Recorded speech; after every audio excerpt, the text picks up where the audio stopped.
Get ready to match the stars. Michael Landon, Vicki Lawrence, Jack Klugman, Joanne Flug, Richard Dawson, Anita Gillette, as we play the star-studded Big Money Match Game 73. And here's the host of Match Game 73, Gene Rayburn.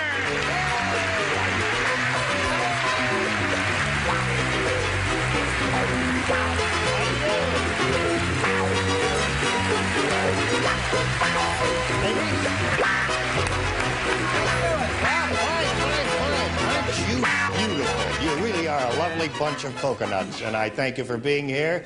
Listen, What Jack. is that border they got over there? This, what is that lace? That's it's not lace. It's just a little fancy stitching because it's a fancy show. Uh-huh. Now, you've been putting Brett down on some of your previous answers here, and she's a lovely lady. Why do you do that? She's a lovely. How well do you know her? I have lived with her for 20 years. I put her down. She's a lovely lady. She's She a understands. lovely lady. We have to pay the rent, so I put her down. Oh, I see. That's all an act. All right, here we go. Everybody ready out there? Ready. Okay, I welcome you to Match Game 73, and now the first thing we ought to do is say hello to our two contestants. Hello there. How are you, Stanley? And Kay, nice to have you with us again. Now, Stanley here is our current champion. She's won $1,050, and she's doing very well. And her challenger, Kay Pinkston. When time was up yesterday, the score was 4-3, and we had completed the first round, and that's where we're going to pick up in a moment or so, and we're going to do that right after this. Match Game 73, we are ready to proceed, ladies, with the second and final round in this game, and here we go. Now, the score is 4-3, and Kay, remember, you must match one celebrity to stay in the game, and you make the selection as the challenger. May I have A? You may have A. Now, in the previous round, Kay, you matched Mike, Jack, and Richard, and now with this, you'll be trying to match Vicki, Joanne, and Anita. Ready? Here we go.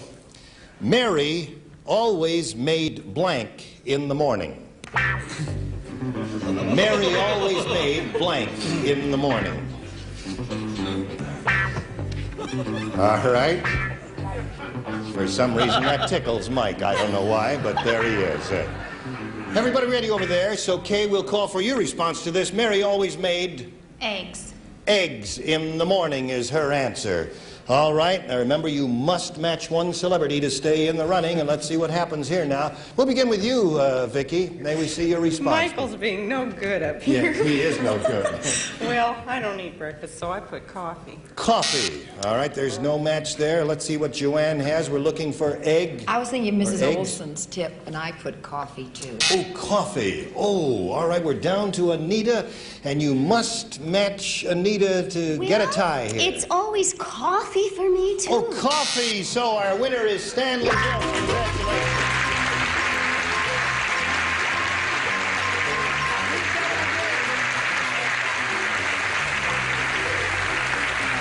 Well, we're sorry to say goodbye to this lovely lady, Kay Pinkston. We thank you for being with us. We've got a gift backstage, and thank you for playing Match Game 73. Kay Pinkston.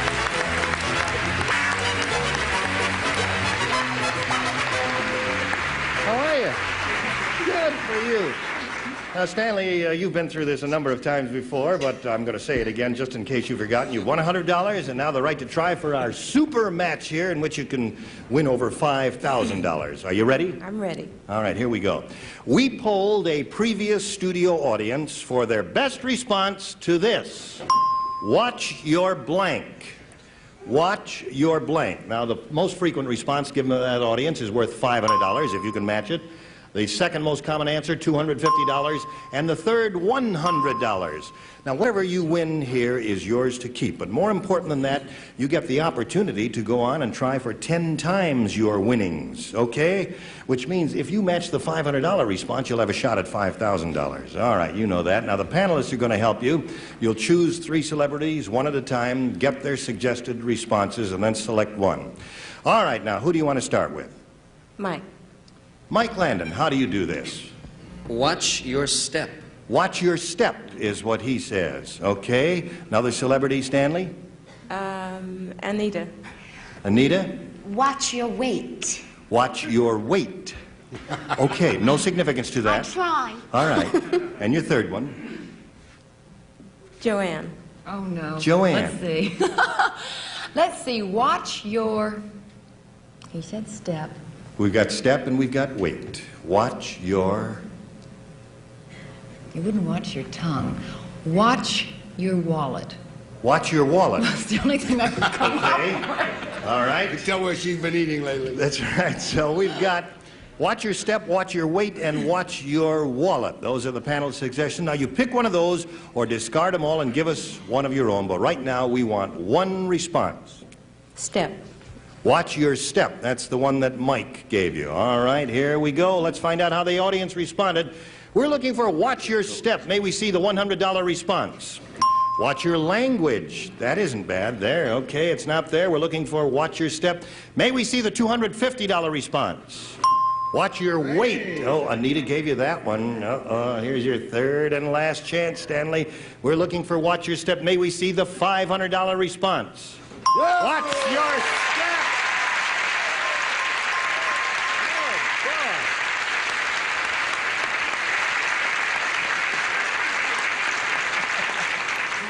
Well, there it is. You've got the $500, and now you go for $5,000. Mike Landon there gave you watch your step. All right.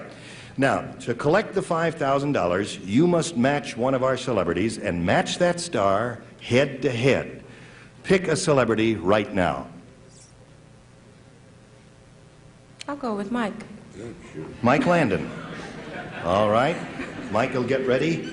I'll get your question, and here it is. Now, listen carefully, Mike. You face me, all right? Blank Derby. Blank Derby. All right, Mike has finished reading his answer now, and now we'll have to call for your response, Stanley. Blank Derby. Kentucky. Kentucky Derby is what she says. Mike Landon, for $5,000, let's see your answer. Well, my wife's from Louisville, so it's got to be Kentucky. Kentucky Derby!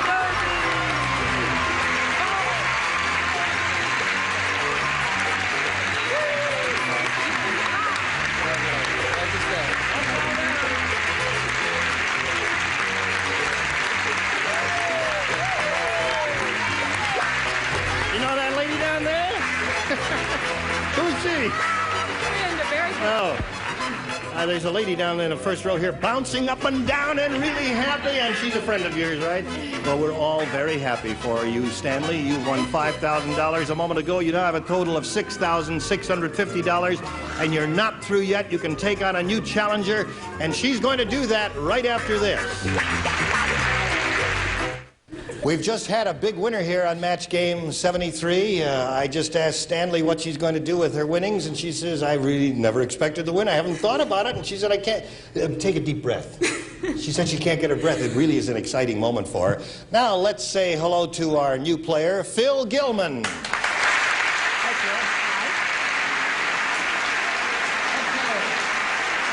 Tell us a little about yourself, please. All right, I'm a mommy of a boy that'll be 7 next month and a girl will be 6 next month, and a wife, and I tutor reading in an elementary school. Well, Stanley here has an unusual first name because she was named after a motion picture that Betty Davis starred in and played a part named Stanley. Your name is a little unusual, F-I-L. You want to say something about that? Well, my first boyfriend nicknamed me that because he couldn't pronounce my real name, which is Felicit. Which is what? Felicit. Felicit. Right. Anything you say, dear. Now, here we go. I'll just review the rules briefly for you, Felicit. Both of you are going to try to match our 6 celebrities in answering questions.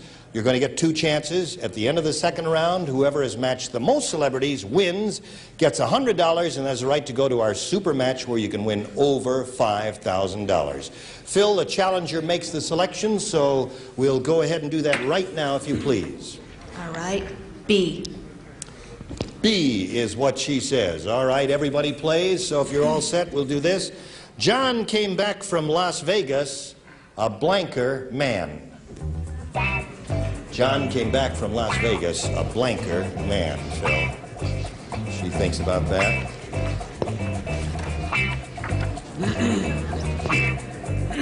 All set up there?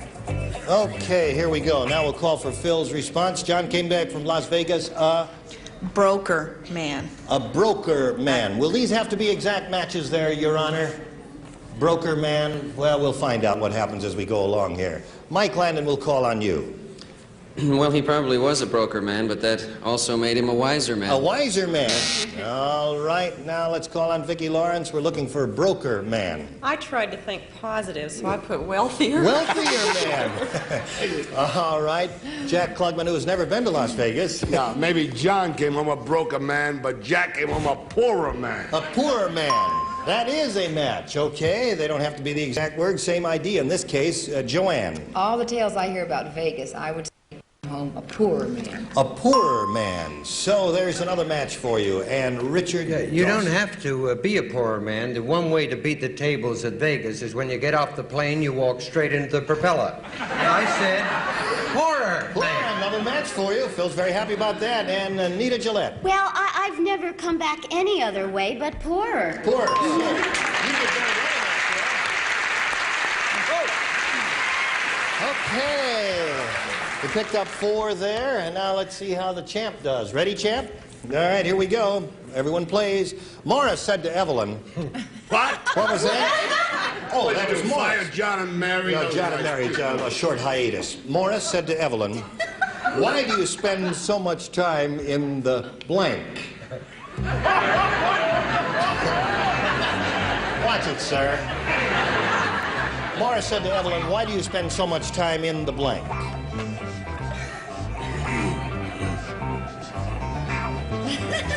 Okay. Joanne is now ready, so Stanley will call for your answer. The bed. I beg your pardon? Would you repeat that for... B-E-D. Oh, B-E-D. That's what I thought she said. The bed is what she said. Why do you spend so much time in the... All right, Mike, it's your turn now. Well, I don't think he would complain about that. I said the bathroom. In the bathroom. Yeah, that's his answer. No match there. Vicki, what do you say? We're looking for the bed. I was told no 4-letter words to be a cute, good little girl, but I had to put John. In the jar. Okay.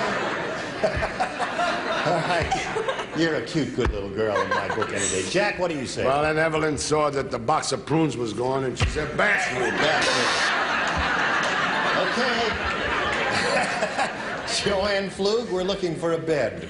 I beg your pardon.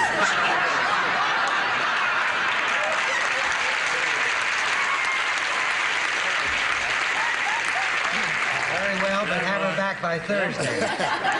My syntax is all mixed up here. Joanne, we're looking for the answer, bed. Would you show us your card, I please? thought he might be like my husband. He's always working on his Porsche. So I put the garage. In the garage. Morris and Evelyn. Okay. Richard, what do you say? Well, you know John and Mary. John was married to Evelyn once. Oh, really? That was his other wife, and so I put John's other wife, other John. Just a little humor. Yeah. Okay, Anita, we're looking for bed. Well, I'm afraid that I don't spend as much time in the bed as I should, but I do spend a lot of time in the bathroom. Well, I'm sorry for your problem there, but that's... I mean, I don't sleep a lot. Oh, I see. Oh, all right. Stanley, you didn't do too well with that one. At the end of round 1, Phil is ahead 4-0, and now we'll go to round 2. We'll go to round 2. Here we go to round 2, folks. See how nice everything is. All right, Challenger, would you make the selection, please? I'm going to try A this time. A is what she's going to try this time. Now, since you matched 4 people in the first round, Jack, Joanne, Richard, and Anita, you'll just be matching, or trying to match, Mike and Vicki. Here we go. These must be exact matches, except for plurals.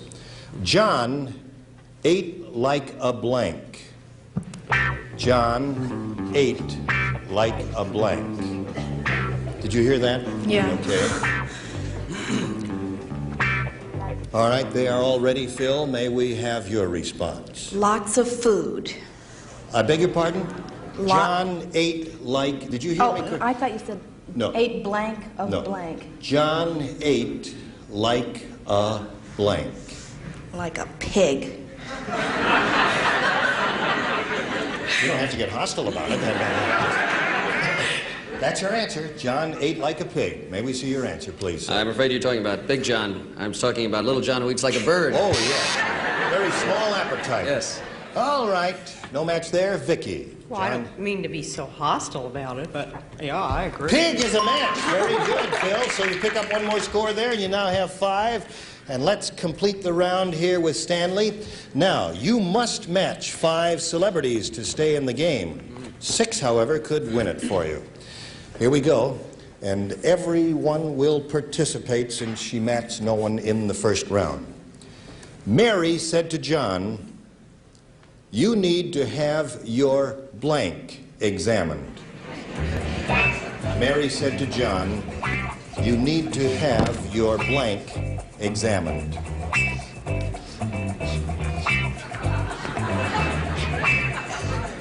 Everybody's ready. So, Stanley, we'll get your answer right now. Head. Head is what she says. And now you need 5 celebrity matches here to stay in the game. And let's begin with Mike Landon. You need to have your little old head. Head examined. You've got 1, Stanley. You need 4 more to stay in the game. Vicky? Head. All right, you've got 2 heads there. And eat a box of prunes, you'll have your head examined. Okay. You've got 3. You need 2 more to stay in the running. Let's see if you get it. Joanne? Well, let's see. I said head. Head. There it is. All right, you need 1 more to stay in the game, Stanley. Richard? Stanley, I know you'll think that I'm just doing this to be cruel, but head. All right, so the score is tied. 1 more, and you win the game. Anita Gillette. Well, I don't know what else you can have examined on the air except your head. So...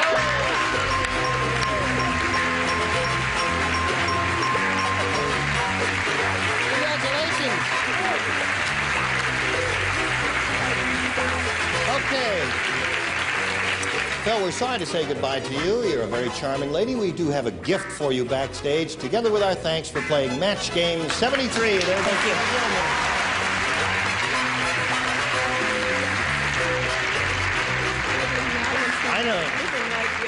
I don't know how much more exciting this is going to get for you, but remember, for winning the game, we're going to deposit the $100 in your account, give you a chance at our super match, which can pay over $5,000 here. And all that's going to happen right after this happens. Stanley Viltzer and I are getting to be old friends. She's up to $6,750. She's stood in this place how many times, Stanley? I don't know. She doesn't know how many games she's won. She's won about 4 or 5 games. She's doing very well. You all ready for the super match? Yes, I'm ready. All right, here it is. Shall we have a go at it? Okay, we asked a previous studio audience for their best response to this. Blank belly. Blank belly. Now, you remember the top response pays $500, the second $250, and the third $100. Whatever you win here will be yours, but more important, you'll have the opportunity then to go on for 10 times those winnings and a chance at $5,000. All right, now select 3 celebrities and get their best response. Number 1? Joanne. The only Joanne. thing I can think of is Jelly Belly. Jelly Belly? Isn't that What made you think silly? of that? Never mind. Okay, Jelly Belly is her answer. Another celebrity? Mike. What do you say, Mike? I would say Yellow Belly. Yellow Belly is what he says. All right, 1 more. Jack. Jack Klugman, how do you respond to this? Blank. Fat belly. Oh, I mean, no, I didn't mean it personally, sir. Oh, nothing We were personal. talking about losing weight before. No, fat belly. Okay, I'll just suck it in and do the rest of the show like this. So we've got Jelly Belly, Yellow Belly, and Fat Belly. This is disgusting. All right, now, Stanley, you may take one of those or give us one of your own, if you please, but now we must call for one answer. Yellow.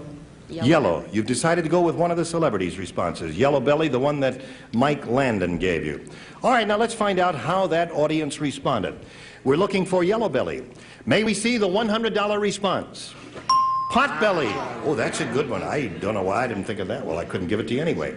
We're looking for Yellow Belly. May we see the $250 response? Beer Belly. Well, I had the same idea that Jack had in mind, but not it exactly. We're still looking for Yellow Belly. Here's your third and last chance. May we see the $500 response? Jelly Belly. Who gave you that? Was that yours? Yeah. Well, it really is amazing. That's very good, Joanne. Stanley, I'm sorry you didn't match any of your celebrities. You still have the money you won for the game and the right to take on a new contender. Just to recap, your total amount is $6,750.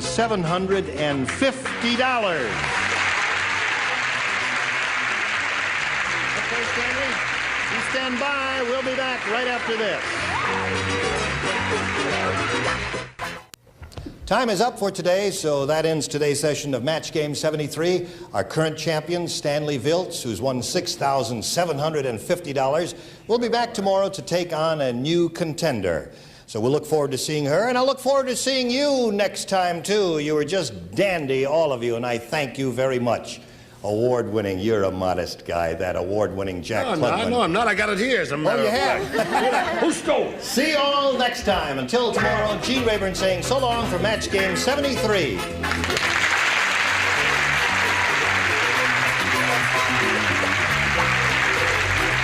Today's consolation prizes are the Weekender by American Tourister, designed to go everywhere by land, sea, or air. Fiberglass reinforced construction, strong, lightweight luggage by American Tourister. And delicious fill and eat Ready Crust. Your dessert will seem like it came from the pastry chef. Ready Crust, a special treat.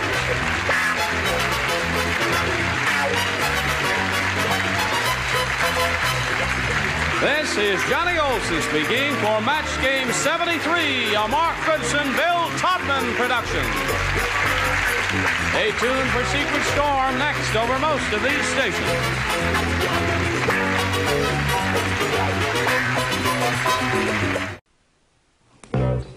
Get ready to match the stars. Pat Harrington, Brett Summers, Charles Nelson Riley, Joanne Flug, Richard Dawson, and Betty White as we play the star-studded Big Money Match Game 73. And now, here's the host of Match Game 73, Gene Rayburn.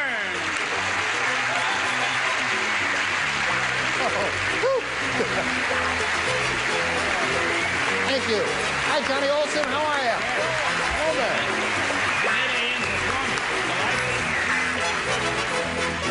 I thank you very much for your warm and enthusiastic greeting and welcome. Thank you for joining us here, wherever you are.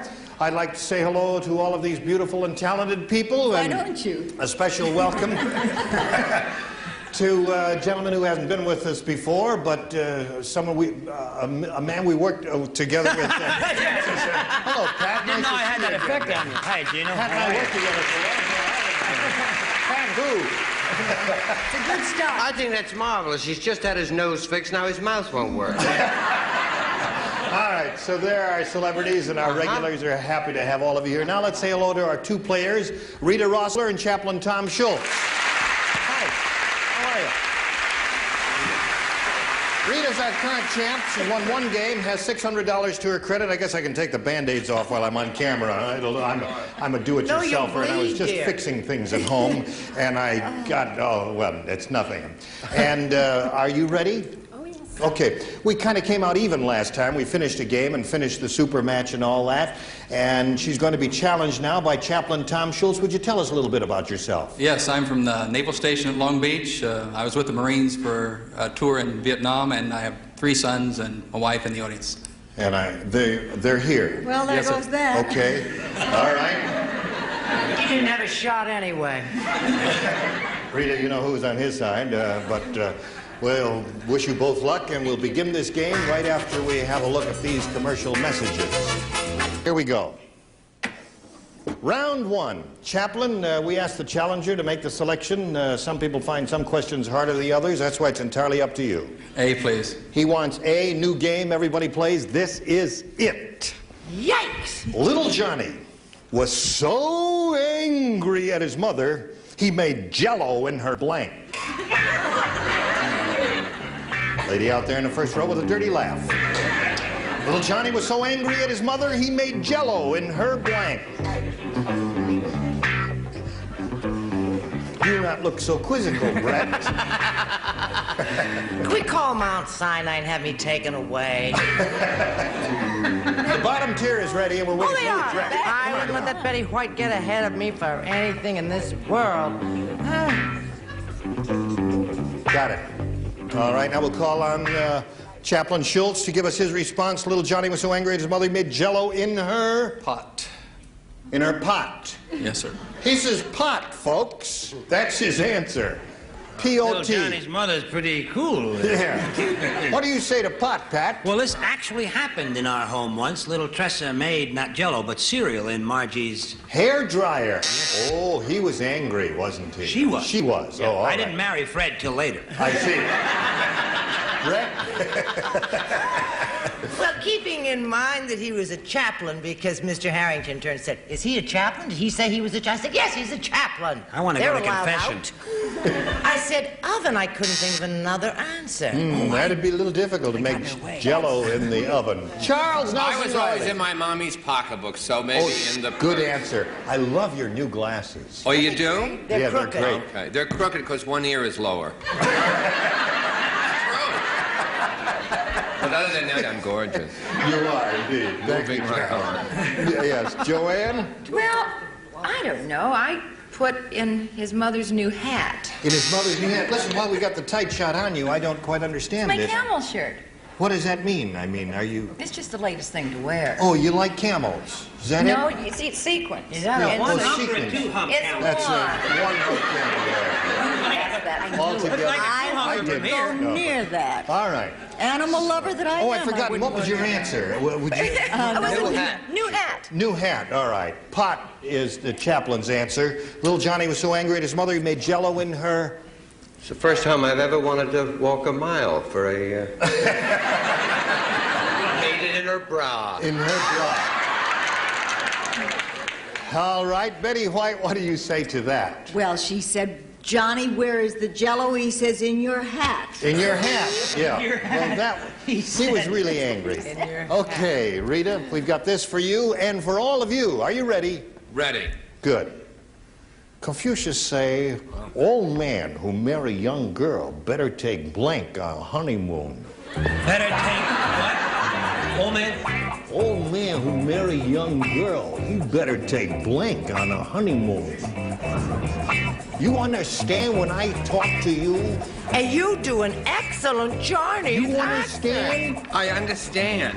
That's nice, you understand. Kung Fu is safe. You understand, sweetie? I understand. Old man, a honeymoon. Just reminiscing. Take a blank. You understand, you with funny eyes? You understand too. All right. Everybody's ready over there. Rita, so we get your response to this. Confucius say, old man who marry young girl better take blank on honeymoon. What do you say to that, you pretty girl, you? Vitamins. Vitamins. She says vitamins.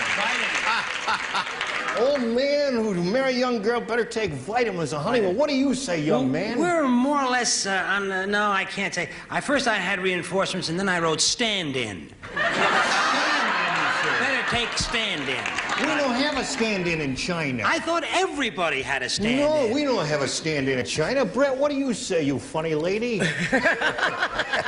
I said I thought it would be a good idea if they took along a friend. Take a friend on a honeymoon. So they could find Three-handed a bridge. That's right.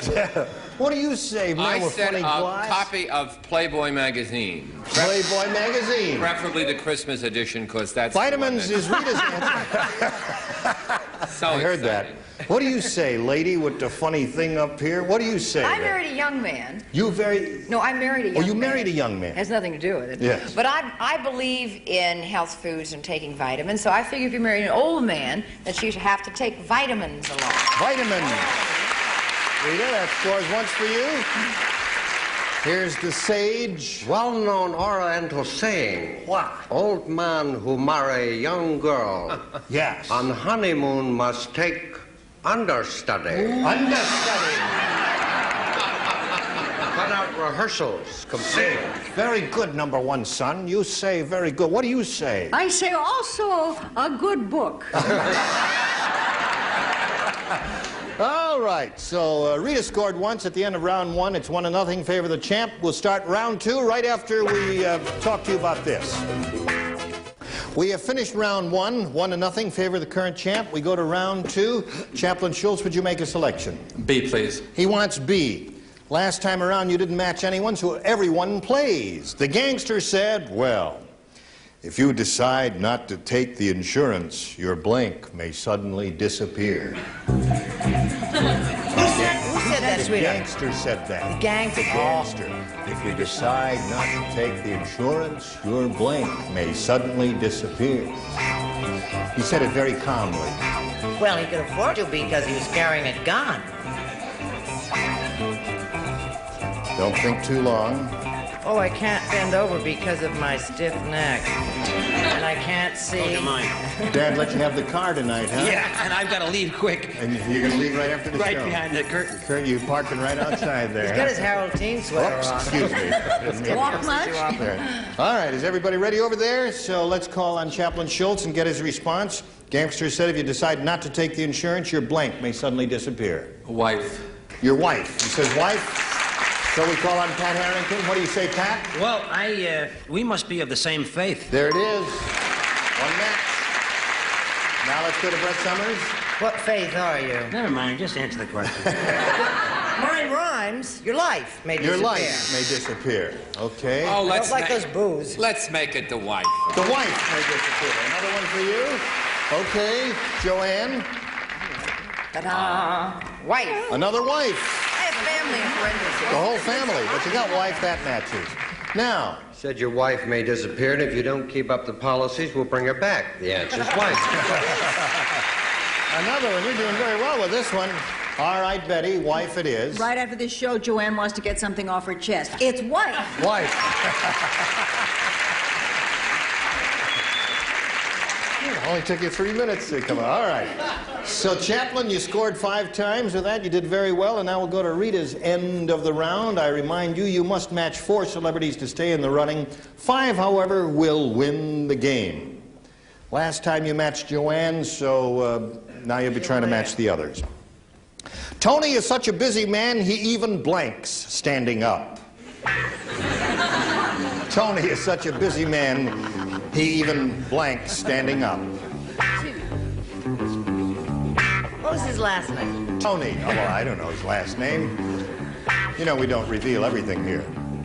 Oh, no, not by a long shot, a short shot. You've watched this show, have you? Yes. All right, everybody's ready, I guess.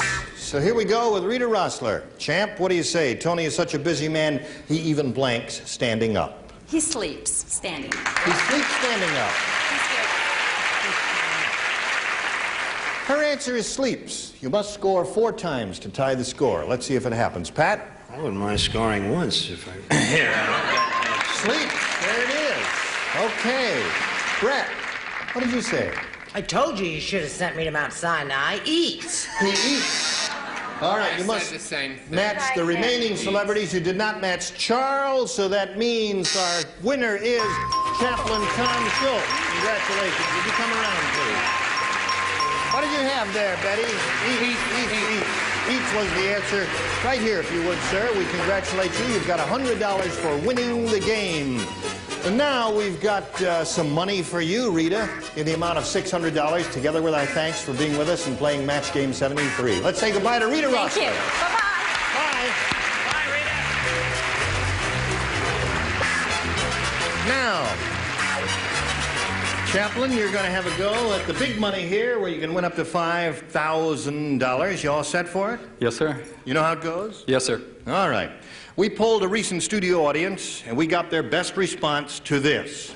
Love blank. Now, the answer they gave most often is worth $500 to you if you can match it. The second most frequent response, $250, and the third, $100. 3 celebrities are allowed to give you a little assist here. You may choose them one at a time, and... Beautiful Joanne. What do you say? How do you feel in that? Camel lover. Camel lover. Love blank. The only thing that pops into my mind is lovelorn. Lovelorn is her answer. All right, another celebrity, Chaplain? Betty, please. The thing that popped into my mind, you should excuse it, Chaplain, is love affair. Love affair. You excuse that, Chaplain? That's excusable, yes. That's excusable. Love affair is her answer, and that's her contribution. Pat, please. Over here, Gene. Oh, that's yeah, you. Right. I thought of love mate. Love mate. So... Boy, they tell you right away, don't they? Yeah. They let you know immediately, this audience. So you've got love affair, love lorn, and love mate. You may choose one of those answers or think up one of your own, but we need an answer now. Love story. Love story. You like that one? You like that one. He thinks that's under there, somewhere under the big money. We're looking for love story. Let's start revealing them right now. Here is the $100 response. Love American Style. Who's on that show? You're on that show. Everybody's done it. Yeah. Everybody's I've done it. You've been on that show? Mm-hmm. I haven't been on that show. Find somebody who hasn't been. I am on that show. All right, still looking for a love story. Here is the $250 response. Love and marriage. Got a lot of help from your celebrities, didn't you, Chaplain? Sing a chorus of that? No, Love story is Okay, it. third and last chance. We're all hoping it's here. For your sake, Chaplain Tom Schultz. I know it like I know my own. Here is the $500 response. Love story. You got it. Very good. Thank you.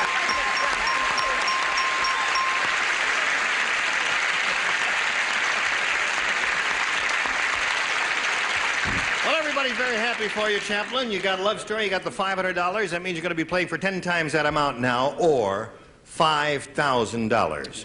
To collect the amount of money, you must match one celebrity on a head-to-head basis, and it will have to be an exact match in this part of the game, so please choose one now. Betty, please. Betty White, would you get ready to write? Chaplain, I you helped you face so much me. the last time. Would you face me? Yes, sir. I know there's not going to be any hanky-panky or anything going Just on, who's Chaplain, robbing this because train? of your calling, but nevertheless, the rule is you must face me. Here it is for It's a the religious $5,000 thing here, Betty. Write your answer to this if you would, please. Blank well. That's W-E-L-L. Blank well.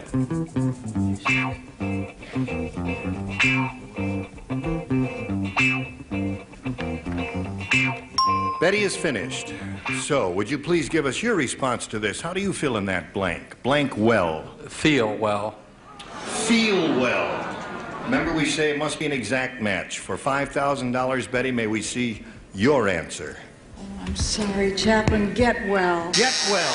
Ooh. You know, you were both kind of on the same track there. Get well and It's known as a religious experience. Not close enough.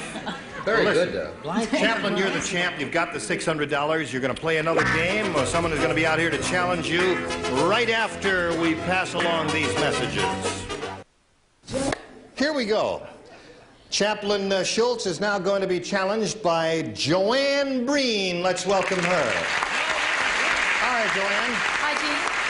Nice to have you with us. Would you please tell us a little bit about yourself? All right, I'm a native Californian. I taught school before meeting my husband, and we've been married 5 years and have 2 little boys. Okay, good luck to you. You know that you and Tom Schultz are going to be answering questions in an attempt to match our 6 celebrities. Which isn't easy. The one who does that most often at the end of the second round will be the winner and has a go at the big money in the super match. You ready? Please make a selection, Joanne. A, please. A is what she wants. New game, everybody plays. Are you ready to play? Ready. All right, here we Ready, go. we're all ready. I'm Ready. Sherlock Holmes took out his magnifying glass to look at Watson's blank. Sherlock Holmes took out his magnifying glass to look at Watson's blank. It's got to be a better one. I don't know. I don't understand. It's up to you. In the meantime, Joanne is trying to think of an answer that will match as many celebrities as possible. Pat, are you ready? Yes. Quickly. Okay. Okay, all celebrities are ready. So, Joanne, we call on you for your response. Took out his magnifying glass to look at Watson's Mustache. mustache. You like that? Somebody likes that. One guy likes the answer. Wrong. How do I know? There are really no right or wrong answers here. Well, just mustache may come up. You never can tell. Pat, what do you say? Mustache. Mustache. No, because when he shaved the mustache, underneath the mustache, he had a little... Pimple. Pimple. He looked at his pimple, I see, with his magnifying glass. All right. I spell everything May we see yours, please, here. Very clever. Thank you, Charles. I'm glad you No, the noticed. Chinese wasn't that good, but this was clever. Brett, what do you say, Brett? Okay. Yes. Charles Riley's wearing socks this week, which I think is a step forward into society. Right. I think he's trying to get into He's some of joining these the country rest of clubs. us. Does anybody want to hear my answer? Yes, we all want to hear it. Show it Well, he up. actually had terminal acne. He wanted to look at his Okay. So that's... I don't go with the rash that's on my level. I said wallet. Took a look at his wallet with the magnifying glass. All right, we still don't have your mustache there, Joanne. Let's see if it comes up here. My mustache, Joanne. Her name is Joanne, too. Two Joannes. You don't have a mustache, or you just have a camel on your... I figured His mustache, he just shaves it very well. Go ahead, tell us about it. I figured if they were detectives, Right. the only reason he'd be looking at a magnifying glass at Watson is if he had a wound. A wound? Yes. Must have been a very small pinprick, a very small wound of some like kind. the size of a pimple. Yeah. What do you say? Well, actually, they couldn't solve the case. And the reason was the clue was right under his nose. Mustache. That's close to mustache, Joanne. That's the nearest we've gotten now. Here we go. Well, the reason he was looking at his nose was to find the mustache. It was his nose. Yeah. Nose. It really was. That did not score for you, Joanne. We'll get to your half of round one right after this. So please come back. Our time is just about up for today, so we're going to have to ask Joanne and Tom to come back next time. I guess you will, won't you? Yes, sir. The score, well, there is no score because we've just finished half of round one, and we'll get to your question, all right? And we thank you. What are you doing? The game is over, Richard. Is it It's all lunch over. break now? Just gonna write Not yet, not yet, no. Everybody all ready? Yes, dear. Well, we're finished. It's all over then. Well, I've got to walk the animal anyway. That's right. Would you bring your camel back some other time? I would love to. Right, and we'll have some the water all ready. Wait till you see her tomorrow. Pat, you're still, we see you on Owen Marshall all the time, don't we? Yes, I lose every third case. Oh, too bad. Okay, look forward to seeing all of you next time. Gene Rayburn saying so long for Match Game 73. Bye. Today's consolation prizes are Charm Glow Wet, the completely portable gas grill that goes anywhere, instant flame without starter fluids or charcoal, Charm Glow Products, Antioch, Illinois. And an airline 8-band portable radio from Montgomery Ward's Christmas catalog. It features shortwave and exclusive citizen bands from Montgomery Ward's catalog. And legs, super stretching, super fitting pantyhose made to fit your legs, no bags, no sags. Legs hug you, hold you, and never let you go. And Tootsie Roll flavor rolls, good old chewy Tootsie Rolls, now in a rainbow of 5 new flavors you can eat.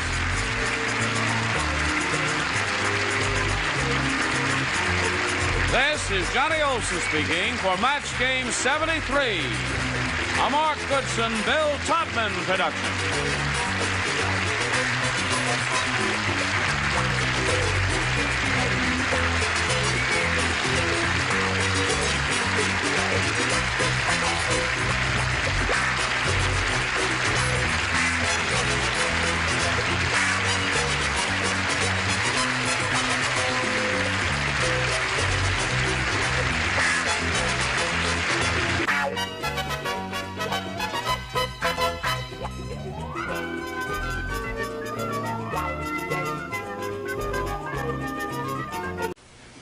This is Match Game 74, production number 0276, and it is take one.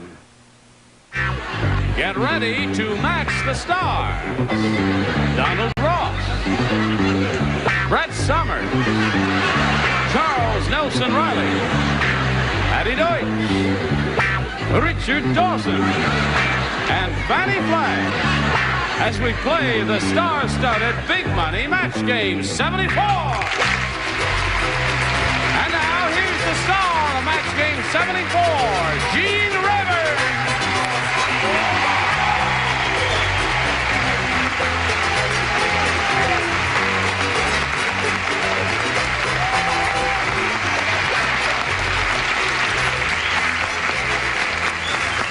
you very much. Thank you, Johnny Olson. I was just strolling by and I thought I'd drop in. Just out for a little constitutional. Nice to have all of you here with us on Match Game 74. We're going to have a good time today because we got the usual cast of assorted characters. And we have a guy I just met a few seconds ago backstage for the first time in my life. Me too. And you too? He's from Ogden, Utah. He's what, really? He's from Ogden, Utah. I don't know where he's from, but I'll welcome him as warmly as I can if you'll join me in welcoming Donald Ross. Thanks to be with us.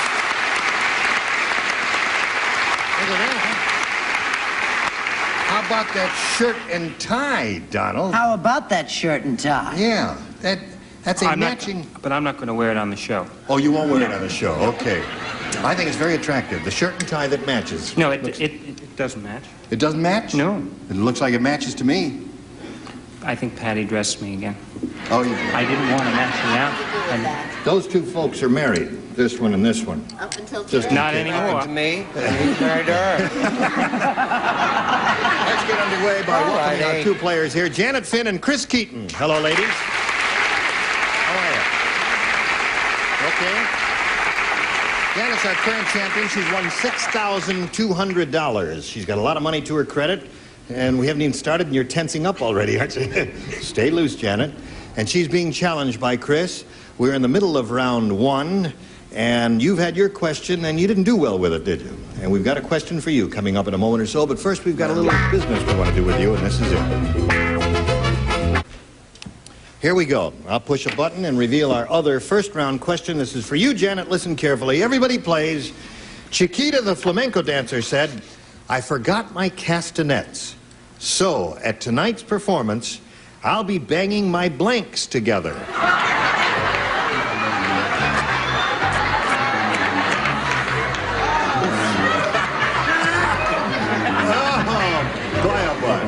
I got to read that again just to make sure I heard what I thought I heard. You did this time without an accent. Chiquita, the flamenco dancer, said, "I forgot my castanet, so at tonight's performance, I'll be banging my blanks together." I'm already finished. And a girl, Brett. Brett's the best. She's the first one. I love you in hot pink. I'm only kidding. What's that? I love you in hot pink. That is a hot pink tie. Yeah, I guess that's a hot pink tie. Would you call that a hot pink tie, Richard? You're a hot pink tie. Thank you very much. Does it like it when I call it that? Yeah, loves it there. You ought to see what it's doing down here. All right, now, Janet Finn. Chiquita, the flamenco dancer, said, "I forgot my castanet, so at tonight's performance, I'll be banging my blanks together." Boobs?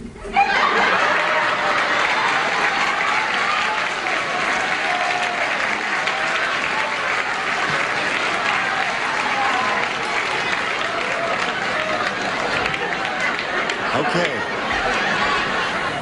Did she say what I thought she said? That's what I thought she said. I really No, didn't she expect said her what to. I told you she said. What do you say, Donald? If she said what you told me, she said, we're not on the air now. Yes, we are. May we see your answer? Chiquita is bananas, and she put her bananas together. That must have made a great clicking sound. If you ever bang two bananas together, it goes thud. What do you say, Brett? I believe this is a match. Really? Uh-huh. I said she knocked her knockers together.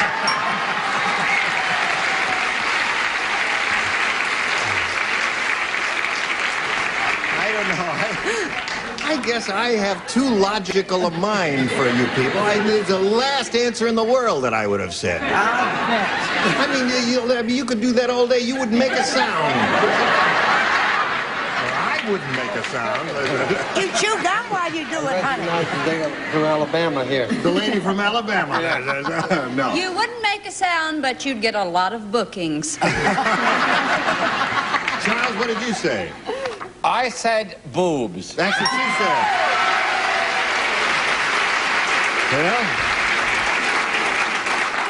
Well, Chiquita said, "I forgot my castanet, so tonight's performance I'll be banging my blanks together." She said boobs. He said boobs. She said, so far we got 6. What do you got there? I got a lack of boobs, but aside from that, I also don't have it on my card. I said false teeth. False teeth would make a sound. Now, that would sound like a castanet, you see. Very good answer. Thank you. Logical. Wrong, Yeah, but wrong, good. but good there. Richard? Present? Yes. When he says that, like that, I know he's written a dumb answer. Whenever he says present, like, I know he's come up with a real weirdo answer. One day you're going to say that to me, and I won't have. No, they do a lot of this, don't they? That's right. Well, if they did that and then click...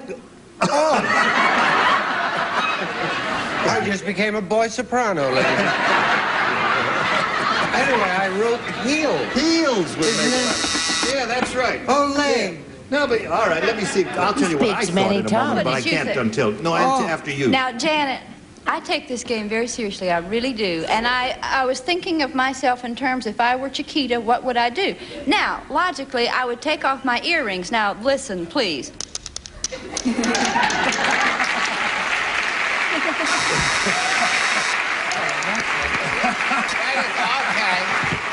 That's very good. There you go. But now try it our way.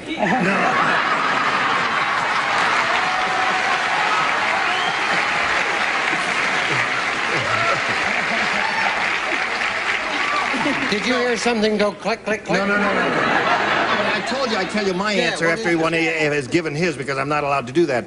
I would say the thing that would make a noise if you forgot your castanet was to stand there and to bang your knees together. Just a second. Yeah. Well, that'd make a noise, too. That's very good. Yeah. Well, That's rottener than bananas. No, knees is a good answer. That's 2 for you and none for you. And now, Chris, you make a choice here. Second and final round. B, please. B. All right. You didn't match anybody in the first round. That means everybody plays in this round. The old prospector said...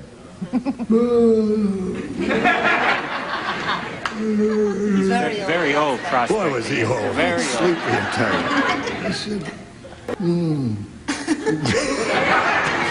This is last I finished.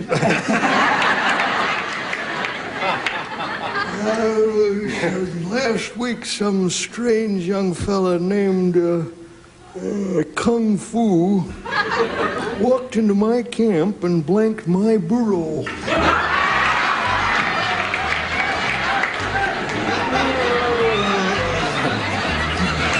Last week.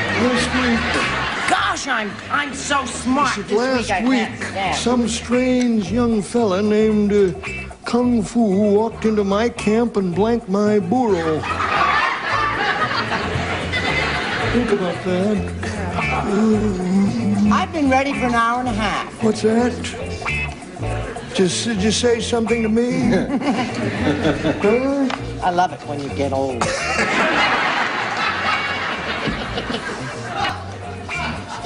You sneak. All right.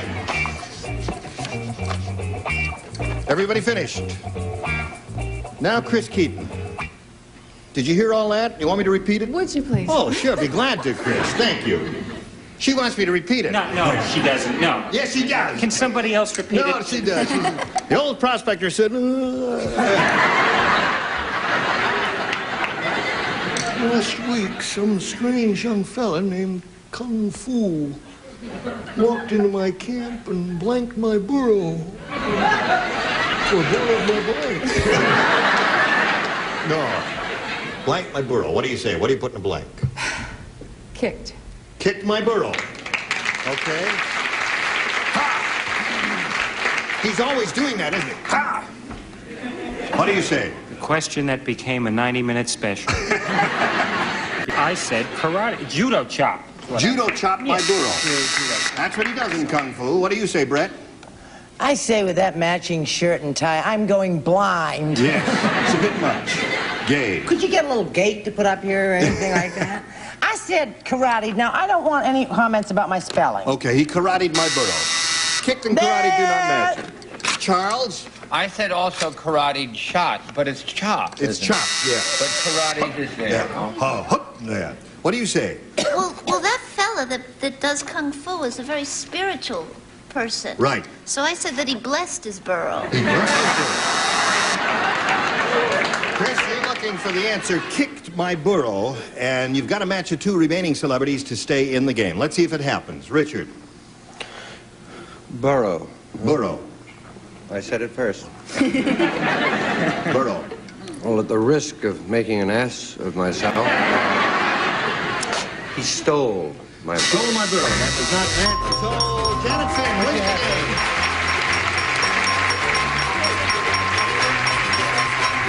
There you go, Janet. Okay, stand by for a moment. Gee, I'm sorry to see you go, Chris. You're not going to leave here empty-handed. We've got a gift for you together with our thanks. I hope you enjoyed coming up here. We've enjoyed meeting you. Chris Keaton, goodbye.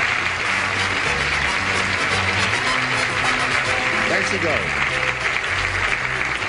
Now, we're going to find out in a little bit if you're going to increase your earnings above $6,300. But before we do that, we've got to do a little business, and this is it. Here we go. Janet Finn, are you ready? Yes. Okay, you've been here before. You know how it goes. This is your third shot at the big money. You've done it before. Maybe you can do it again. We polled a recent studio audience, and we got their best response to this. Be my blank. Now, the answer they gave most often... What's that? There's a deranged man out there. He just had a heart attack. It's all right. Be my blank. The answer they gave most often is worth $500 if you match it. If you match the next one, it's $250. And the third, $100. 3 celebrities are allowed to help. Whom do you choose? Richard, please. Richard? Be my Valentine. Be my Valentine. There's one. Charles? Charles, what do you say? Be my love. Sammy Kahn song. Yeah. My friend Sammy. Brett, please. Brett, be my... Try it. Try it. Oh, wait a minute. No, let me see. Be my Valentine. Be my love. Be my... There isn't even any such thing as be my own. It's an expression. Be my own. Right. Be my own. What Jack asked you to be. Yeah. Be your bride. Be my bride. He never Be asked my me to be his own. bride. All right, no further comments. Do not confuse this little girl here. All right, you've got 3 up there. Be my own, be my love, and be my Valentine. Now, you may choose one of those or give us one of your own. Janet, what do you want to do? I'd like to try Valentine. You'd like to try Valentine. All right. That's Richard's answer. Let's find out if it's up there, and if so, where. First, may we see the $100 response. Be my love. That's Charles' answer. When you sing that song, it could hurt you badly. Now, we're looking for Be My Valentine. May we see the $250 response? Be My Guest is a good answer, isn't it? Yeah. Okay, last chance for Be My Valentine. Here we go with the $500 response. Be My Valentine! So you've got the 5. Now, that means you now play for 10 times that amount, or $5,000. Remember, you have to match 1 celebrity head-to-head in order to collect the $5,000. Which one will it be? I'll try Charles. You'll try Charles. Oh. He's not going to sing again, is he? Oh, I hate this part. All right. Charles, you get ready to write. You face me, Janet. Here's the $5,000 question. Oh, no. Blank Bay, B-A-Y. Blank Bay. You will not find the answer in my eyes, Charles. Blank Bay.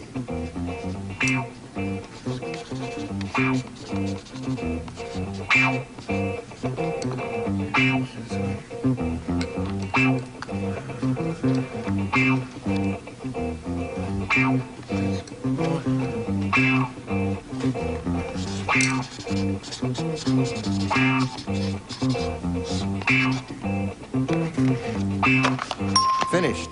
Okay. Oh. No, it's very nervous. Okay, now he's come up with his answer, and you're going to try and come up with an answer that you think will match his and collect that $5,000. What do you say? Blank Bay. Moonlight. Moonlight Bay. All right. I'd say, in view of the fact that he sang the other answer, Be My Love, why, it'd be a good bet that he might say Moonlight Bay. For $5,000, Charles, may we see it? Janet, I'm sorry. Chesapeake, Hudson, I took the nearest one, San Francisco Bay. San Francisco Bay. I'm sorry. Yeah. Moonlight. Hey, he's got Moonlight there. Moonlight Bay's a Not only great do you have answer. Moonlight, Moonlight.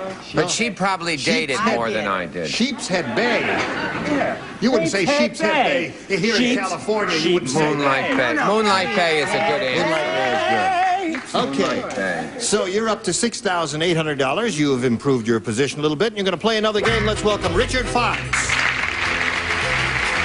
Hello there. I'm aboard the carousel. Janet, you know Richard. All right, Richard. Very good, thank you. You got a great suntan. You look good. Yes. How do you feel? Great. It's good to be here. Doesn't he look good there? How can anyone wear a wild jacket like that? Venice Beach will do for you. Venice Beach will do that for you. Okay. Every time. What else you want to tell us about Richard Fox? I teach in Anoka, Minnesota, a suburb of Minneapolis. I have 12 brothers, 3 sisters, and 2 very tired parents. Good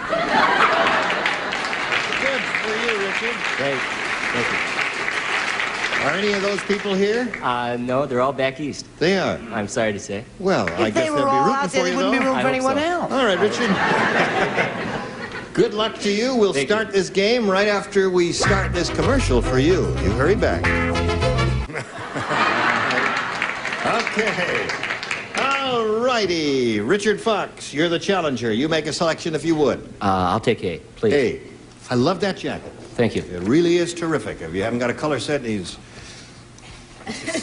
No more tasteful than what I'm wearing. Patty, did you dress Richard also? Luigi, the Italian field goal kicker, lost his football. So he kicked his blank over the goalposts. Yeah. It's Luigi. Luigi, yeah. Luigi. An Italian football kicker. Now, is there a secret to this question that I'm not getting? Well, Or can yeah. I just make it up as I go along? He's Like Italian. He's Italian. Yeah, he lost his football, so he kicked his blank over the goalposts. Oh. I see.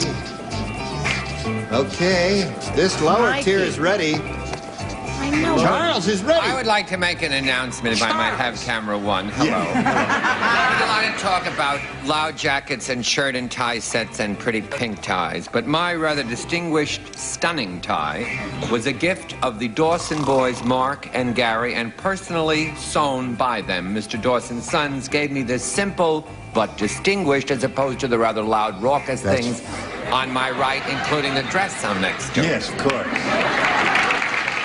That's very nice. From you.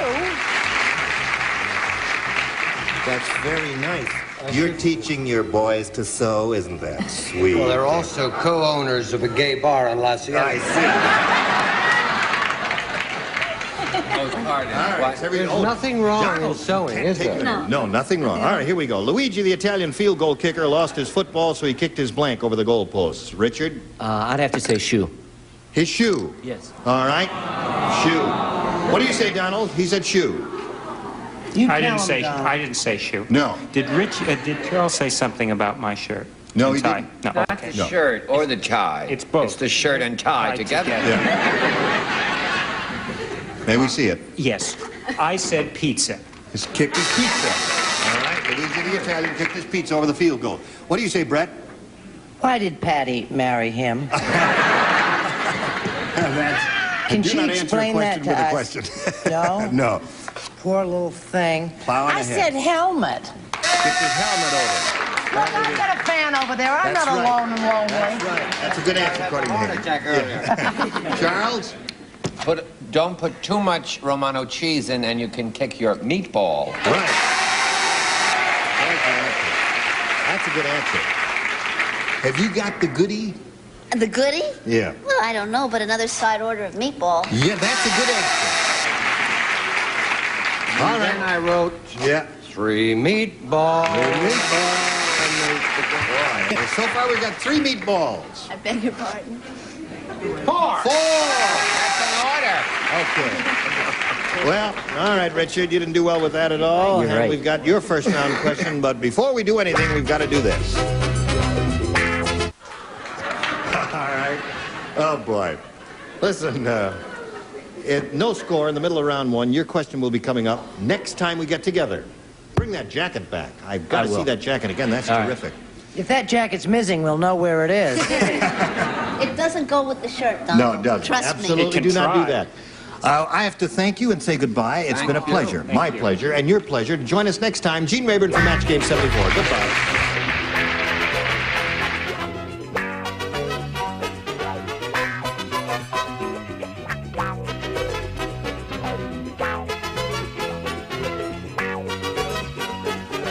Beginning for Match Game 74.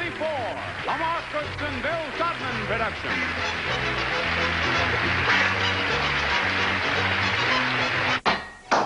Hello. This is Match Game 74, and it's production number 0286, and it's take one. Get ready to match the star.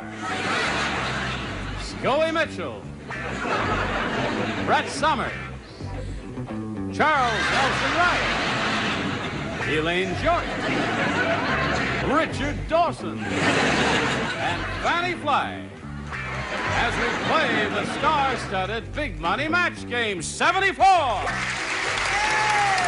And now here's the star of Match Game 74, Gene Rayburn.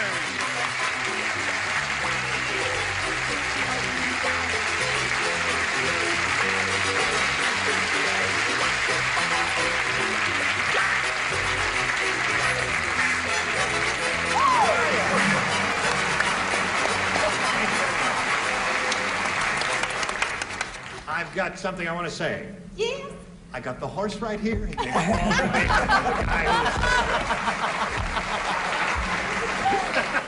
How's everybody over here? Sensational. Nice to have you back, Scully. Hey, it's nice to be back. Are you okay? Yeah, I wasn't working. Listen, your shirt is unbuttoned and it's arousing my libido. And I don't even know what that is, or if I've got one. They keep it a tight shot. Okay. How are you? I'm fine, Doctor. Good. Congratulations. I'll tell you about that later. Yes, sir? I have a very important announcement. What is your announcement, Richard? You know, I've just been to the islands, Hawaii. Yes. My younger son, Gary, is engaged to be married. Really? He's 12 years old. Sure, he's standing right over there. I want to tip this so you can see the lovely lady. You see it? Is it glaring? I don't want it to glare. No. Well, I can. Yeah, I can There see she that. is. Well, yeah. This is not the closest shot we've had, folks, but... Well, it's all right. Equipment from Acro. I've got snapshots at home, you can see. There's the lady here. Gary's, her name is Paulette. Her name is Paulette? Her name is Paulette, and Gary is getting ready to get married. He's mowed the lawn 3 times this week. We had a great time there. Isn't he a little young for that? Well, he doesn't think so, neither do I. All right. Okay. All right. Congratulations and best I'll be the wishes. assistant gardener. Let's say hello to our 2 players, Darcy Bell and Rosalind Hill.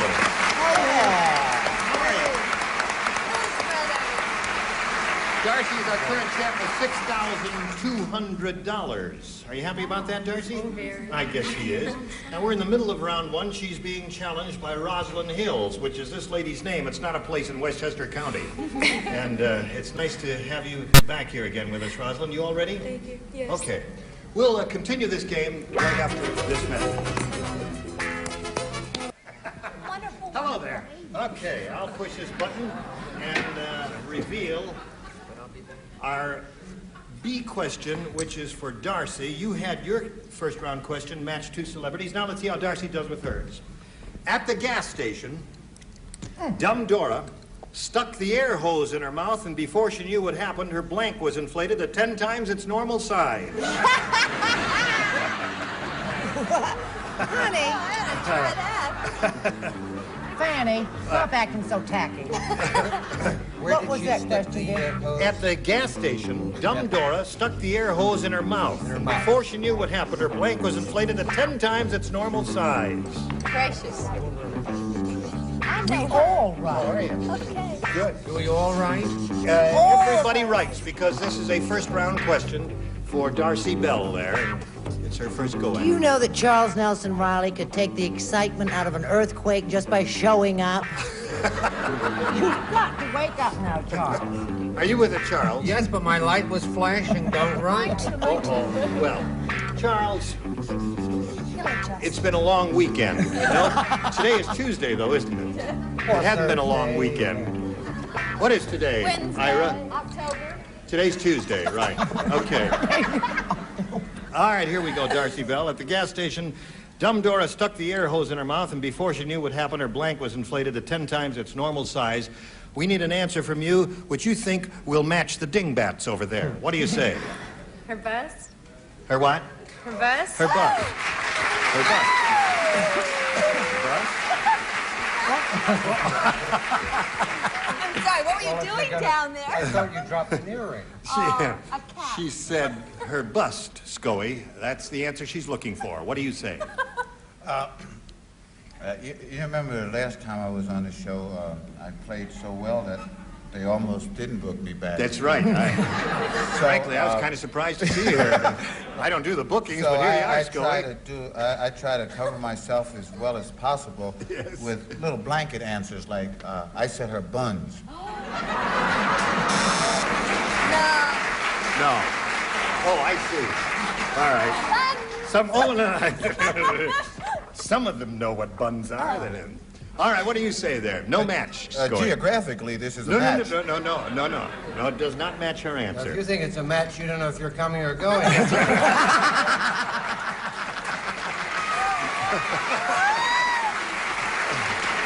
right, Brett, my dear. It's going to be a long week, isn't it? It's going to be a long week there. All right, Brett. Well, it wasn't easy because this girl had already borrowed Fanny's D cup.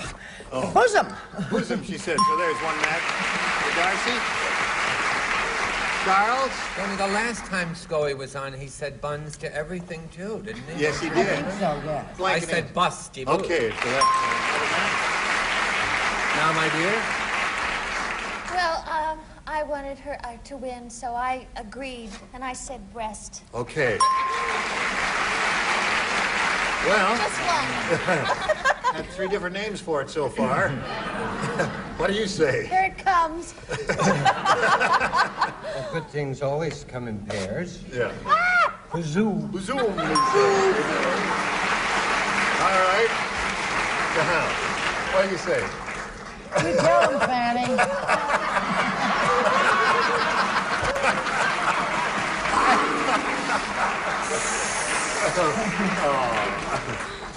Bust. Bust, okay. Bust. What is that? What you Is that the man in the moon? The man in the moon is a lady. Okay. All right. That's it, Doo-dah. folks. Doo-dah. All right, Darcy Bell, you have 5. Rosalind Hills has 2. We go to round 2. You must score 3 to stay in the game. What do you say, Rosalind? A, please. A. She has a choice here. Elaine will not play. Charles will not play. The rest do. Oh. When Tarzan went to the first annual jungle wife-swapping party, he swapped Jane for a blank. Honey, my hearing aid's gone completely off. It is. I'll give it to you again. When Tarzan went to the first annual jungle wife-swapping party, he swapped Jane for a blank. See, he and Jane were married. Who says? Well, I say, well, now they were living in the same tent for a long time. Just put down buns, honey. You'll be fine.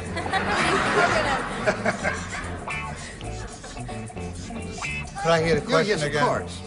When Tarzan went to the first annual jungle wife-swapping party, he swapped his wife Jane for a blank.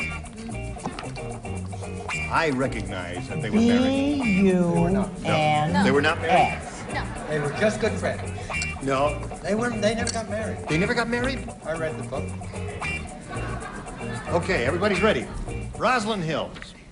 When Tarzan went to the first annual jungle wife-swapping party, he swapped Jane for a... For an ape. For an ape? Yes. Okay. All right. You like that? Think that'll work? Okay, Scoey. Rosalind says ape. Come on, Scoey. You can do it, sweetheart. He said buns. This is another geographical answer. What is? Who else was at the party? I'm surprised Rosalind didn't say gorilla. Gorilla. What about gorilla? Same thing. It's a match. There you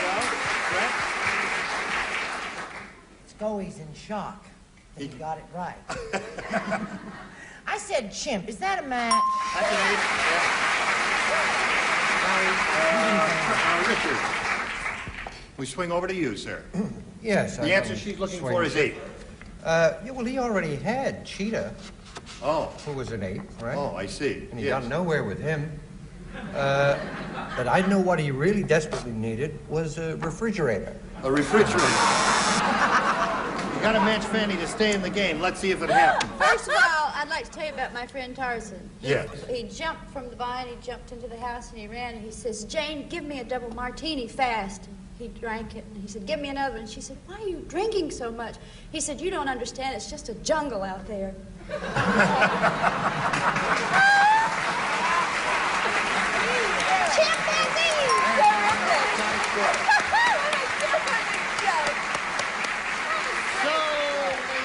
Gentlemen, we have a tie at this moment. And we've got, well, we don't want to go to a tiebreaker because she has her question, and she will need one match to win the game when we come back after this aside. Here we go. The second half of our second and final round, question for Darcy Bell. You matched everyone except Scoey. Ho, ho, ho. Scoey, this is for you only. Now, the score is tied at this moment. If she scores, if she matches your answer, why, she will win the game. All right, here we go. Sam went to sleep and dreamed he was a master of the art of self-defense. When he woke up, he discovered he was kung-fuing his blank.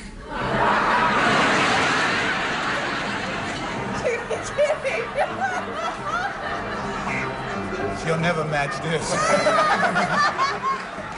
Well close, Scoey. Darcy's thinking about that. Did you hear all of that, Darcy? Okay. Sam went to sleep and dreamed he was a master of the art of self-defense. When he woke up, he discovered he was kung-fuing his blank. I wish somebody would kung-fu me once in a while. Did you finish? Yes, yes. Did you put it? Oh, it's in there. Oh, I'm sorry. You're light lit, and I didn't even know it was lit there. All right, Darcy. That's because you're lit. He was a master of the art of self-defense. When he woke up, he discovered he was kung-fuing his... Wife? His wife. Husband. All right. She said wife, Scoey. If you say wife, she wins the game. What do you say? Oh, I looked at her. Yeah. And I said, she's such a pretty, pure-looking young lady, and I just didn't expect anything physical like that. I said pillow. Kung-fuing his pillow. Yeah. Did you think of pillow? Yeah, pillow was the first answer that came to my mind. All right, we've got a tie here. It ends that way, this game, so we wipe the slate clean on this game and push the button and reveal one tie-breaking question for each of our contestants here and ask Rosalind to make her selection. A. A. The one who scored the most will be the winner. One question for each. Everybody plays. The agent said to King Kong, he said, Kong, baby, I got a great job for you. You're going to do a commercial endorsing a blank. That's what his agent said. What? His agent said to him, King Kong, he says, Kong, baby, listen to me. I got a great job for you. You're going to do a commercial endorsing a blank. This is his agent talking to King Kong. I know there's a joke there, but I can't find it. Well, think about it. Oh, I know. Now, don't talk about it because, you know... Endorsing a blank. Can I hear it again? Yes. The agent said to King Kong, Kong, baby, I got a great job for you. You're going to do a commercial endorsing a blank. Would you like to give us the Irving Lazar reading? Who? The agent said to King Kong... I think that's a hard question. Kong, baby, I've got this great job for you. You're going to do a commercial endorsing a... Stop imitating me. Well, that's his Irving Lazar imitation. No, it was Charlie. It was Charlie. All right. Do not tell a lie. Is everybody ready? Yeah. Okay, Rosalind Hills. The agent said to King Kong, Kong, baby, I got a great job for you. You're going to do a commercial endorsing a...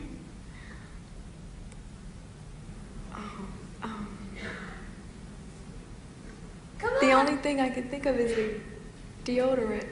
A deodorant. Oh, really? Well, okay.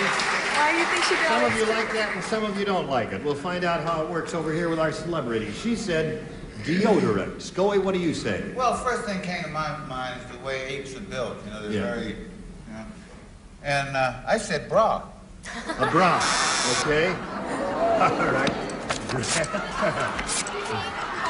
That's enough of that. All right. What do you say? I wish I'd said deodorant. Is that a good one? Yeah, I think that's a terrific answer. Can I change? No. Oh. Show us I said a Fay Ray doll. A Fay Ray doll. Fay All right. Ray doll. Yeah. A Fay Ray doll. Selling Fay Ray He was dolls. in love with Fay Ray, and people are so hateful they wouldn't let them get married. Charles? He was What did you say? May we see yours? I'm not. No one has kung fu'd you. Is that what you said before? Yeah. Banana. Banana. Kong, baby, I got a great job for you. You're going to do a commercial endorsing a banana, is what Charles said. Those answers weren't any Rosalind better said than mine. deodorant. What do you say? Very good answers. I mean, King Kong was really a smelly ape, you know?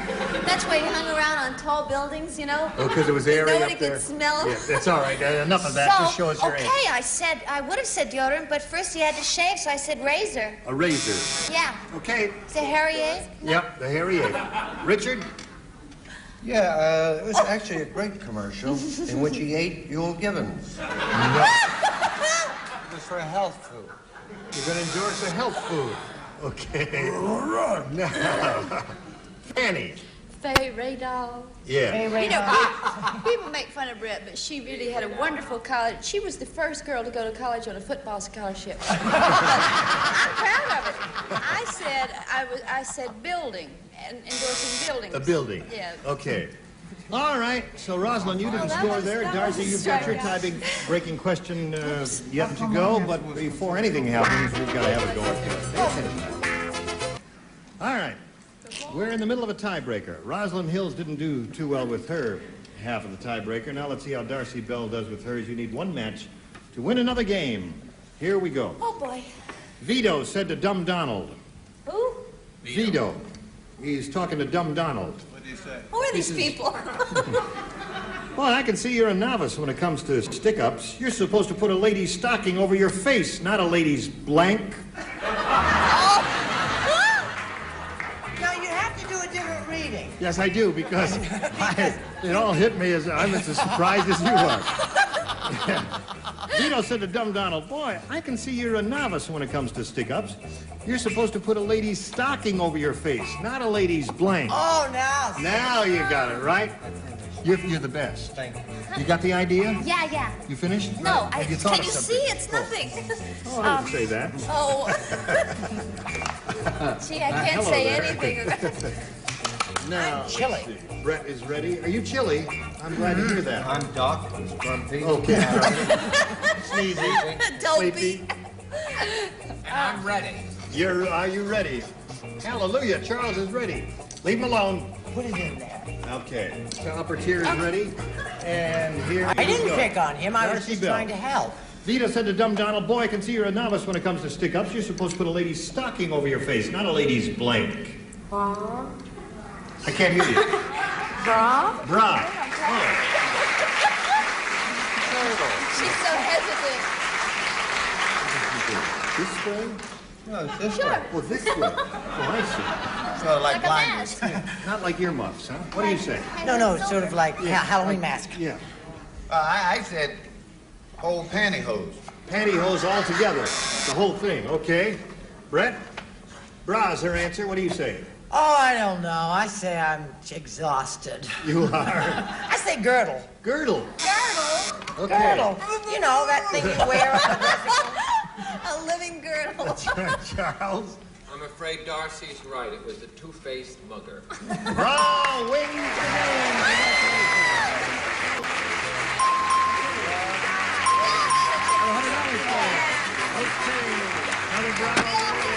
Well, Rosalind, it was a pleasure meeting you. We've got a gift for you backstage, together with our thanks for being on Match Game 74. Goodbye, Rosalind. Now, Darcy, this is your third game. You know how this goes. Here comes the big super match go, where you can win over $5,000. Shall we start? Yes. All right, we polled the recent studio audience, and we got their best response to this. Beat the blank. Now, the answer they gave most often is worth $500 if you match it. Second most frequently given response is $250, and the third is $100. Which celebrities would you like a little help from? Richard. Richard. Beat the clock. Beat the clock is one. Fanny. Fanny. Beat the band. Beat the band. Okay, there are two for you. Charles. Charles, have you got one? Beat the drum. Beat the drum. So you have beat the drum, beat the clock, and beat the band. You may choose one of those or give us one of your own. What would you like to do? Beat the clock. You want to say beat the clock? All right. That's the one Richard gave you. That's the one you're looking for. May we see the $100 response. Beat the Band is the one. Who gave you that? Fanny gave you that. Okay. We're looking for Beat the Clock. Here is the $250 response. Beat the Traffic. Uh-oh. That was a great show. Yeah, great show. I remember it. Here's the last chance for Beat the Clock. The $500 response. Beat the Clock.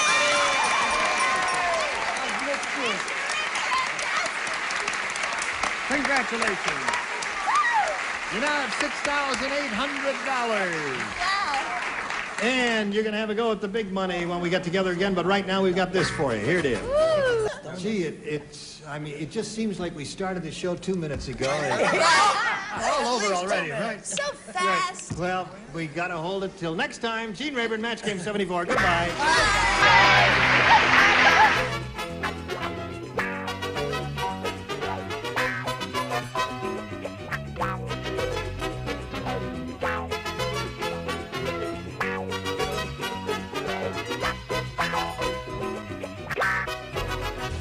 Tattletales next over most of the CBS stations.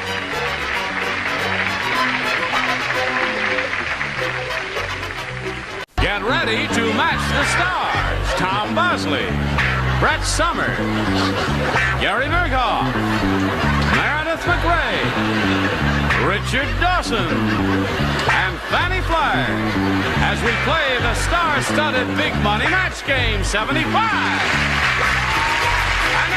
The star of Match Game 75, Gene Rayburn.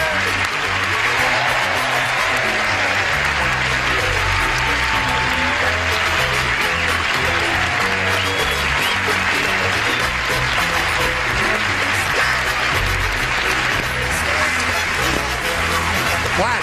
Thank you, Johnny Olson. Janet and I have a whole set of those sheets. You have a set of those sheets? It's the man from Glad. Very Did I have a plain good humor? So handsome. Thank you very much. Really? No good humor jokes? I just did one. What? I said, could I have a plain good humor? Oh, all right. What'd you do to your head? Da, da, da. It's for me to know, for you to find out. You got a new wig. You got a new wig. No kidding. Shall all of us veterans say hello to the new kid on the block, Tom Bosley, with a warm round of applause. How the heck are you? I'm fine, Gene. How are you? I see you again. Good to see you. You do much of this kind of stuff? No. Or you do all that sitcom stuff? Yeah. What's the name of your sitcom? I think it's called Happy Days. Happy Days, yeah. You gonna wear those on camera, those glasses? I have to because I can't see without them. Really? I can see you Even from this here. Close? What does this say? Made in Japan. No, it doesn't. He's all right. He can see. Now, let's say hello to our current champion, Maya Lake. How are you, Maya? Fine. Maya won one game, and she's got $600 to her credit. And as time expired last time, she had won another game and did part of the big money super match, but not the big part, did she? What are we starting at? For $5,000? Oh, you're going to play for $5,000? Yeah. You ready for that, Maya? Yes, I think Look, so. touch my hand. I'm Oh, shaking. she's cool, calm, and collected. She's ready for it, and we'll do that right after we do this message for you. Oh, hello there. What happened? Nothing, huh? Okay. All right, are you ready? All right, now, Maya, let's look up here. We polled a recent studio audience, and we got their best response to this. What? Oh, we've done that, you see? Maya, why don't you stay on the ball? We've done that. We've got the $500. Okay. See, you know what throws me? Instead of coming out on camera 5, he came out on camera 3, and I just got so discombobulated. She got the $500. Yeah, we did that yesterday. We're going to start right now with the head-to-head. In order to collect the $5,000, Maya, you got to match one of our celebrities. You want to change your suit, by the way? And it'll have to be an exact match. Time to choose one now. Richard. Going to choose Richard. Okay. Now you stand over here and face me. Thank you. Now here's the $5,000 question.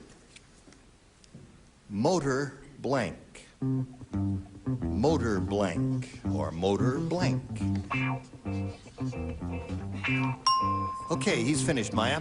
Now we need an answer from you which you think will match his. What do you say to that? Motor Motorcycle. Motorcycle, she says. Okay, Richard, the $5,000. May we see yours? He said motor car. Motor car. Yeah. Okay. Wait a minute. Hold on now. Listen, don't do that, because he's still got his second papers. And the immigration department may not let him, you know, stay altogether, so... Well, that's a nice way to treat an alien. Yes, sir. Did you register? Listen, Maya, you're still the champ. You've got your $600. You're going to meet another player and play another game, and who knows what'll happen. So let's welcome Louise Miller.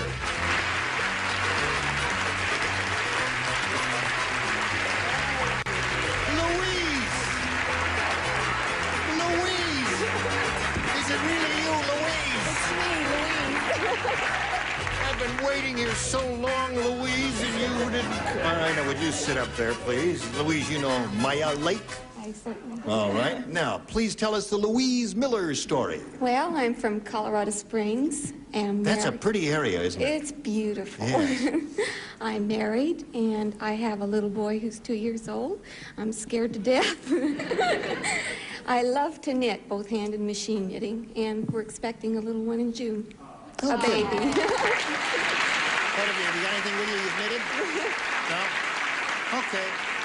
All right, lots of luck to Louise Miller. Let's begin, shall we? Please make a selection, Louise. Oh, I'll take A. A. All right, here we go. Everybody plays. Janice said, I stopped dating Jerry the auto mechanic because on my birthday, all he gave me was a blank. What? Janice said, I stopped dating Jerry the auto mechanic because on my birthday, all he gave me was a blank. Can you read my lips? Of course not. I don't have my glasses on. I'll talk louder. Doesn't help. I don't have my hearing aid on either.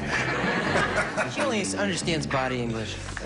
All right, everybody ready? So, Louise, Janice said, I stopped dating Jerry the auto mechanic because on my birthday, all he gave me was a blank. A wrench. A wrench. Yeah. Yeah. All he gave me was a wrench. You could take that two ways, Tom. Well, obviously, I must have dated the same mechanic. Really? How nice. So there's one wrench for you in a match? Yes. Hi there. Hello there, darling. Hate it. You hate my little orphan Annie wig? Oh, I don't like that wig at all. I love your... I've loved every wig you've ever worn, but I'm not too fond about this one. I can't say I dislike Dickie loves it. Didn't you like it when Frankie Lane wore it? No. Didn't like it on him either. It was alive then. Yes. Can we get back to the game? Never going to cut your hair again. Oh. My Janice is very highfalutin. Wrench is she the answer. wanted an airplane, and all he gave her was a car. All he gave her was a car. Why, she wouldn't stop dating him for that, would she? Don't you? I guess they forgot about my connections with the mafia. Now you, sir. Yes, you're their mechanic. I said wrench. Wrench. There's another one for Louise. That's two for you. Now, I hope you're not too rusty. You haven't been around here in a long time. No, I haven't been in Meredith, a have while, you? but I'm glad to be back. Let's see what you've First, got. I said kiss, Yes. and then I changed it to card. To All he gave me card. was a card. A Sorry card about that says that. happy birthday. Well, boo Okay. her. That's worse than Now, you see why What was the question? The question reads as follows, sir. Thank you. I stopped dating Jerry the auto mechanic because on my birthday all he gave me was a blank. And she said wrench. And I said grease job. Grease job.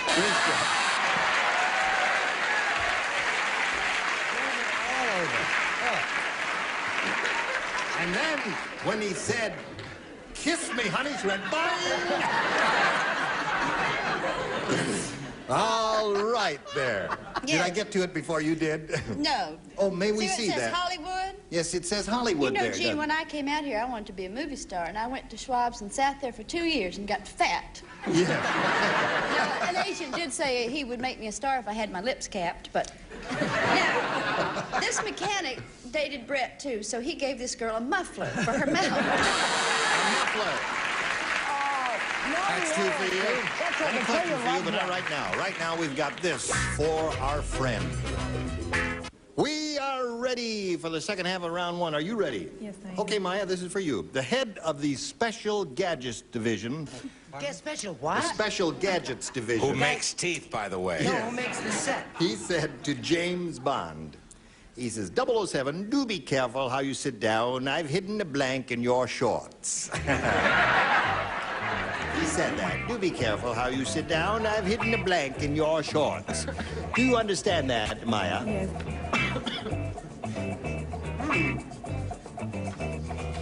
I'm just helping him out. Oh, yes. He wanted Each to one know. gets a first-round question and a second-round question. This is Maya's first-round question. Now, this is maybe a little long because I'm not exactly sure, but it'll We'll work understand it out. We'll figure I mean, it out. Just make some marks on the card and we'll decipher it. All right. Ready? Okay, Maya.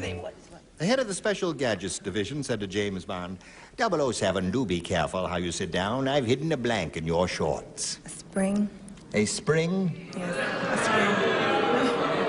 Why would he do that, Maya? Why, I ask you? You don't know. This year. Spring out. Oh, like so that when he the sits down, he goes... in the cars in the James Bond movies. She said a spring. So she did. A spring in your shorts. Well, I said a bomb. A bomb. Okay. Brett, what do you say? Now, this may be a match. I'm not sure because the Shriners use these. They have their little hats. Yeah.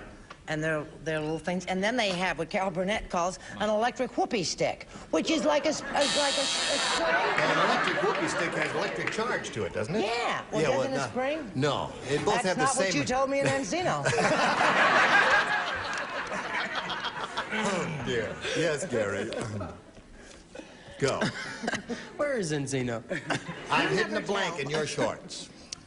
I beg your pardon? I've hidden a blank in your shorts. Well, I guess my detective story era was during the 50s, and back then they packed rods. A rod? I said it. Hidden A gun. Hidden a gun in your shorts. Same to you, fella.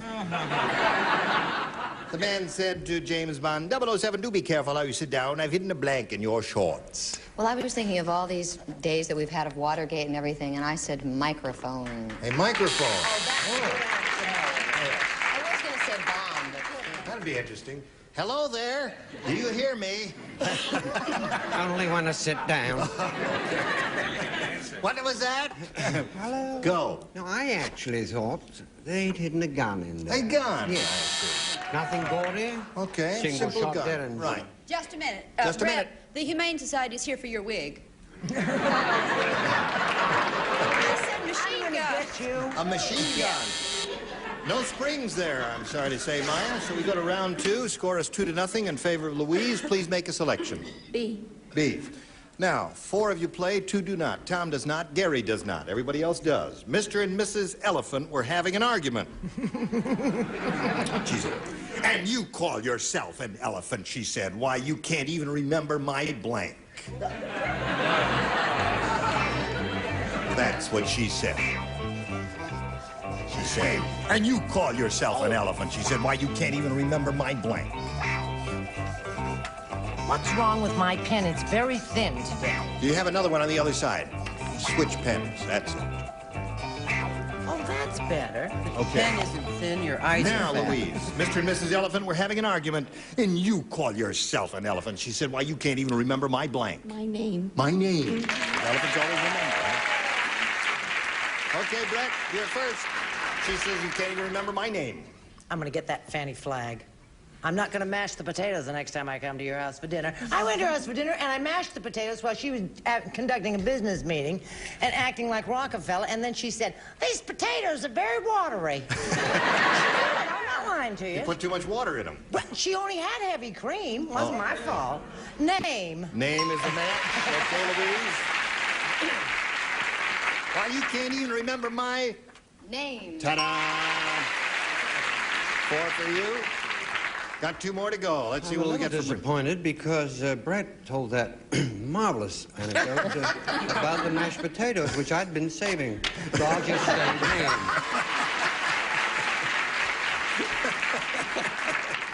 She mashed them with her feet. Yes. God knows they look like grapes. My old flame, I can't even remember his name. So you got 6. You're going to have to work very hard and listen carefully now. You got to match everybody to stay in the game, Maya. Dr. Frankenstein said, Oh, he's back. Oh, I love you. "When my monster eats, he doesn't use his hands.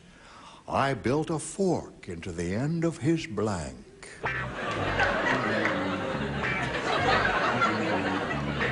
I built a fork into the end of his blank. Speak to me, sweetheart. Tell me again. I have nothing to say.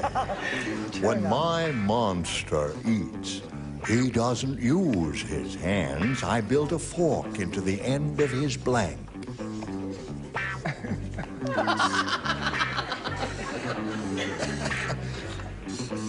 That makes a terrible noise when you do that. All right.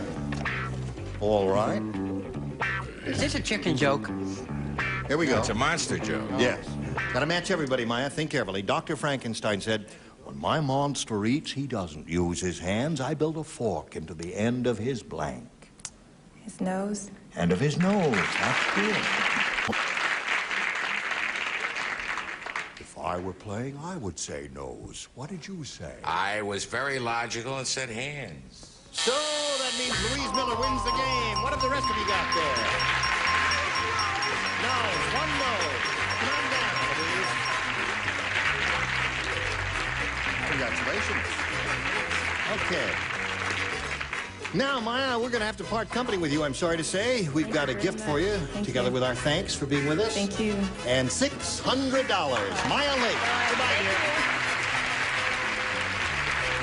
Hello there. You stand by for a moment while we do a little business, okay? All right. Here we go. Okay, Louise Miller. Yes. That's you, isn't it? Sure is. Okay. Dance. You doing a little dance? Yeah. Anna, you got that way? No. Oh. When are you expecting? June. June. June. Oh, okay. All right. You ready for this busting out now? all over. We polled a recent studio audience, Louise. We got their best response to this. Cincinnati blank. Now, the answer they gave most often is worth $500 if you match it. Next, $250, and a third, $100. Whom do you call on over here for a little help? Richard. Richard, number one. Cincinnati Kid. Cincinnati Kid. Tom. Tom, have you got one? Cincinnati, Ohio. Cincinnati, Ohio. These are verbal, Tom. You don't have to write these. Oh, Just all a right. verbal response at this part of the program. And Meredith. Meredith. How about the Cincinnati Reds? The Cincinnati Reds. Well, you got three there, Louise. You got the Cincinnati Reds, the Cincinnati Kid, and you got Cincinnati, Ohio. What do you want to do about that? I think I'll try Kid. You'll try the Kid. All right, we've all got our fingers crossed for you. Let's find out if it's up there, and if it's there, where is it? That is the question. And we'll begin at the bottom by revealing first the $100 response. Cincinnati Kid, you've got it. Congratulations, right off the bat. There it is. All right. Now, before we go on and play for your $1,000, let's find out what's under the $250 response. Cincinnati, Ohio, that's the one that Tom gave you. You think Reds is up there in top? Right, here it is. Right. Cincinnati Reds, that's the one Meredith gave you. And yes, indeed. All right, now to collect your $1,000, you remember you have to match one of them head to head. It has to be an exact match. Time to choose one now. Richard. Okay, Richard, get ready to write. Louise, you'll face me. And here is the $1,000 question. Log blank. L-O-G blank. L-O-G blank. Log blank. All right, he's finished. And now, Louise, we ask for your response, which you think will match his. What do you say to that? Log? Cabin. Log cabin. All right, Richard. She says log cabin will match you. What do you say? I say, I guess I better go back to England again. That's two in a row? On behalf of all of us here, a little something for the baby.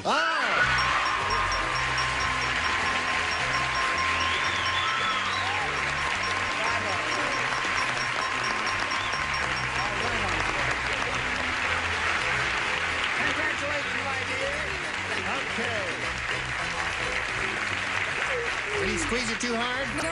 Oh, you didn't squeeze it too hard, because I don't want you to get anything stirred up. How do you feel? Terrific. Good. How much you got now? $1,200. That's what you got. You happy about that? I'm ecstatic. Good.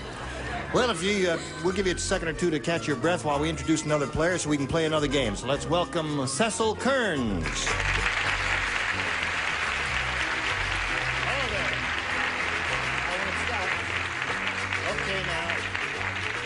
Hello there. Hello. Are you Cecil or Cecil? Cecil. Cecil. Yes.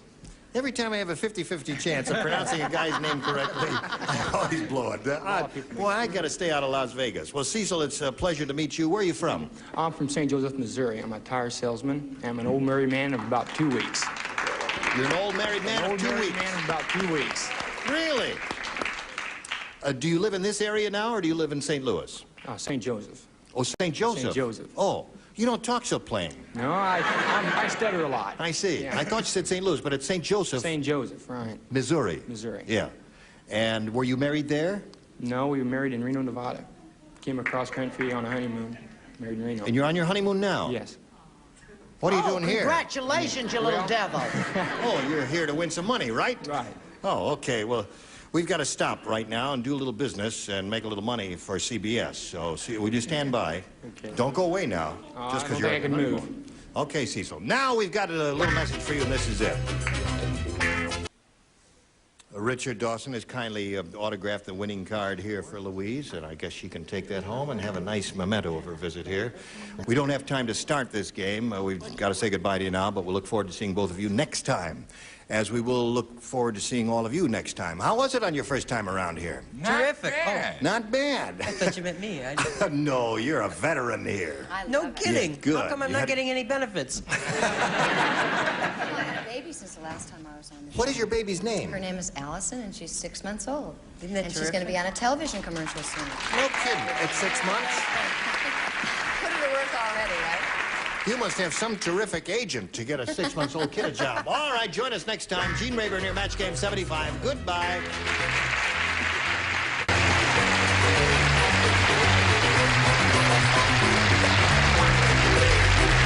This is Johnny Olson speaking for Match Game 75, a Mark Goodson, Bill Todman production.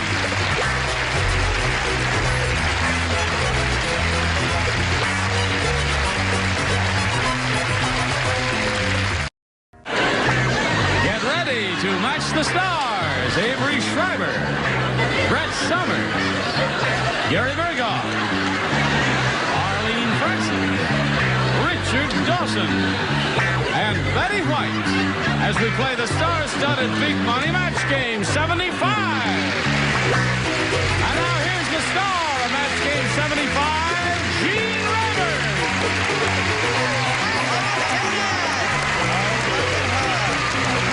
Talk about pretty.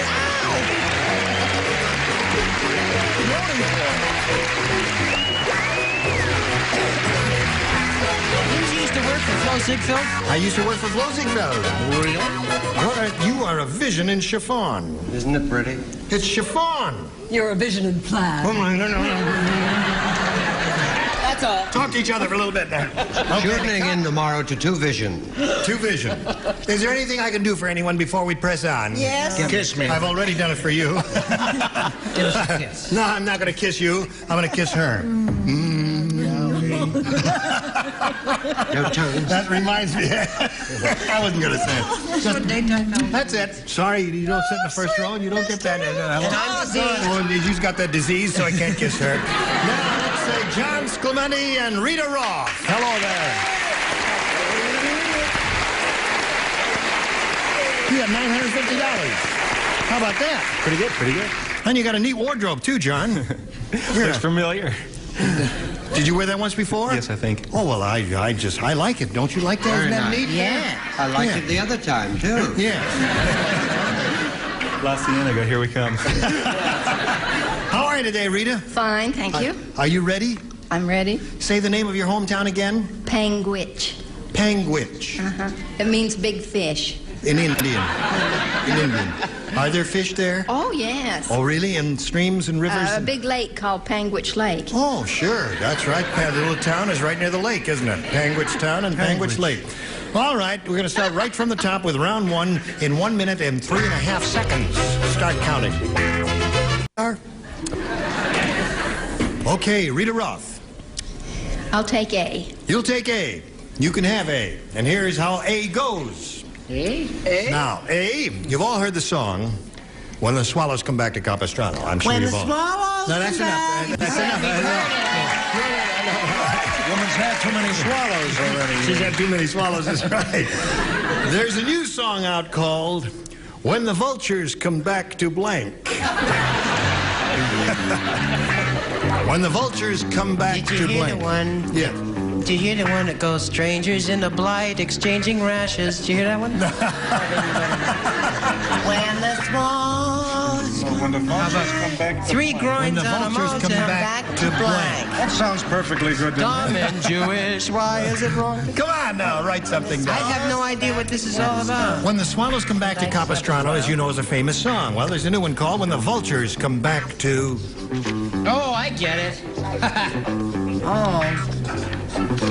Betty's not All gonna right. like this answer. That's pretty good. I didn't know they had left. No, it really kind of isn't. Pretty good. Son of a gun. You see what she wrote? That's pretty good. Thank you, Doctor. I needed that. Are you still fiddling around up there? Oh, I'm through fiddling. All right. Now I'm into the bass now. Now, here we go. Rita Roth. Surely you remember the song When the Swallows Come Back to Capistrano. Yes. But perhaps you haven't heard the new one called When the Vultures Come Back to... San Quentin. San Quentin.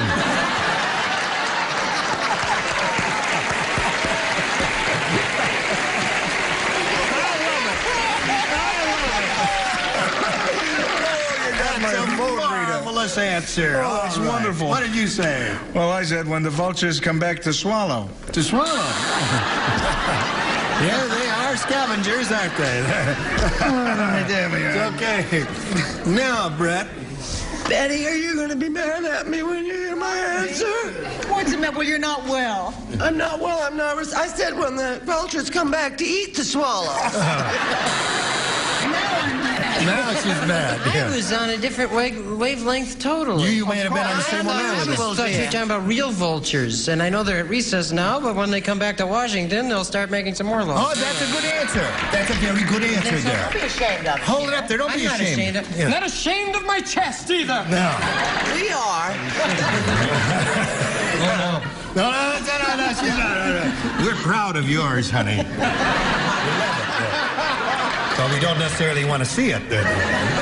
That's what you all say. That's because they've all seen it, honey.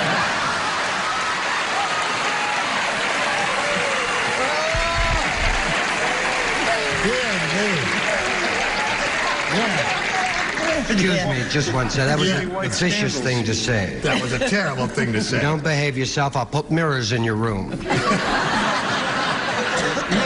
You've heard it, so when the swallows come back. The new one is called When the Vultures Come Back To, and Rita said San Quentin, which was rather amusing. I wish I'd said it, but I happen to be on Brett's wavelength to get the swallows. Jeez, when the vultures come back to get the swallows. Now, what wavelength were you on, Richard? Shortwave. Shortwave. Yeah. Police skulls. Now, this young lady Yes. would remind you of doves. Beautiful dove. That's right. She's a soft, gentle lady. Yes. So I say when the vultures come back to Brett. To Brett. I don't understand that. They would account for the ratty hair and everything. That's right. They will get eaten by the bats in her belfry. That's enough. Now, here we go. Betty White, you're Once on. is enough. When in doubt, you don't say Cucamonga, you say Burbank. And I just took Burbank. the vultures Come back to Burbank. Yeah, that's possible. Well, okay, you didn't score with that. Now let's see how John Sclementi does with his first round question. King Arthur said... He did not. Yes, he did. He said, when my wife Guinevere gets amorous, she goes wild. So when I go to bed, for protection, I bring along my blank.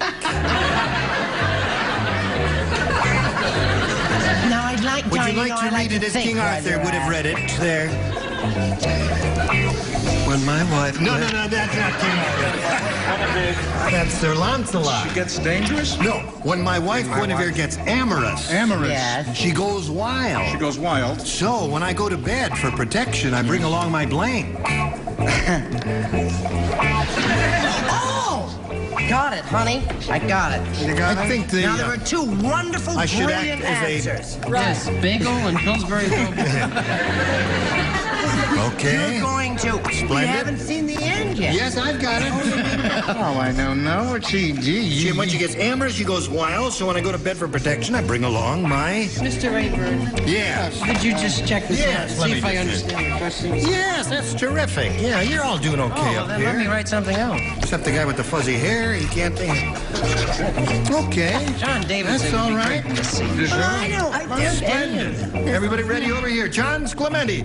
King Arthur said, when my wife Guinevere gets amorous, she goes wild. So when I go to bed for protection, I bring along my... Armor. Armor.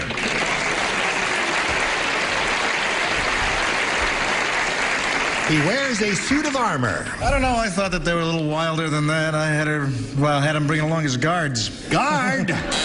Get this woman out of my room. What'd you say, Brett? He had this terrific navy blue pinstripe. Yes. And it was a suit of armor. A suit of armor. One for you, John? See, tell me, Gary. King Arthur was not a chauvinist. He believed in equality. Right. Intermingling of roles and all that. Whatever it turns out. He wore his chastity belt. His chastity belt. Okay. Now, would you like to tell us about King Arthur? Well, I'll tell you one thing. He never wore a chastity belt. Well, I've never heard of him doing that, but what the heck? He brought along his armor. His armor. That's two for John. I feel like such a fool. Well, the Englishman can tell us about King Arthur, can't he? You bet your life. All right. You can't wear armor in bed. No, you can't. No matter who you're fighting on. So you do what I do. You bring along your shield. The shield. It works. It works. I've seen some of the women When you're ready to give up, you just... Oh. Now, you tell us a real inside story about King Arthur. Because she was alive then. Brought along his round table, I bet. All right, is everybody finished? Is everybody quite finished harassing this pretty lady? And Alan Ludden had just died. Jealousy is a terrible thing in a woman her age. It really... Let me tell you, he brought along his armor so she could kiss him good night. Good night. Back sleep. So the end of round one, 3-0. Round two will occur in a moment or so, but right now this is going to occur especially for your benefit. Now I'm ready, okay? Are you ready? All right, here we go. Now, Rita Roth, you got a choice of A or B. Try B this time. You had A last time. It's terrible. Yes, it was. I wouldn't go for A again, ever again, if I were you. B. Oh, wait till you hear this, Rita. Zulu the cannibal was such a slow eater that before he finished eating his dinner started to blank. Wait, go ahead. No, say that again straight, because I think I've got it. Zulu the cannibal was such a slow eater that before he finished eating his dinner started to blank. Oh, honey, I got it. His dinner started to blank. Well, don't give it to me, as it were. Ruth, you don't have a thing in the world to worry about, sweetheart. I do. Now, we're waiting for Avery and Gay reads. Before he finished eating his dinner started to... Blank. His dinner started to... Blank.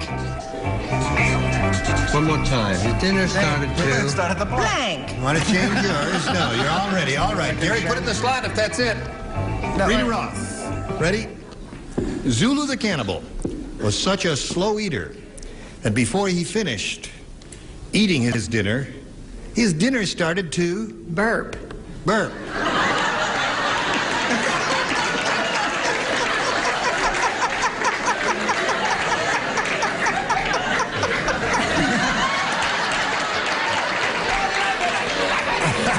lady. She really is very, very hip. Were you ever a stand-up comedian, though?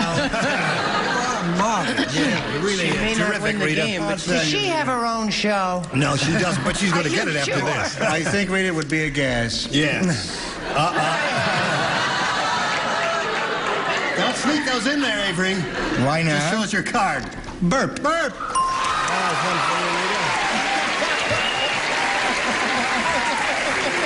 An unlikely possibility, but nevertheless, it's a match. I don't care how unlikely. What do you say? I was sure I had it this time.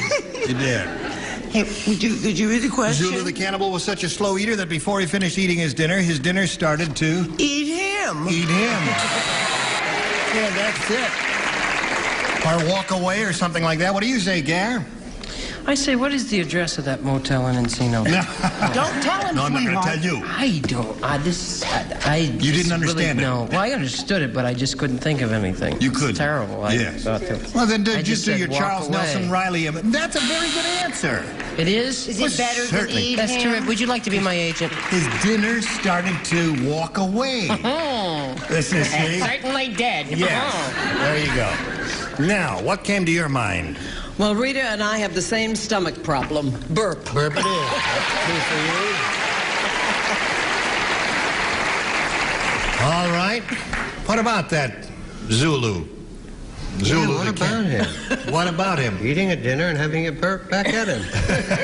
No, I said the dinner started to leave. Started to leave. Walk away. Never leave your dinner Not really. unless your dinner leaves you. Achieve a tie, you've got to match Betty to stay in the game. I hate being in this spot. It's tough, isn't it? It's tough because I love Rita and I wish he would stay around and run. I'm sorry, Rita. That means John wins the game. Congratulations. Well, Rita, I'm sorry to see you go.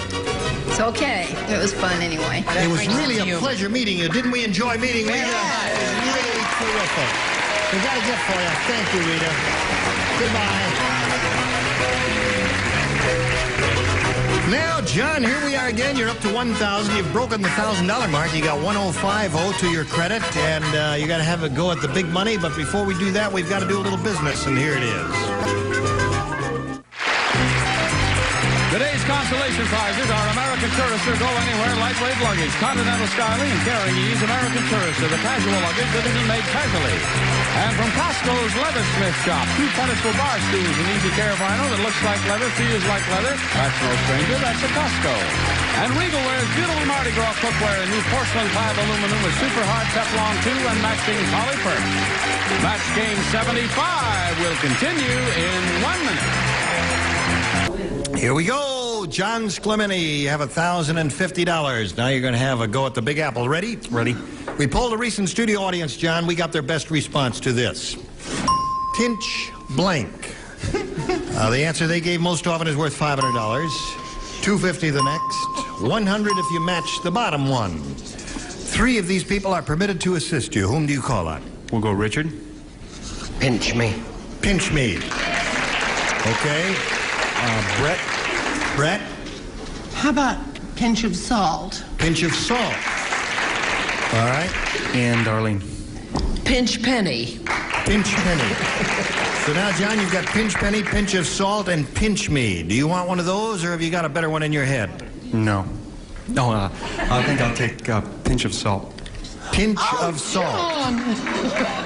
Pinch of salt is the one he hopes is up there under the $500 response. But as usual, we'll start down at the bottom and reveal the $100 response.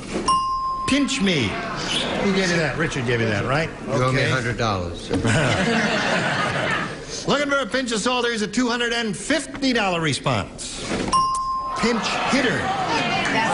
That's a good That was one. Gary's, yeah. Last chance for a pinch of salt as we reveal the $500 response.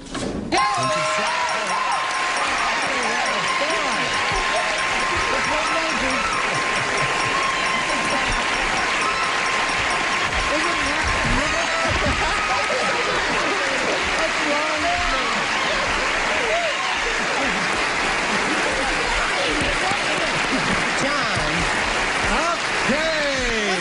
what's wrong wrong with your wife? She has no enthusiasm. Yes. Your wife is really flipping out over there. All right, now you got 1,550. That means you're going to play for 5,000 right now. Remember, you have to match one head-to-head. Try him to choose one now, please. I think I'll go Richard this time. Thank heavens! Poor little girl. All right, Richard, you get ready to write. Here we go with the $5,000 question. Will blank. Will blank. Will blank.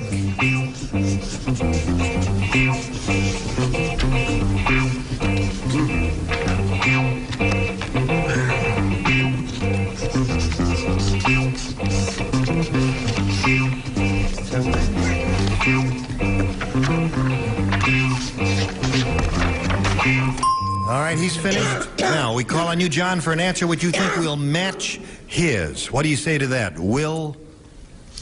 In testimony. Will and testimony?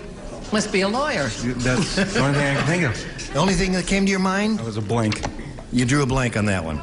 Well, in the unlikely possibility that you've matched Richard, you will get the $5,000. I would have said last will and testament. Last will and testament. No, there were so many. Will you marry me? I didn't know what to do. I just said, will you? Will you? Hoping he'd say yes and we'd get out of town. You know, what would you say? What I thought would come to everybody's mind is Will Rogers. We'll do it again. All right, we'll do it again. All right, ask me quickly. Blank. What do you say? Choose me this time. Will you give me that I said address? will and testimony. Will and testimony. Okay. All right. Sorry, it doesn't match. Well, listen, you're up to 1,550, John, and you're going to meet another player now, so let's welcome Sandy Vasco. Hello, Sandy. Okay, John. You know Sandy Vasco, right? I guess you two have met backstage. How's Sandy Vasco on this day? Fine, thank you. Where are you from, Sandy? I'm from East Detroit, Michigan. And are you living here or vacationing here? Vacationing. And what does your husband do? I'm single. Oh, and that's what he does, huh? Well, of course. I'm a student at Wayne State University and a tennis instructor, like part-time, to put me through school. You're a tennis instructor? Yes. What can you do for my tennis elbow? Practice your forehand. Practice my forehand. Okay, follow me. Well, we don't have time to start right this second. We've got to do a little business first, and then we'll see what happens after that. So you come right back. One more? We don't have time to start. We just have time to thank you for showing up and hope you'll show up next time. Because if you don't, we're in a lot of trouble. All right? Okay. And hope you'll show up, all of you, on some future date. Some in the near future and some in the not so near future. But that's the way. Would you like to pinpoint it? Yes. Well, could I ask? My son has a birthday coming up. Yes. And rather than give him a gift, I wonder if I could just get him to run out here and take a bow. Get out here and take a bow. $33. Gary Dawson, hello ladies there. and gentlemen. Gary Dawson. When is your birthday? Soon. Happy birthday. All right. Now, the next time we all get together, we will have these people for your pleasure. Buck Owens, Brett Summers, Gary Berghoff, Gloria DeHaven, Richard Dawson, and Patty Doyle. All right, now you got to smile. Smile. And a boy. Team Labor Match Game 75. Join us next time. Goodbye.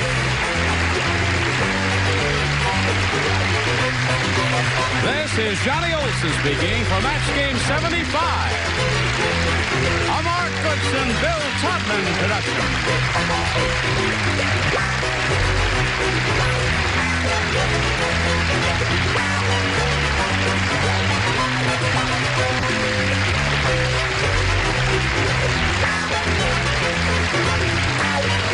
Stay tuned for Tattletales next over most of these CBS stations.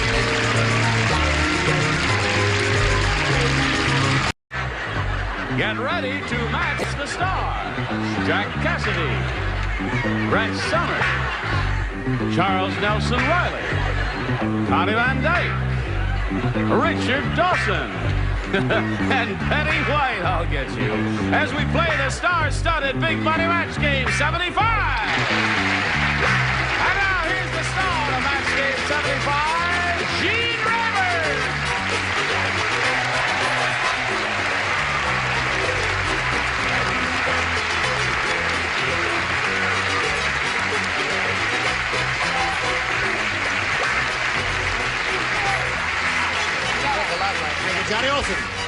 Hello there. Howdy to you, Gene. You look like a grand bunch. Haven't seen you in a long time, Jack. Welcome back. Thanks, Jane. I've been on the road. Touring. Really? Yes, I was in the Chocolate Soldier. No kidding. Wonderful. Victor Herbert? No, another soldier. Now, since you've been here before, would you join in the little tradition of welcoming the new kid on the block? Dick? With just Dick's sister? Yeah, a brisk round of applause for Connie Van Dyke. Oh, there. hi. Nice to have you with us. Listen, I don't want to create any problems, but I was in Jackson Hole, Wyoming last weekend. I'm sorry. No, it's a marvelous place.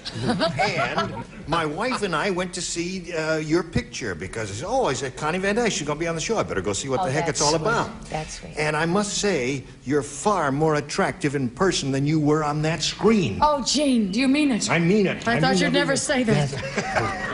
You're a The name of pretty the lady. picture is WW and the Dixie Dance Kings, and Burt Reynolds is in it, too. Oh, yeah. I forgot about that. Yes, sir. I would just like to mention that Betty's opening at the Palomino Club Thursday.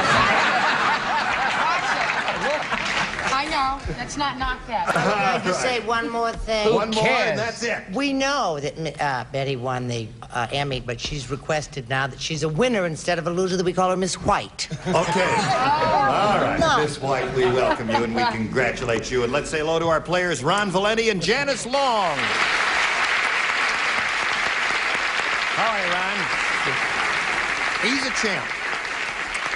He has won $11,800, this rascal. And he said to me yesterday, after he was walking off the stage or something, he says, $11,000, that's more money than I make all year as a school teacher. And I think it's just wonderful that he's won the money. Now he's being challenged here by Janice Long, who's had her first round question and didn't do real well with it. But she has another shot at it, and you'll have your first round question in 1 minute and 3 4/5 seconds exactly. No. Hello there. Now, we'll begin by pushing this button and revealing the first round question for Ron here. Everybody play, since this is his first round question, this little poem for you. I love Frosty. Said nutty Aunt Jane to old Mr. Crane, I'm going to Spain to get a new blank. Said nutty Aunt Jane to old Mr. Crane, I'm going to Spain to get a new... I usually like little poems. No, that's an interesting little poem, and everybody understands the rhyming scheme, Jane, Crane, Spain. Okay, that's as far as I can take you. You're very quick That's right. for the new kid on the block. She's not bad, huh? She writes fast, too. She writes fast, too. Thanks, yes. Betty. The words of the immortal Joey Lewis, who once said, let's go over to Barcelona and watch the Spanish fly.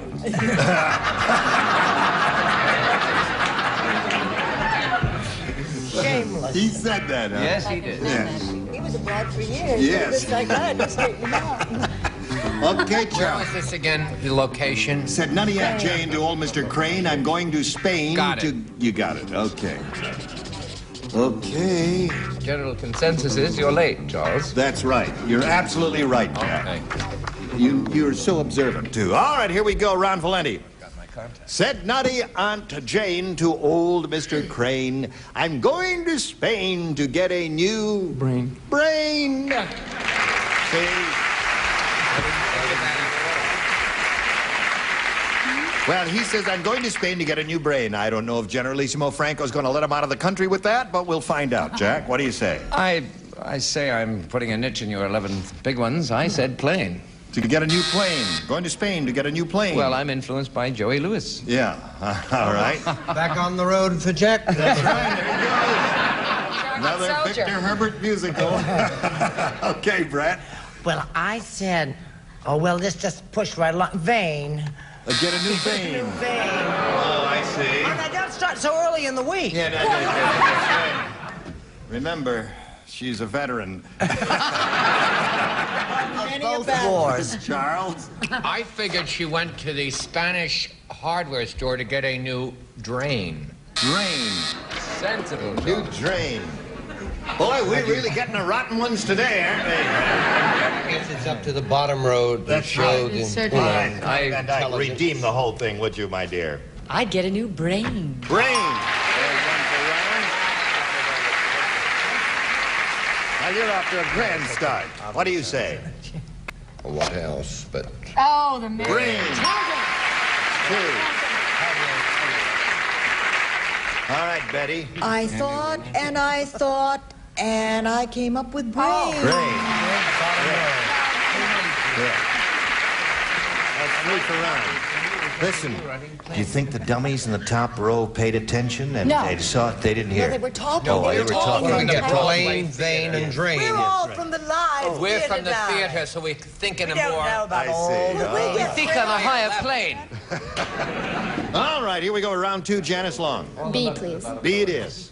Now, this is Janice's second round question, but in her first round question, she didn't match anyone, so therefore everybody plays. Who cares? We all care, because a lot of money involved here. Leroy the Cannibal said, I'm worried about my wife's appetite. Today I found my blank on her grocery list. Leroy the Cannibal said, I'm worried about my wife's appetite. Today, I found my blank on her grocery list. I have to give you just a straight... Charles hasn't started. Jack is writing, but It's hard to read some of that. Well, I'll give you another reading that, but I guess... This one should be a poem, it seems. Reading, Janice. I'm worried about... Shh, quiet, the star is speaking. I'm worried about my wife's appetite. Today I found my blank on her grocery list. Today I found my blank on her grocery list. Oh, today I found my blank. Okay? Do you Seems simple enough. Yes, it does. Why It really didn't you is. read it that way before? But, Now, see, I could have had a different answer. well, you can change it if you want, No, but it's I'm all right. giving you both readings just so that it's everybody okay. can have a perfectly free choice. Everybody else is Janice. always difficult, I'll give you so- 2 readings also. Leroy the Cannibal said, I'm worried about my wife's appetite. Today I found my blank on her grocery list. Or today I found my blank on her grocery list. Body? Body? Yeah. Cannibal, they eat Yeah, people. right. They do eat people, don't they? She's urging the audience to give her Yeah, some whether sort she's of right or not, give her a cheer. Make her feel... Okay. So she says, today I found my body on her grocery list. What do you say, Jack? I say it's... You offer this girl a body? Celestial, actually. Celestial body? Yes. Evidently a valley crowd. I said my mother, Gene. My mother? Well, in-laws and all that sort of rot. Well, that's a body, but it's too specific versus her general answer. What do you say, Brett? Oh, my mother was a general. Yes. I say, cheer up, Janice. I couldn't possibly let you go 2 rounds without something. I said myself. I do Self. believe that so is... So that's self and body the same? Would you offer? I said, well, I didn't hear the word cannibal. You didn't hear the word cannibal? No, so I wrote shaving cream. Maybe I'm having a nervous breakdown, but I'm trying to get through my career. Maybe? Hand. Hand. Can I say it before the buzzer? Yes. Once more, let's rehearse. Hand.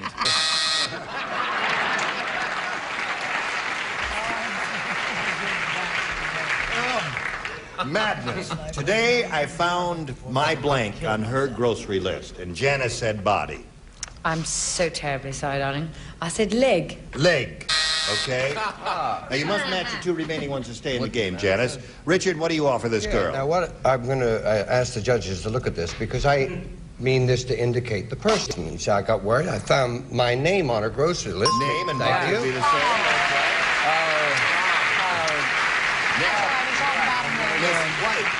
Well, she was putting a bite on a friend, which wouldn't be too bad if the friend was the chocolate soldier, so I agreed with Jack Cassidy and said mother. Mother. Roy Morley wins the game. Attaboy. Janice, I'm sorry to see you go. Well, that's okay. You're a sweet lady. Go, I'm glad you had a good time here. We've got a gift for you together with our thanks for being on Match Game 75. Goodbye, Janice. Well, it's he's spinning off, we'll spin this message for him and come back and see how he does, okay? Okay. Hello there. Here is old Ron Valenti. Fourth time, right? Right. And you got $11,900. Boy, you could get close if you go all the way here to the all-time champ, who's around 18,000 or so. All right, let's begin. We polled a recent studio audience, Ron. We got their best response to this. Yes, blank. Now, the answer they gave most often, remember, is worth $500. If you match the next one, you get $250. If you team up with the bottom one, you get $100. Whom do you call on here? Betty. Betty. Yes, sir. Fanny Flagg sat in that seat last time. It's still warm. Yeah, it's still warm. And he had marvelous luck with her, and I guess that's why he called on you first. You did well on the program, too. Yes.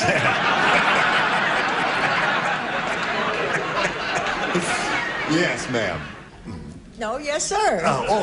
Yes, sir. Oh, I beg your pardon. Quick naps Yes, help you. yes, they do. Yes, sir. Okay. Richard. Yes, sir, that's my baby. Yes, sir, that's my baby. No, sir, don't mean maybe. Yes, sir, that's my baby now.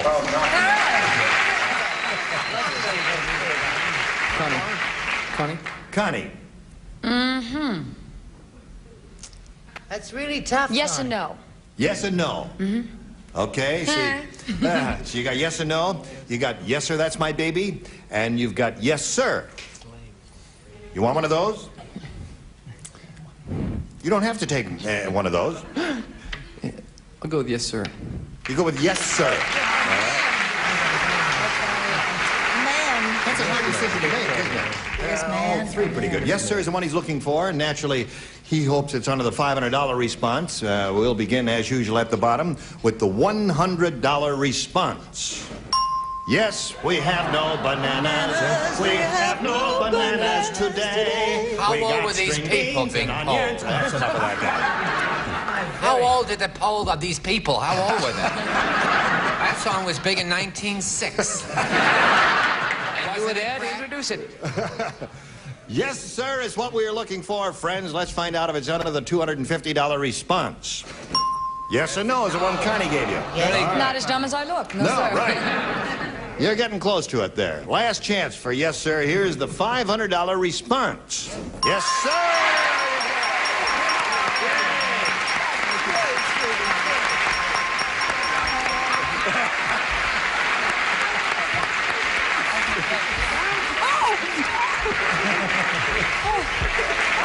Sorry about that. I've been radished. Listen, I gotta tell you something. Is that how you welcome all your That's guests? it. That's what everybody, we do a lot of kissing on this show. Oh, that's cute. When Fanny Flagg won for him, I noticed he kissed you on the cheek. When Fanny Flagg, he kissed her right on the lips. Honey, I'm new here. Oh, you're new, that's right. Evidently, he saw me in the Iger section. 12,400 is Ron Valenti's total. He's going to try for 5,000 now. To collect it, you've got to match one celebrity, and it's time to choose one, remember? How you did it last time. I'll go with Betty again. Okay, Betty, get ready to write. Even if I answer wrong, do I still get the kiss? Yeah. All right. $5,000. Blank lens. That's L-E-N-S.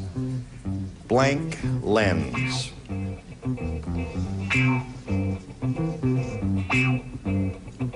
They're both thinking. Now, Betty's made up her mind. Ron, we need an answer from you, one you think will match hers for $5,000. What do you say to that? Blank lens. Contact. Contact lens. That's pretty good. We'll find out right now if you do match her. Betty, for $5,000, may we see yours? He says contact. Oh, darling, I am sorry. I said camera lens. Camera lens. Oh. Gus, you don't have to buzz a buzzer so long. It makes her feel bad. She hasn't been here in quite a while. She is an Emmy winner. That's enough of that. All right, listen. You'll play another game in a moment or so. The winning of the Emmy's gone to her head. No, it hasn't. You're going to play another game in a moment or so, but right now we got to play a game with our audience out there in America, and this is it. All right, here we go, friends. Oh, no. Hello, let's welcome this lady, Susan Rogan. How are you, Susan? Fine, thank you. You know Ron? Yes, fine. What's the way you say your name? Rogan. Right. Okay. Now we'll all hear the Susan Rogan story. Pay attention now, because we may ask questions about her life later. Susan? Well, for the past 8 years, I've been working in a bank. I'm married to a wonderful man, and we're expecting our first child in August. Thank you, Susan. Expecting what in August? You're expecting your first child in August. Okay. Well, good luck with that blessed event, and good luck here, Susan. I'll push this button and ask you to make your selection. B, please. Here it is. Everybody plays. The tiny, tidy bowl man dragged a tongue depressor into his tank, and now he uses it as a blank. The tiny bowl man. Right. The tiny, tidy bowl man dragged a tongue depressor into his tank, and now he uses it as a blank. I said to Charles, what is she? I said, what? I didn't hear that. What is she expecting in August? And Charles said, a streetcar, Susan. What would be expecting in March? In August. She's August. gonna have a baby. All right, here we go. Now, Susan. The tiny, tidy bowl man dragged a tongue depressor into his tank, and now he uses it as a blank. As a paddle. As a paddle, that's good. Not bad. That's it. All right, Jack, she says he's got a paddle. I'm sure she does. Good luck with the child. I'm the father of 18 myself. I reminisced. That little teeny tiny person, Gene, is so teeny tiny that he used it as a raft. As a raft. How about an applause for that, gang? Yeah, the jury. Oh, I saw your work, too. All right, Brett. Isn't that a terrible answer? Not bad. Not bad. My darling, paddle and or. Or. That's right. No one said it yet. Very cute, very sweet, adorable, but the boat was motorized. It was a motorboat. He doesn't need it. Yes, it is a motorboat. Yes, it is. He's Thank right. you. This very stunning man in the end. Sure. I said a surfboard, and when it flushes, it's out of this world.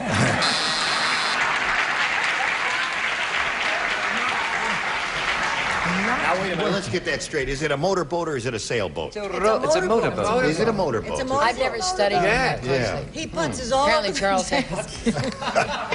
All right, then I guess we do need an oar then if it's a sailboat. Tiny Tidable man dragged a tongue depressor in his tank. Now he uses it as a paddle or oar, as she said. What do you say? A tongue depressor. No, he uses it as a oar. Oar. That's two for you. Oar or paddle is what she's looking for. Call me names. Are you with child? Yes. Good luck to you. That's three, Susan. Miss Betty White, honey. The object of this game is to say the first thing that pops into your head, right? Right. And Trust it's your amazing, first instinct. amazing that we've all lasted this long. Yes. But no, he hangs 10 in the tank, hits a surfboard. A surfboard. Okay. That's three for her, and let's see how you do with yours, Ron. Sorry. To start the great spaghetti eating contest off with a bang, the judge shot a blank out of a cannon. That's an easy one, isn't it? Yes. Did you hear that, Ron? To start the great spaghetti eating contest off with a bang, the judge shot a blank out of a cannon. Charles got that all by himself without any help from me. All right, now we'll come over to Ron. To start the great spaghetti eating contest off with a bang, the judge shot a blank out of a cannon. Meatball. A meatball. Very good. Those phys ed teachers are pretty funny guys. Certainly knows his answers, doesn't he? I really went for the tiny tidy pole man in this particular one. Oh, you did? And what'd you give us? I gave you meatball. Meatball. Only one. All right, Brett.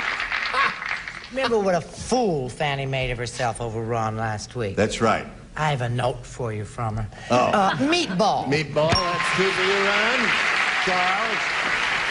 You know what's sad? The first round, the three of us couldn't get brain. Yeah. Remember, it was plain, vein, and drain. Right. How come the three of us can be three meatballs? Yes. You got three meatballs there. Let's see if Connie makes it four meatballs. Boy, I'll tell you what, honey, I'm a meatball. You are a meatball. That's four for you. Give the little fella a meatball. I wouldn't give him the time of day. The women are absolutely crazy about him. Well, he's a good-looking guy. May I say something to you, man to man? I love you. Meatball at 5. And Betty. No, not Sir Point. I don't even mind taking Fanny's hand-me-downs. Meatball. All right. So at the end of round 1, 6-3, you got another shot at it right after this. Hello there, and goodbye. Thank you. You were just splendid. She gave a match game 75. Goodbye.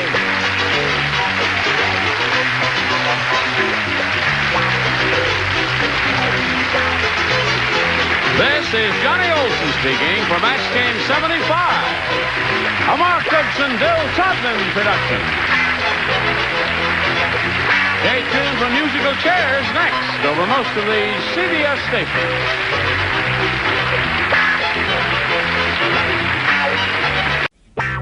Get ready to match the stars. Orson Bean, Brett Summers, Charles Nelson Riley, Linda Day Joy, Richard Dawson, and Patty Deutsch as we play the star-studded Big Money Match Game PM.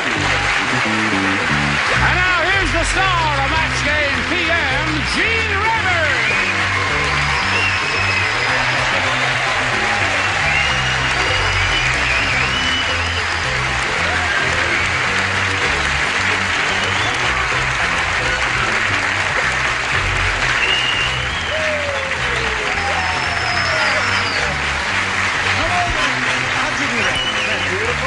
Thank you, Johnny Olson and friends. Well, we must save the confetti for another occasion. Yeah. Because it's a low-budget show. Is everybody all right up here? You're a beautiful bunch. I'll keep You know, this. we have something very unusual in this show. It's never happened before. 2 of our celebrities have a child named Max. This is true. Orson has a child named Max, and Yes. you just had a child named Max. Yes. Yours is a very young child. Yes, he's 7 weeks. He's 7 weeks, yes. Yeah. I And can I see have a he's boyfriend very 7 named weeks, Max. and he's... Kid must be hungry as heck now. You keep away from that. All right, then. Are you all ready? Uh-huh. Nice to have you with us. Huh? You know the audience thought she You're was Max. Fanny Yeah. Flag. My Max is not short for anything. Maximilian or Maxwell or anything. Just plain Max. Max Bean. Yes. Yes. Figure with a name like that, he either has to be an astrophysicist or a Jewish cab driver. Now, what do you say we say hello to our 2 players here, Skip Robinson and Annette Vistica? Who's whistling? Hello, Skip. Fine, Gene. Good. Annette? Now, we're going to ask each of them in turn to tell us a little bit about themselves. Annette, we'll begin with you, where you're from and all that. Okay, well, I'm a native Californian, and I'm now living in San Pedro with my husband, Dan, and our 1.5-year-old son, Scott. And he can't be here today. Dan just left for a business trip in Illinois. But I have a lot of friends with me. Good. All right, good luck to Annette. And you, Skip, where are you from? Gene, I'm originally from Los Angeles, and now I live in Provo, Utah. I work at the Department of Music at Brigham Young University. And I have a beautiful wife and an 8-week-old son named Kelly Mack. And do you play a musical instrument? No. No? You're fired. Thank you.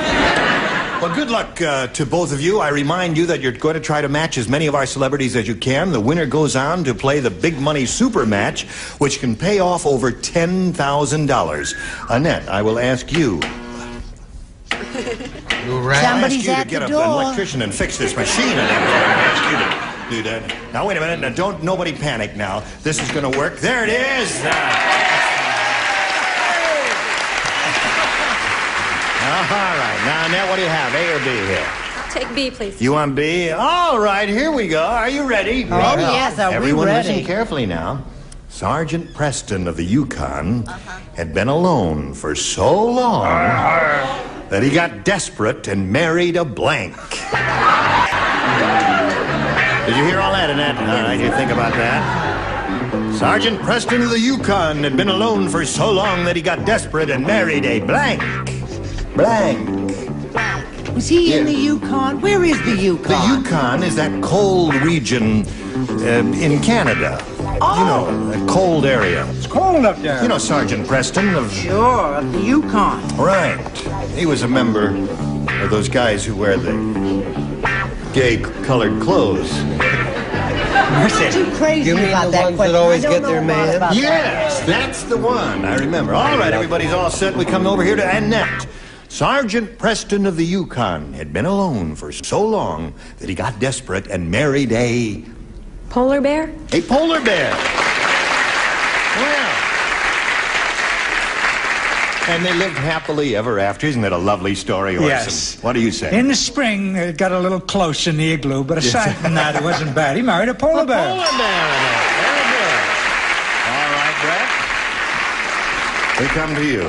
Well, now, imagine that. I don't know a lot about that area. Now, wait a minute. Didn't you know that Sergeant Preston was a member of the Royal Mounted Canadian thing and all that, didn't you? Good gravy. I guess I knew that, but I forgot I had so much on my mind. What mind? Show your answer. I said, well, she looked just like she had these enormous blanks. He married an iceberg. Oh, that ain't right. Don't work on me. All right, we'll give you another chance later. Charles? You have the feeling you're not really playing with the other kids. Polar bear, of Polar course. bear it is. Okay. That's two for you, Annette. Now, Linda, what do you say? Sergeant Preston of Yukon had been alone for so long that he got desperate and married a polar bear. He did? That's what she said. What do you say? Oh, yeah. Well, see, he was always with his, that king. Oh, the horse. Dog. Yeah. A dog. Oh, I'm sorry. Oh, you don't know any more about Sergeant Well, I know he was than a I Mountie do. and all See that. that? And I said he married a husky. He married a husky. Thank you very much. Okay, married the dog. All right. So what do we got? Two polar bears, and what do you say? When you speak to him again, will you see if I could get the pick of the litter? Press on. I happen to know he married a bear. A bear. There's another map. That's three for Annette. She's doing very well at this. Oh, yes. What did you say? On the other hand, he did have a brief encounter with a sled dogette. A sled dogette.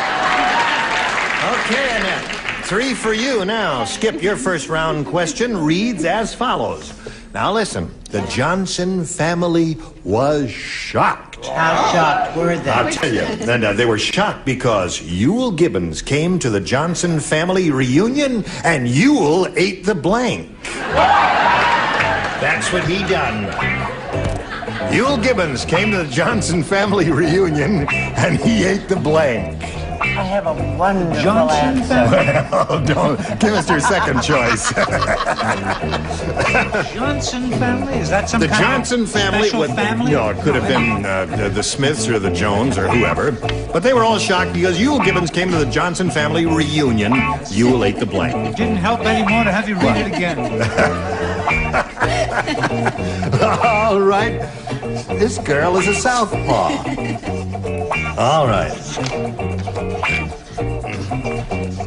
Okay. Now, we all ready? Come on, Brad. Don't hold up the parade here. I got it. All right. Now, she's ready. All right, Skip, this is for you. The Johnson family was shocked because Ewell Gibbons came to the Johnson family reunion, and Ewell ate the blank. Family tree. Family tree is not bad. Now, wait a minute. That's a very creative answer. And don't boo him. He's a college professor. Thank you. Listen, Skip says Ewell ate the family tree. But, he's eating hickory nuts and things in the forest and all that. This time he ate the forest. I know. What do you say? I love your answer. I'm only sorry I didn't think of it. Do I have to show my... Yes, you do. Well, don't blame it on me. Blame it on Ewell Gibbons. They really were shocked. He ate the baby. Oh, really? Sorry, folks. And you, what do you say? Don't tell Betty White, is what I say. Okay, this is a Whatever little you secret do, between us. Shh, cool he it. ate the dog. He ate the dog. This is... are we going to go downhill or uphill from here? If you're calling on me naturally, Gene, being the nighttime show, it is, of course, the correct answer. Family tree. So that's one for you, Skip. All right. Now, Linda Day, what do you say? Everybody's shocked to the Johnson family reunion. Ewell ate the blank, and he said family tree. Yeah, well, see, because he's one of those healthy nut Yes, he eats hickory nuts and all that. stuff, and I figure, well, if he ate something really bad, then it would be sausage. Sausage. That's so normal that it would be terrible. Oh, well. I'm sorry! It's All right, too go to late. the corner. Go to your room. All right, Richard. I've thought it over. I'll take bachelor number 3. No. I've taken him already. Well, naturally, a very sophisticated answer deserves a family tree. 3-2. All right. Patty Deutsch, what did Ewell Gibbons eat? Well, he'll eat anything. Right. This goes without saying. So after the baby, he ate the family retainer. The family retainer. That's not the family tree, so the score is 3-2 at this moment at the end of round 1 in favor of Annette, and we'll go to round 2 in a moment or so. But right now, pay attention. In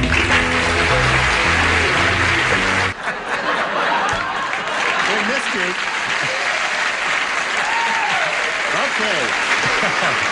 Now,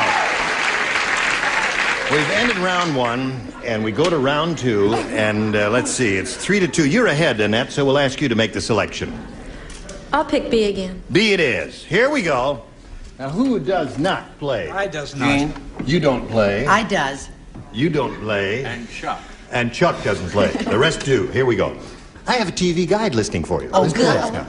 Sunday night, NBC, Columbo. And here's a synopsis. When Lieutenant Columbo takes off his raincoat, everyone is shocked because Columbo has blank underneath it. Everybody relax, I've got it. He walks in, you see, and he says, "Oh, excuse me, lady. I didn't mean to barrage in on you this way." Sure, that's it. I'm ready, and I'm waiting for, oh, you're ready. I'm waiting for you, my dear. Come on, Charles. Okay, she's got her answer, so I walk over here and talk to Annette. Put her in the slot there. The TV guide listing, Annette. Sunday night, NBC, Columbo. When Lieutenant Columbo takes off his raincoat, everyone is shocked because Columbo has blank underneath it. Nothing. Nothing.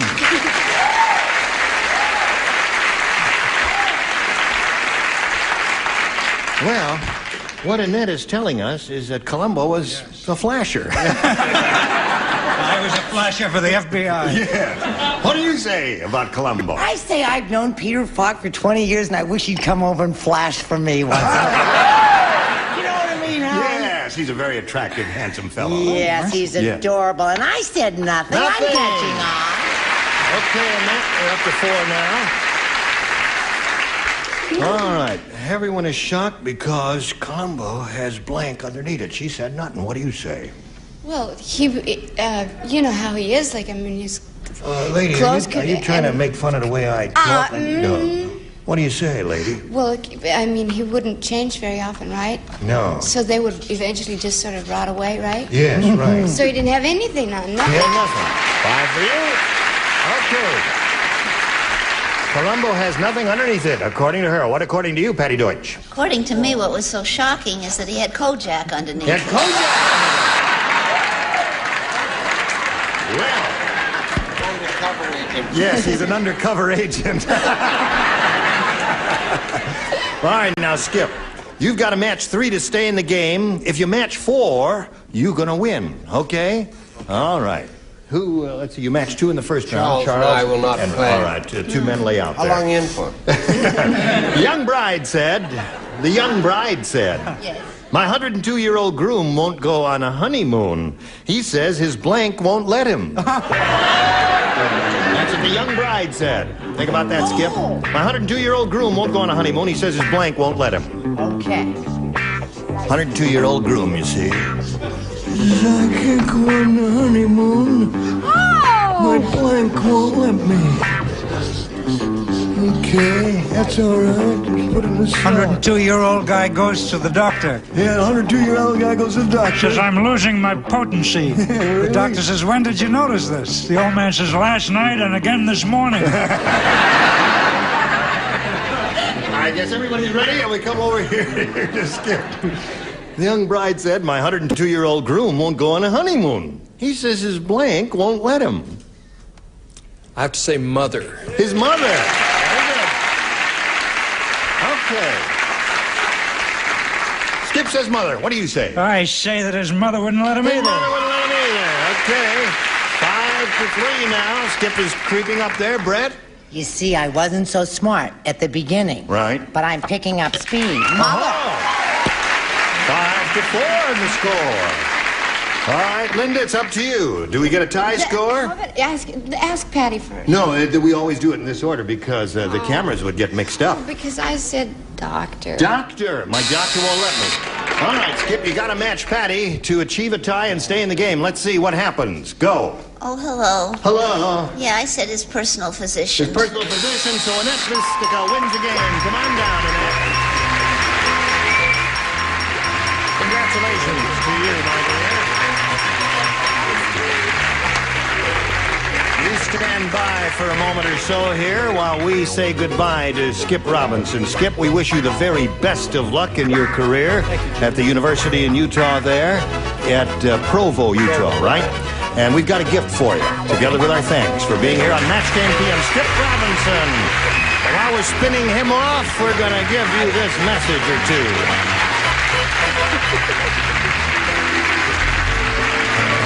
All right, here we are with Annette Vistica. How do you feel?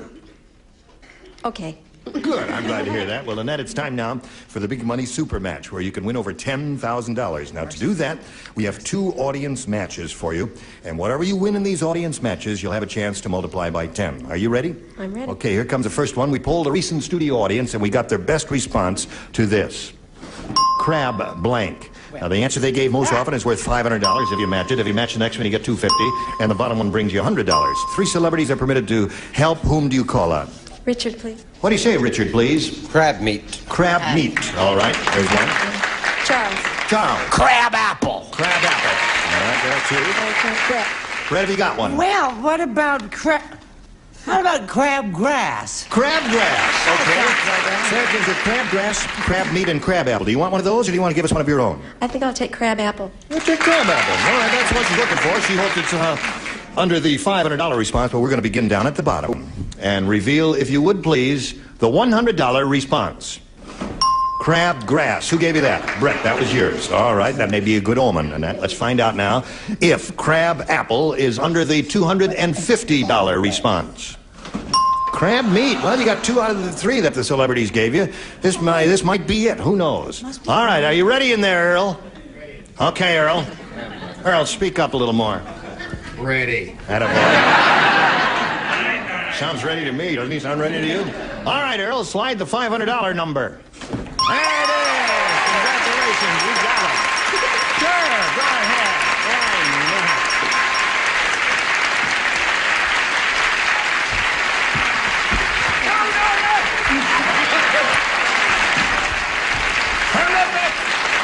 Congratulations to you, Annette. You've won $500, which means at least you'll be playing for us 10 times that amount, or $5,000. Now we're going to see how much more you can win with a second audience match, and here we go. Slide it.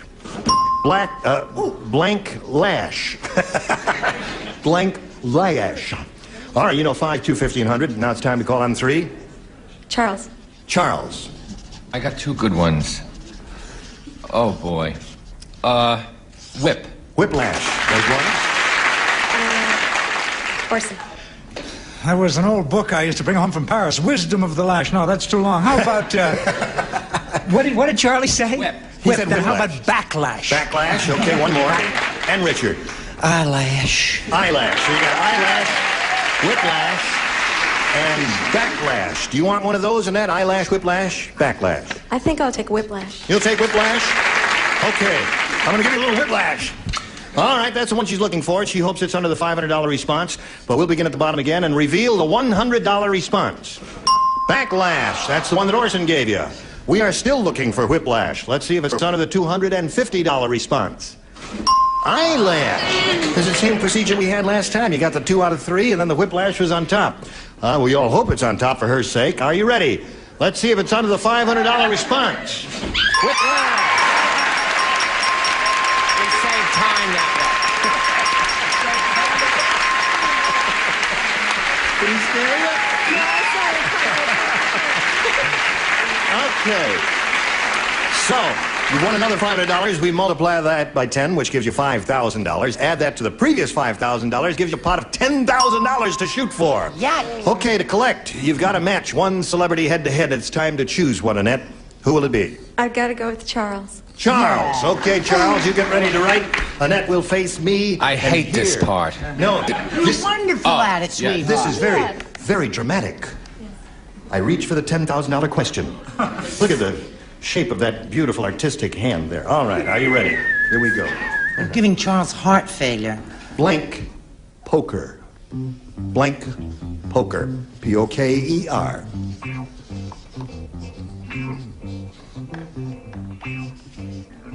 Excuse me. Blank poker. Charles is finished. Now, Annette, it's up to you to give us an answer which you think will match his. And how would you do that? Blank poker. Strip poker. Really? Okay.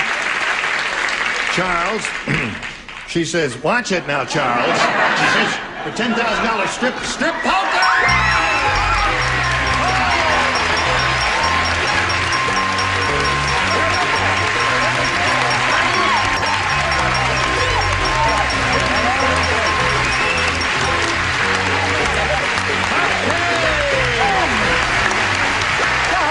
She needs a partner. Congratulations. Okay, my dear. Got $11,000. $11,000. All right, we congratulate you, and we'll come back to you in a moment or so. But right now, here are some messages for you. This little lady has just won $11,000, and I'm curious to know what she's going to do with that. She may not have any plans for it. What are you saying, Ed? Yes, we've just bought a new home, and I'm going to carpet it. And then I'm going to put the rest in the bank. And a lot of other stuff, too. $10 bills, wall-to-wall, green stuff. That ain't terrific there. Now, where do you live again, Annette? In San Pedro. San Pedro. And we're moving to Long Beach. Are you carpeting the old house or the new one? The new one. Oh, the new one in Long Beach. Well, I am very, very happy for you, aren't you? I wonder if she needs a financial advisor. Do you need a financial advisor? Or my husband's an accountant. Oh. In that case, I suppose a kiss is out of the question. Yeah. We congratulate you, and we ask you to join us next time for Match Game PM. Gene Rayburn here. Goodbye.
Get ready to match the star.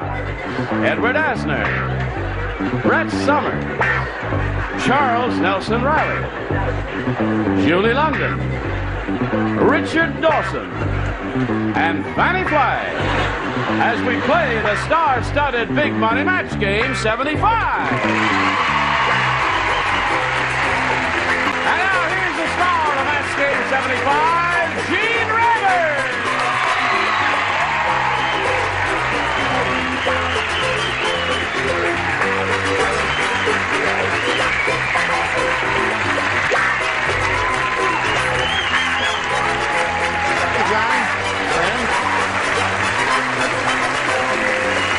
Nice to see all of your beautiful bodies. Everybody okay over here? Right. Our regulars, Brett, Charles, and Richard. And our semi-regular with the $sign on her front there. Save your pennies, honey. Okay, what do I get? No, don't answer that. Well, listen, old bean, we've worked together before, but you've never been here. No, so I've never we have a been little here. tradition here. Thanks for having me. That when we have new people, we give them a special welcome.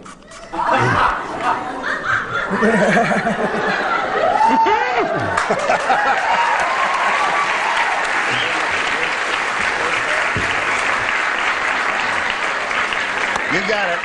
Okay. Now, what do you say? Did you do no, the I'm same sorry. thing to him? No, she did it for him. She carries it, takes care of the upstairs. Remember when we talked about New York versus London, and I said I preferred London? Yes.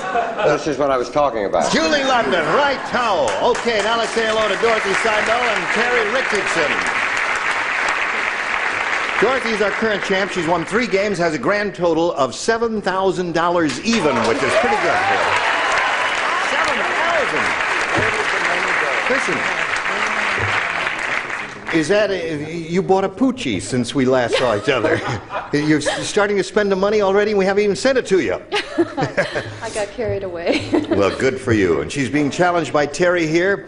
We've had our first round questions, and actually this is kind of a tight game here. It's 4-3 in Terry's favor. We'll go to the second and final round in a moment or so, but right now we want you to pay strict attention to this.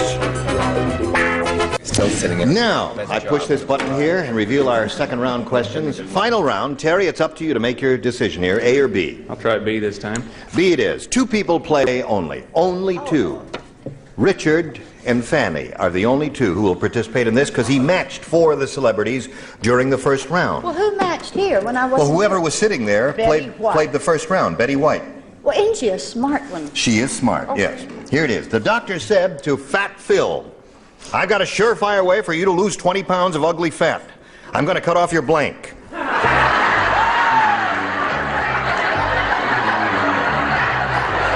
Surefire way for you to lose 20 pounds of ugly fat. I'm going to cut off your blank. Okay.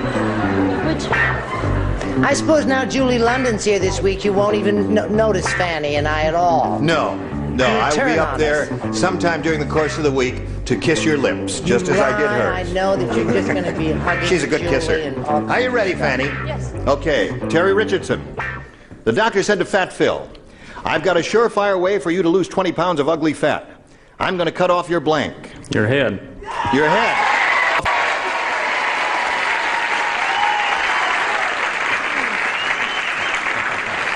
All right.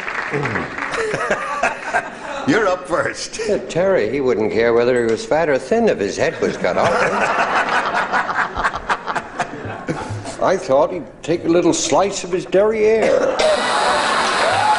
It's the other end. Get a little behind in his work. Yes. All right. Now, what did you say, Fanny? I knew Fat Phil. You did know Fat Phil. He was awfully cute, but I thought that he should have his wife's head cut off.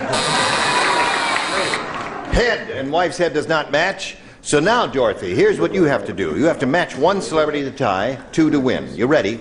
This is it. Listen carefully. Only 3 people play. The top row. The top row plays. The pretties are playing. Yeah, the pretties are playing. No, we're not. The top row's playing. Here it is, at the restaurant. Jerry said to the waiter, he said, about this soup, aren't these matzo balls a little heavy? And the waiter said, to tell you the truth, we ran out of matzo balls. You're eating blank balls.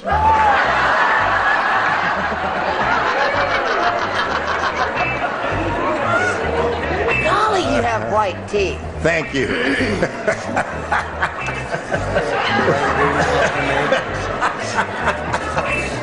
All right.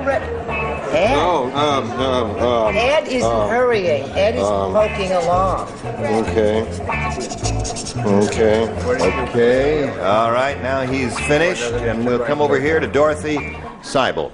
At the restaurant, Jerry said to the waiter, about this soup, aren't these matzo balls a little heavy? And the waiter said, to tell you the truth, we ran out of matzo balls. You're eating blank balls. Golf balls. Golf balls. I think that's pretty good. By Jove, I think that lady came up with a rather acceptable answer, don't you, Ed? What? It's, I wasn't playing, but That's right. You have golf balls there, okay. Help her, but... Yeah. Ed? Well, suffering the the newness of all this, I feel like a virgin again. Oh, really? I don't care to hear about it. I was a little... Well, you were there. You don't have to.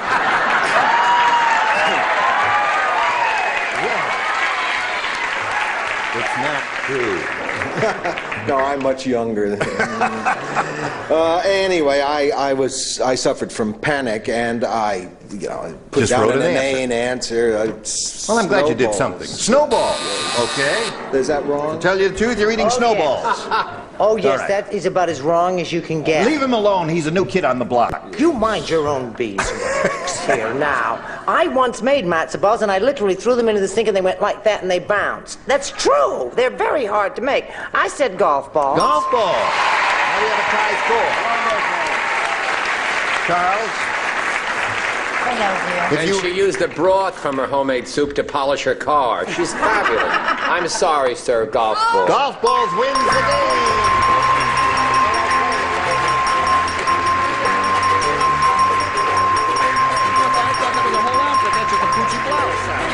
Cute anyway. All right, you stand by for a moment. You've done it again. Terry, we're going to say goodbye to you, but we've got gifts for you. Together with our thanks for being with us here on Match Game 75. Terry Richardson, ladies. Now, while he's spinning off, we'll spin this message for you, and then you hurry back and see how she does with the big money here. Once again, we are up here with Dorothy. It's your fourth time, right? I don't remember. Yes, it is. Your fourth time, Dorothy. You have $7,100. Once again, you're going to try for over $10,000, and I guess we ought to begin. Stand on that hunk of adhesive tape there, and everything will be okay. We polled a recent studio audience, and we got their best response to this. Blank breath. Now, the answer they gave most often is worth $500 if you match it. If you match the next one, you get $250. The bottom one gets you $100. And whom do you call on for an assist over here? Charles? What do you say, Charles? I got a couple, but I think bad breath. Okay.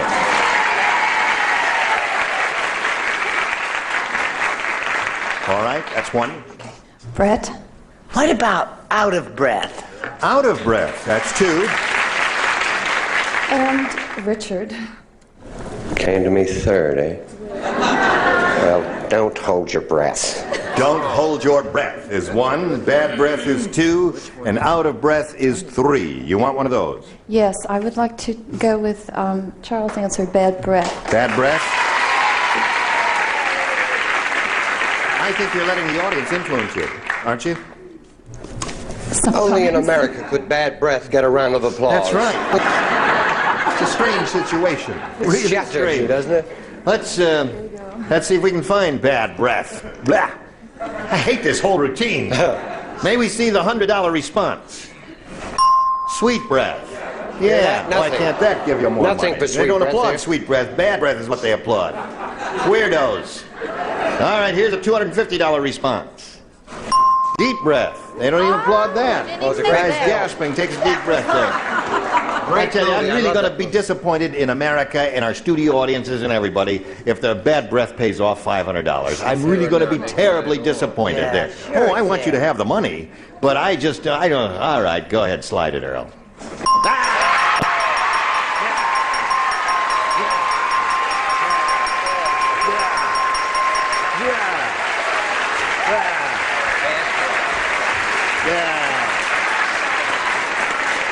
Well, all right, so you won the money. Congratulations. Now you got $7,600 there. Okay, now you're gonna play for Now you're gonna play for $5,000. Get the Kleenex out. This girl is a weeper. First weeper we've had. She wins the money and she starts bawling like a baby, but we're very happy for her. She got $7,600. Now to collect the $5,000, which will give you over $12,000, you got to match one of the celebrities exactly. Which one would it be? Richard. Richard. All right. I've been through all her tears with her. See, in anticipation of winning the money, she's already crying. There. All right. You stand on the adhesive tape. She's having a nervous breakdown? No. Just face me if you would, please, Dorothy. Richard, here it is. It's worth $5,000. Nervous blank.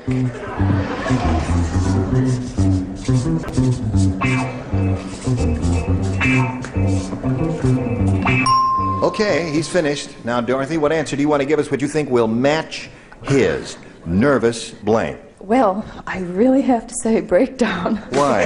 You're close to one, are you? Yes. Are you close to one? This poor girl thinks she's ready to have a nervous breakdown. You're not going to have a nervous breakdown on camera. Wouldn't that be a first, friend? Saying, all right, she says nervous will breakdown will match it for $5,000. What do you say, Richard?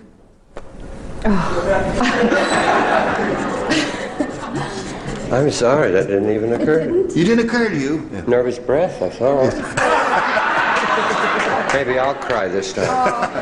Nervous as a cat. Nervous breakdown, she said. Nervous as a cat in a room full of rocking chairs. Enough to give you a break.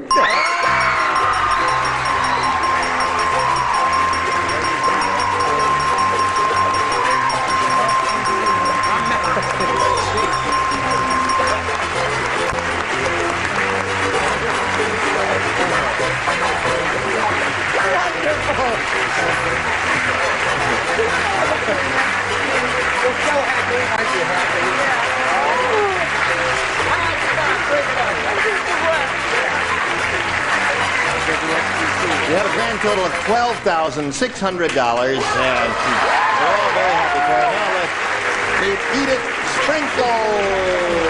Here comes Edith Sprinkle. Wait a minute. All right, Edith, let's bring Edith Sprinkle in. I'll get to you in a second there, Joe. What do you have to say, Charles? I just have to say I think it's shocking.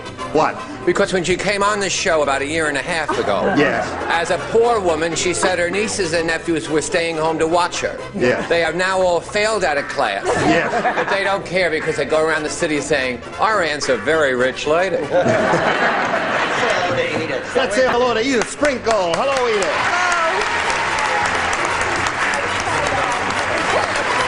Edith, you're very happy for her, right? Oh, excited. Good. Where are you from, Edith? Miami, Florida. Yep. You live here now? No. You live in Miami? Well, I come back and forth to see my family here all the time, as much as I can. Yes. And anything else you want to tell us about yourself? Yes, I'm a married lady and have been for 30-odd years. Yep. To a marvelous man. I have 2 wonderful, wonderful children. One of them's out there. Good. And one of them teaches at Johns Hopkins in Baltimore. Mm-hmm. And life is beautiful. I'm happy to be here. We're happy to have you, Edith Sprinkle. Good luck to you. I'll push the button, reveal our first round questions. Dorothy, you ready? Is there something we can do for you? Want some water? This is not Road of Life, Dorothy. This is Match Game. I'm smiling. It's all right. She's smiling too. Sip of something. There's your winning card. Right, thank you. It says on there, you'll soon have enough to support me.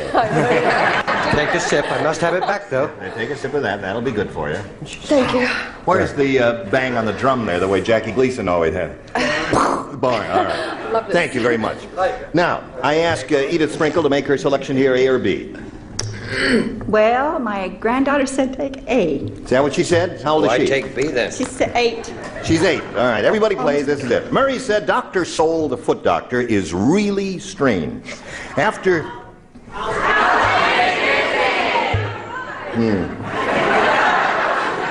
Stay out of show business.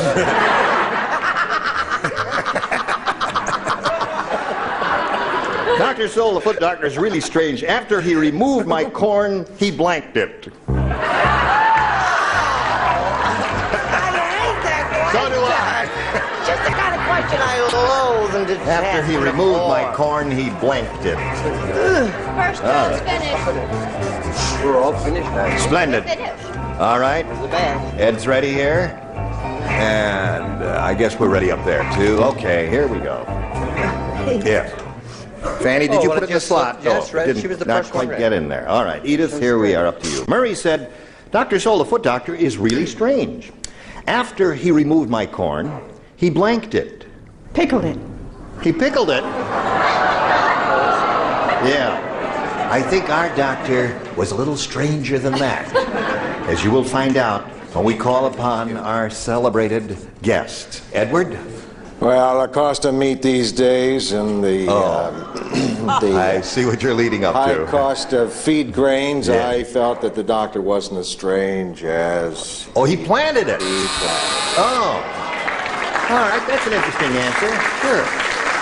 Hadn't occurred to me. That's okay. Brett, what did you say? I'm going quickly by this answer because I strongly resent this question, but I said he boiled it and ate it. Boiled it and ate it. Well, the audience thinks that's the popular favorite, according to their applause and yaying. Charles? He almost popped it. No, he ate it with butter and salt. Today's program is really revolting. All right. Give us a good answer. Well, I'm just as revolting as everybody else. Revolting Julie London said he ate it. No, ate is the answer. Yeah, ate is the answer. If you got a weird foot doctor, he'd eat that corn after he cut it off there. What'd you say? I was going to say that he sold it to the Jolly Green Giant. Edith, it's no good going like this, because I never heard of pickled corn, otherwise I would have written it. I wrote 8. I thought that's what you would say. So as a matter of fact, there is, you can buy those tiny ears of corn in quart jars, and they are pickled. Yes. Yes. You've had those, haven't you? I honestly have never heard of that, but I would have written it either. But it's a rather esoteric dish. What did you say, Fanny? I say Ed Asner's the cutest thing since Santa Claus. That's right. But I said 8, unfortunately. 8 it is. Yeah. Well, if you had said 8, you did well. You would have done very well with that. Your brilliance is Now, stunning. Sybil, we'll have a question for you in a moment, and we'll give you a chance to get it together while we do a little business with America. This is it.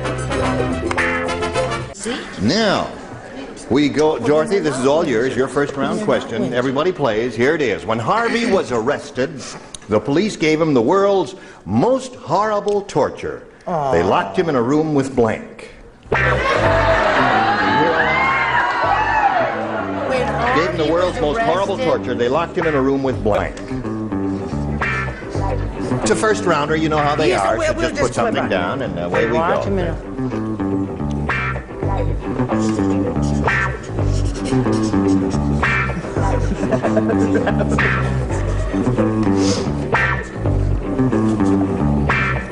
I drew a complete blank. That's the name of the game. Complete blank. Listen, if I haven't said it before, I want to say it right now. The official, I think you're absolutely marvelous on the Mary Tyler Moore Show. Isn't he? Yeah. You are some actor. He's so shy, isn't he? Yeah. You know why he's happy? Why? He's just got the oil drilling rights to Jack Lord's hair. I'd like to get the rights to Jack Lord's hair, period. Okay. Dorothy, we're ready for you. When Harvey was arrested, the police gave him the world's most horrible torture. They locked him in a room with blank. I blanked too. You drew a blank too? Yeah, well, these are a little hard. it's She had a hard one, you've got a hard one. We try and give you each ones of equal degree of difficulty. What do you say? with, oh, this is terrible. With Yes. Nixon? With who? Nixon. With Nixon.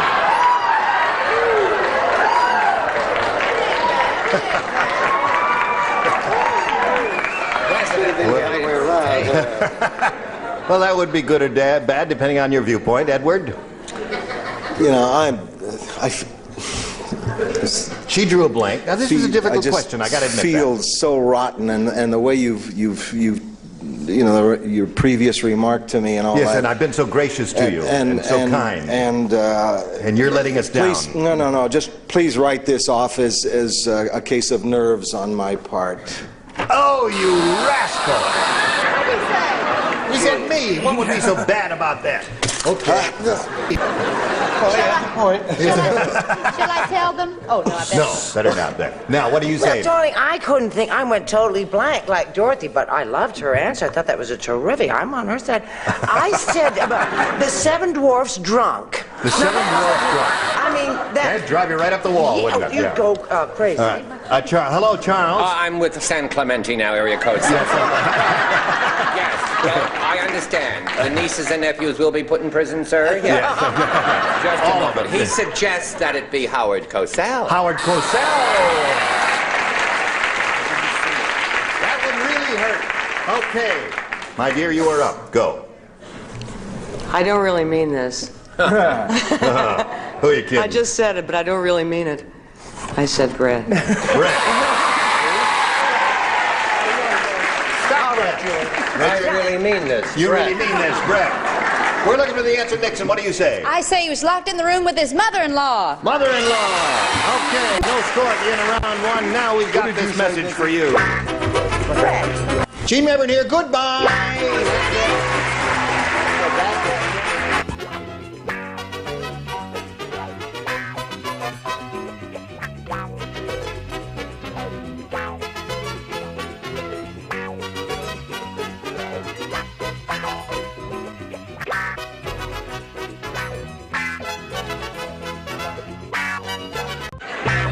Get ready to match the stars. Tom Poston, Brett Summers, Charles Nelson Riley, Barbara Sharma, Richard Dawson, and Patty Deutsch as we play the star-studded Big Body Match Game 76. And now here's the star of Match Game 76, Gene Rivers.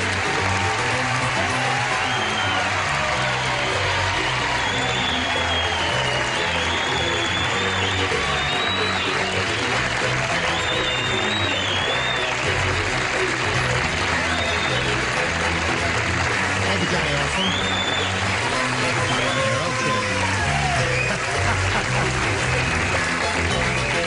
Welcome, one and all. And we got two new kids on the block, or one? Two. That's what I thought. Charles and Brett. No. Tom has never been with us, and we will give. He's an old friend and a dear buddy, and we're delighted to have kiss him, No, are you? I'm not going to kiss him. You keep your mouth shut, Tom. Come on up here, A Chief. brisker, no. We're not afraid, are we? Let's say what we are, Chief. I'm already spoken for. That's why he was hollering. A brisk round of applause for our old friend, the new kid on the block, Tom Poston.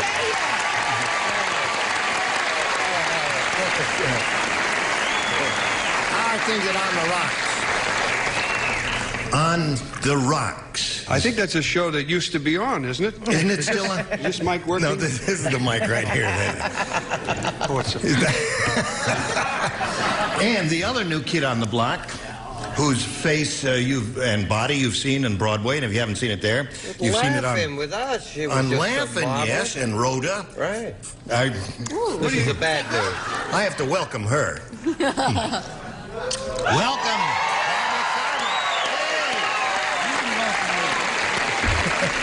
Now would you like to say hello to Carol Biddick and Gwen Fury? Hello, ladies. This little lady here, if you haven't watched the last couple of days, she has won a mountain of money. She has $15,100. It just goes along like old everything. We're beginning with round two in this game, and she's being challenged here by Gwen Fury.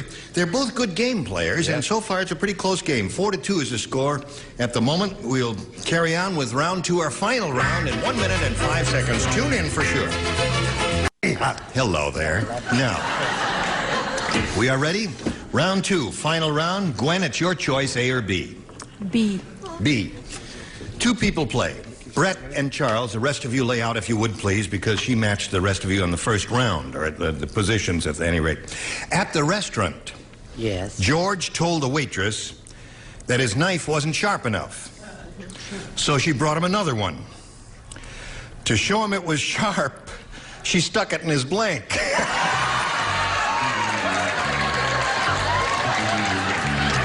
I've got the perfect answer for that. That's what it says there. To show him it was sharp, she stuck it in his blank. In his blankety, blankety, blankety. All right. blue. I got a great answer. Well, then write it down there. Let me see. I've already finished mine. Terrific. Well, thank you. Yeah. If he has such a terrific answer, how come he's not writing it? Well, he's cogitating, or he's figuring out how to spell it, I suppose. I don't know. Oh! All right, here we go. Gwen Fury, at the restaurant, George told the waitress that his knife wasn't sharp enough. So she brought him another one. To show him it was sharp, she stuck it in his blank. She stuck it in his leg. In his leg? May I ask why she would do that, Gwen? It's meat.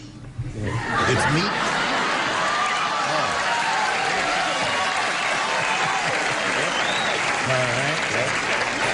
I can just visualize her rummaging around under the tablecloth looking for this guy's leg. Ah, gotcha. Hello, Tom. What do you say? She said leg. He's not playing. Oh, he doesn't let me say. No, you can't. Just you and you. You're the only two who play. What do you did say? she say, honey? She said he stuck it in his leg. You know what? Charles said he had a wonderful, marvelous, terrific answer. Leave him alone. No, she was as mean as a snake. She stuck it in his heart where it belonged. Stuck it in his heart? That was a hostile gesture if I've ever heard of one. What do you say? Well, I was going to put another answer, but I didn't think that I would be able to match her, and I try to match. Yes. But what waiters have is tips. She stuck it in his tip. But heart. Said heart. Okay. So, Gwen, you remain at 4, and now Carol, with her question, she must match 2 to tie. Yes. However, 3 will win her 7th game. Now, she matched 2 people in the first round. She matched this position, Richards, and yours, Tom, so you lay out again. Tom, why don't you go in the dressing room? We'll call you when we need you. I was one of the best players you ever had on here when I wasn't here. That's right. I never miss. Here we go. Gunga Dingy said, instead of a watchdog, I have a watch elephant. If a burglar comes into my house, my elephant will blank on him.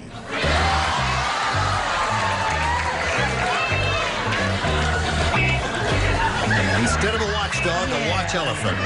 If a burglar comes into my house, my elephant will blank on him. There are a lot of choices, aren't there? Yeah, there are a number of good. That's good. That's very good. Just put it in the slot there, and away we go. That tune just haunts you. Okay. There we go. What? That's better how I can dance to that. Who? Broderick Crawford. What's that? Highway Patrol. Broderick Crawford just came by. He's late today. Yes, My he is. elephant will... Are you still fiddling around? Oh, heavens, no. Not. There you go. That's fine. And away we go now. Over to Carol Biddick. Carol. Gunga Dingy said, instead of a watchdog, I have a watch elephant. If a burglar comes into my house, my elephant will blank on him. Tinkle. Tinkle on him?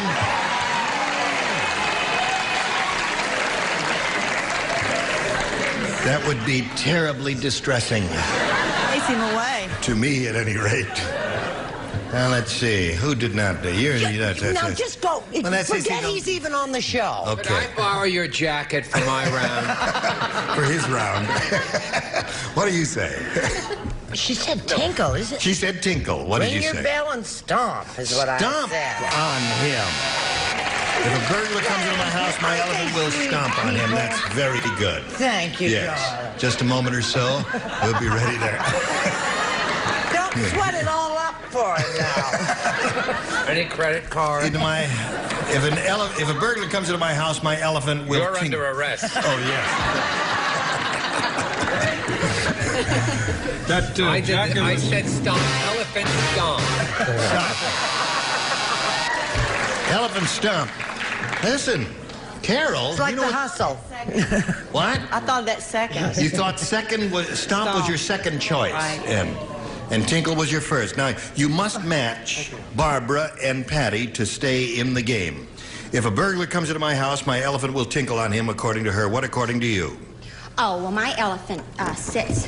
Sit. So that means Gwen Fury wins the game. Look at Patty.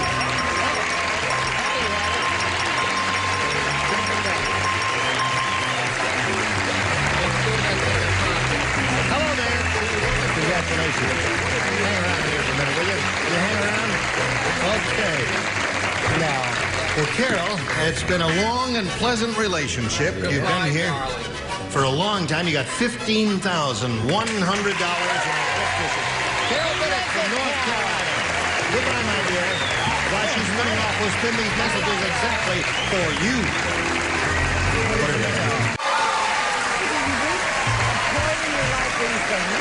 Yes. Hi. Now listen. Next time, on my CB radio. You have to request permission the next time you want to leave the room. Oh, okay. Now, here we are with this lady who's won her first game. How do you feel, Gwen? I feel good. Good. Now, you got your $100. You're going to play for over $5,000 now in the big money super match. Shall we begin? No. Okay, let's just stand around here. No, Gwen, we polled a recent studio audience, and we got their best response to this. Blank and Johnson. Now, the answer that group here in the studio gave most frequently is worth $500 if you match it. If you match the second most frequently given response, you get $250, and the third gets you $100. And you're allowed to solicit some aid from our celebrities. Call on them, 3 of them, one at a time. Yes. Richard. Charles. You only do one at a time. Oh, yeah. One at a time. Yeah. Before you get us so excited otherwise. Okay, Richard. Well, a book that I spend a great deal of time studying because I want to improve. Masters and Johnson. Masters and Johnson as well. Charles. One Charles. Why not keep it in the family? Johnson and Johnson. Johnson and Johnson. Brett. Why not go right down to the bottom of the barrel and say Olson and Johnson? Olson and Johnson. So, Glenn, those are the 3. Olson and Johnson, Masters and Johnson, and Johnson and Johnson. Johnson and Johnson. Johnson and Johnson is the one for you. Did you let the audience influence you? No, that was the first one that I thought of. Okay, let's find out if it's up there, and if so, where. Let's begin at the bottom, then reveal the $100 response. Olson and Johnson is the one that there were some old folks here that day. Yes, indeed there were. Okay, let's find out if Johnson and Johnson is under the $250 number. Masters and Johnson is Richard's answer. We're going up the ladder. We're getting there. This may be the one. Watch it carefully now. All right. Earl, slide it. Yeah. Johnson and Johnson. Very good. No, dear, Charles, honey, Charles.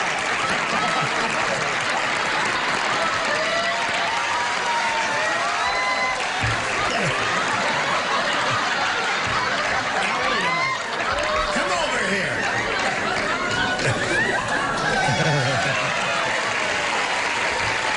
You got me so excited there. Yeah, I got them all mixed up. You got them all mixed up. Okay, now listen, you got the $500. You got a grand total of $600 now. You're going to play for 10 times $500 or $5,000. In order to collect that amount of money, you must match one of them exactly. This has to be an exact match. Choose one if you would, please, Gwen. Charles. Okay, Charles, get ready to write. And you swing around here, if you would, and Wait, face fix me. his hair. Yeah. Good luck, everybody. All right, here we go. It's worth $5,000 now. Sentimental blank. Sentimental blank.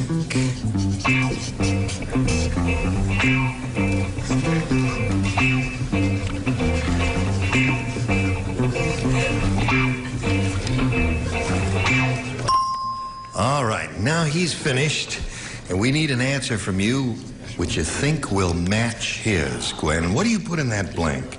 Sentimental? Sentimental reasons. Sentimental reasons? For sentimental reasons.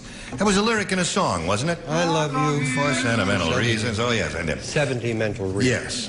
Now, Charles, she says sentimental reasons will match you. What do you say? I'm sorry, this is another song, Sentimental Journey. Sentimental Journey. You're too young for that song. What other ones are there? Sentimental Journey is the first one I thought of. Can anybody think of any others? Sentimental Me. Sentimental Me? Sentimental Me. Sentimental Fool? Yes. Sentimental Fool? What is that one?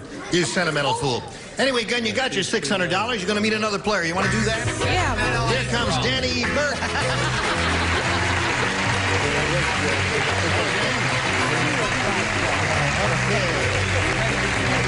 Get to know each other.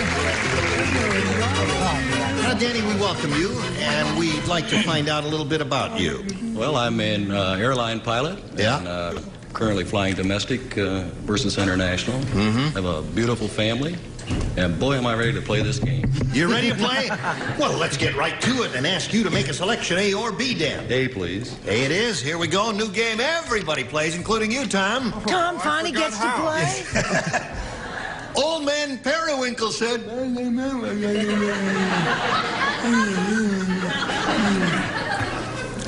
my wife and I just had our second honeymoon.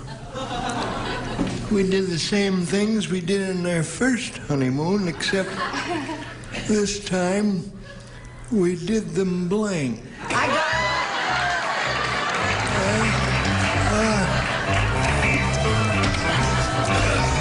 All right. Your lips are moving.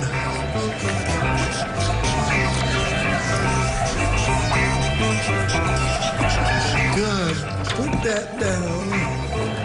Finish writing that. You're under arrest again. Why am I so crazy about Charles It's today? not there, little girl. How old are you? I'm sorry, you're too old for me.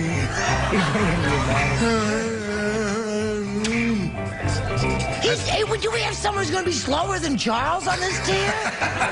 Good gracious. No. Okay, old Tom's ready now. Danny. Old man Periwinkle said, my wife and I just had our second honeymoon. We did the same things we did on our first honeymoon, except this time we did them blank. Slower.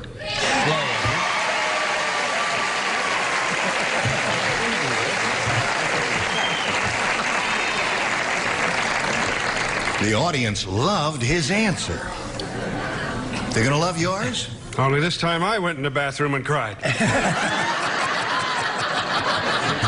They love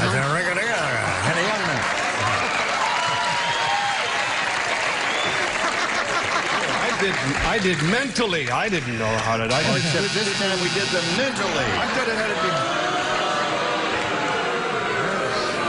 I'm an old man. I forget. The audience has a love-hate relationship with you. I can see that. First they cheer you and then they boo you. What did you say? Do you remember the day on this show you said, what can we do in 30 seconds? And I said the same thing you used to do in 30 minutes? Yes.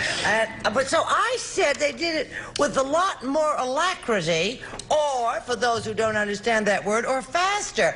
I just did it the reverse, yes. You were thinking slower and you wrote faster. What the hell do you know about it? How old are you?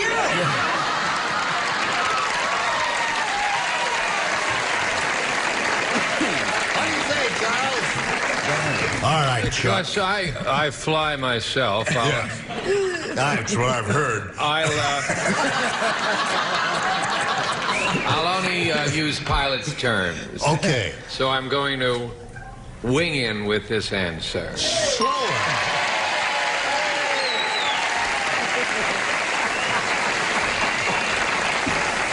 Okay, Danny, that's one for you. Good. We did our did the same things we did on our first honeymoon, except this time we did them slower. According to Danny. What do you say, Barbara? Oh, we did them less. Did them less? What a sweet answer, Barbara. So hostile. They really are a hostile bunch, John. You're going to have to throw them some candy or something. Sweeten them up a little there. All right, Richard. Except this time we did them slower. I don't fly, although I do have a cousin in Coventry we're very worried about, so I said slower.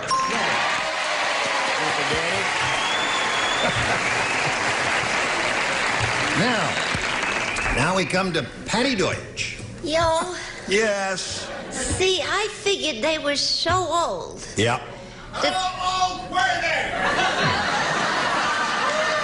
Get your own TV show, will you? Nevertheless. Yes. Nevertheless is a punchline to an old joke, and that's why we were all laughing. There.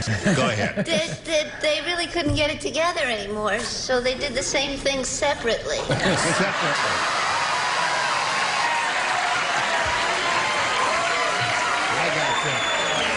Okay, Tom, that's two for you. Your question will be long in a moment or so, but right now we've got this especially for you.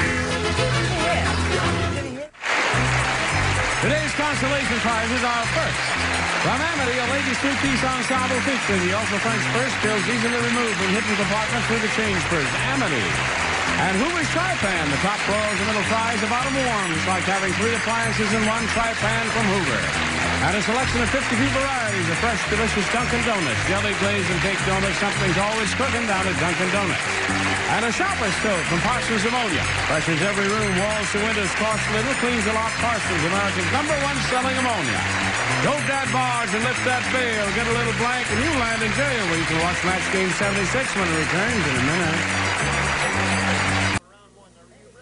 Here we go, the other half of round 1. Are you ready, Gwen? This is yours. Hey! Can I play this time? Yeah, everybody plays. You see the new sign over the hamburger store? No, Let me John. tell you about it. It says, over 10 billion hamburgers sold, over 5 million people blanked. Aren't you glad you came? Yes. Good. Over 10 billion hamburgers sold, over 5 million people blanked. Darling, you're interrupting me. I'm writing my answer. Sorry. Ends in ED, past tense. Yes, I understand that. All right. 2 people are ready down here, 3 people. I would have been ready, but somebody interrupted. I'm not sure I can do this. But Yes, you can. You're going to be okay there. All right, here we go to Gwen Fury. You see this new sign over the hamburger store, Gwen? Let me tell you about it. It says over 10 billion hamburgers sold, over 5 million people blanked. Over 5 million people dead. Dead. Okay. 5 million dead, she said. What'd you say? I said 10 million dead. And I'll raise you Let me see. I said poison, which is the same idea. Well, no, they could just poison an upchuck and that'd be the end of it without expiring. What do you say? Different word, right? Hang in, Gwen.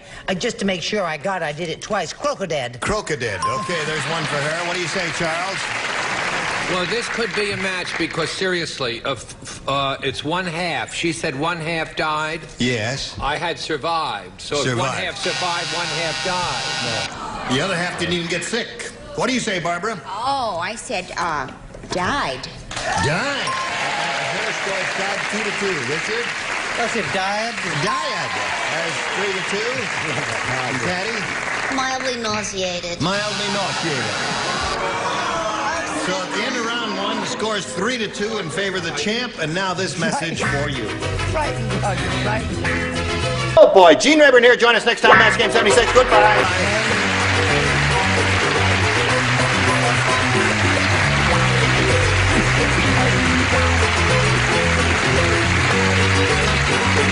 This is Johnny Olson speaking for Match Game 76, a Mark Goodson, Bill Todman production.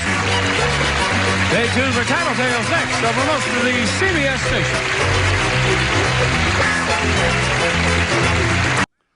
Get ready to match the stars. Pat Morita, Brett Summers, Charles Nelson Riley, Lee Merriweather, Richard Dawson, and Patty Deutsch as we play the star-studded big money Match Game 76. And now, here's the star of Match Game 76, Gene Rayburn.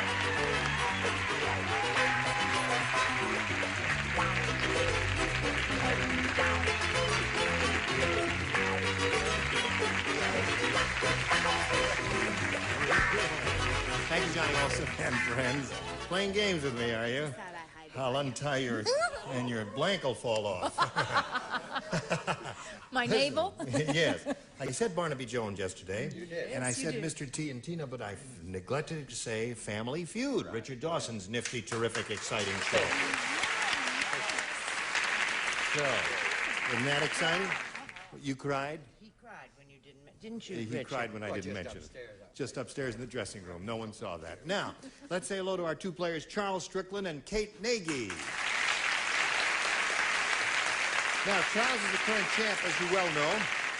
He has a total of $6,200, and he's being challenged by Kate. She's had her first-round question, matched 1 celebrity. First-round questions are tough, Kate. Do not be disheartened. And yours will be long in a moment, but right now this is coming your way. Pay attention. There. Now, shall we carry on? Charles, are you ready? Okay, ready. This is your first-round question. Remember, they're a little tougher, so think carefully before you respond. The delicatessen owner said, "The next time a burglar tries to break into my delicatessen, he's going to get a real surprise. I put blank on all the doorknobs. The next time a burglar tries to break into my delicatessen, he's going to get a real surprise. I put blank on all the doorknobs. That's what the delicatessen owner said. I don't like that question. But there's, now first round questions are there. They're not Kind of wide open. Oh, some good choices here. Oh, if you have a fertile imagination. Oh, yeah? Oh, you could really. And you do. Yes, I'm I do. attached to that. I'm inclined to remember that. Okay. All right. Ready? Okay. All right.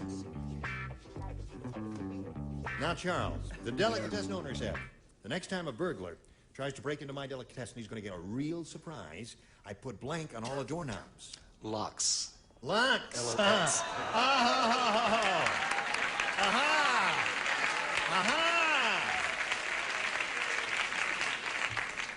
You know what locks is? Yeah. It's a little play on words he's doing there. Of course, it means something that put a key in turn, but locks, it's a smoked fish of a sort. Yes, marvelous answer. What'd you say, Pat? Well, I said... What did you say? Tell us already. No, that's... Wait a minute, that's his answer. That's my answer. Come on, you're going to give him a ding or a buzz there now. Make up your mind. Let's put the judges on the spot. Now, come on, Judge. Met you halfway. Yes, he met his hand. Now, what is your real In answer? my country, we call it chicken fat. Chicken fat. Another good answer. Oh, we got some Lulus here. What do you say? Well, it's not the definitive answer, let's put it that way. Neither is it Lux, which is terrific, Charles, and he's not even Jewish. I said tax. Tax. Yeah, go ahead, because, I mean, Yeah. what the heck? If she gives the right answer, she admits it and knows it. What do you say? Chopped liver. Chopped liver. Already we got chopped liver, we got lox. And what are you offering? Mustard. Put Little it all mustard? together, Dad. If we could only have a nice bagel now. I'm embarrassed that I never thought of that. Yes, and you being a comedian I in even show matched business. Charles. That embarrassed me more. Chopped liver. Lox is so great. Lox is terrific. Yeah. What do you say? I should marinate herring and sour cream. Holy mackerel. Marinated herring and sour cream. Well, that'd make it kind of slippery, too, wouldn't it? Messy, anyway. Chicken fat? Who said that? Pat. Who said that? Pat said that. Well, Lox, I can't get over how excellent that was, Charles. Best losing answer we've had in ages. Okay. All right, Kate Nagy, what do you say? A again, please. You want A again? A again. Murray the Mountie was mighty strange. Let me tell you about strange Murray the Mountie. After Murray got his man, he blanked him. Is that cute? Didn't even bring a smile to your face, Pat. I'm trying to be inscrutable.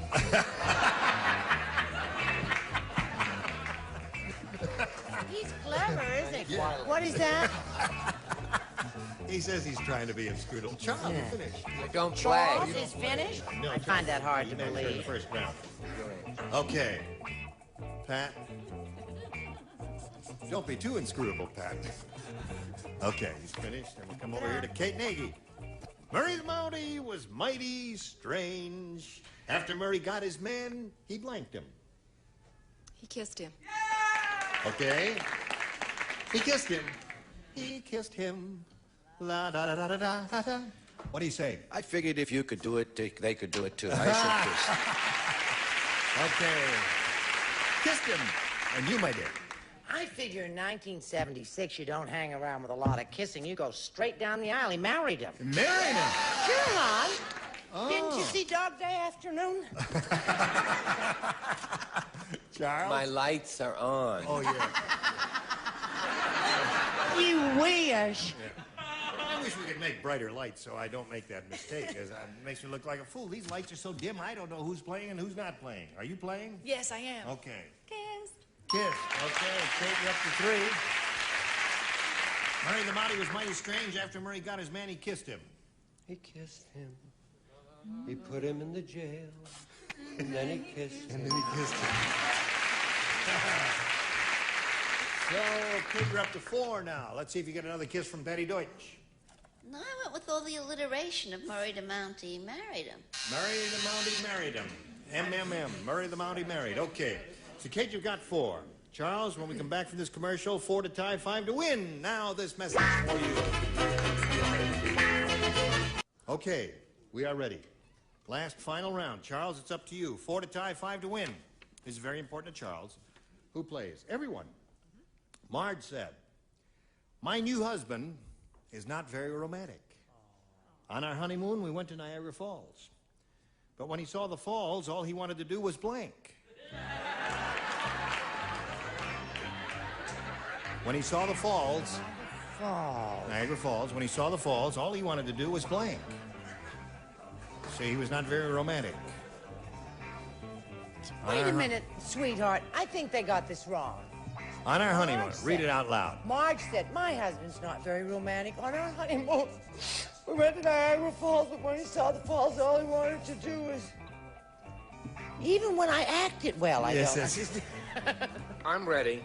Thank you, Charles, for being so proud. Thank you, Yes, Pat. after 3 years. I would Okay, think. you got it. That's it. Everybody ready?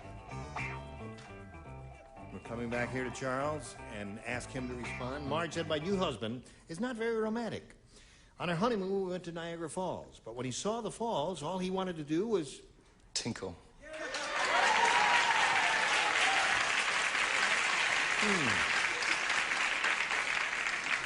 Yeah, I suppose it would make sound of the water and all that. What do you say? It has no relationship, but Japanese logic is weird. I said stand up. Stand up. Okay. Falls. Oh, I see. Falls. Wow. Oh. You're Japanese. You're very inscrutable. Yes, sometimes. You're very strange, too. What do you And say? sometimes Japanese boy gives a really rotten answer. Yeah. Listen, Tinkle, I thought he'd done that back at the hotel. Well, I said all he wanted to do was go over an old barrel. That's a good answer. Go over to the falls in a barrel. Now, They Charles, seem you got to to be- match the remaining ones to stay in the game. And we're up to Mr. Nelson. Bob Martin. Bob Martin. Bob Martin. What do you say? I said make wet. Make wet. That's one for Charles Strickland. Need 3 more to tie. Lee? I feel terrible, Charles, because I had that, and I changed it, and now I want to do this jump. Jump. So that means Kate wins the game. Swim, swim. Here we go.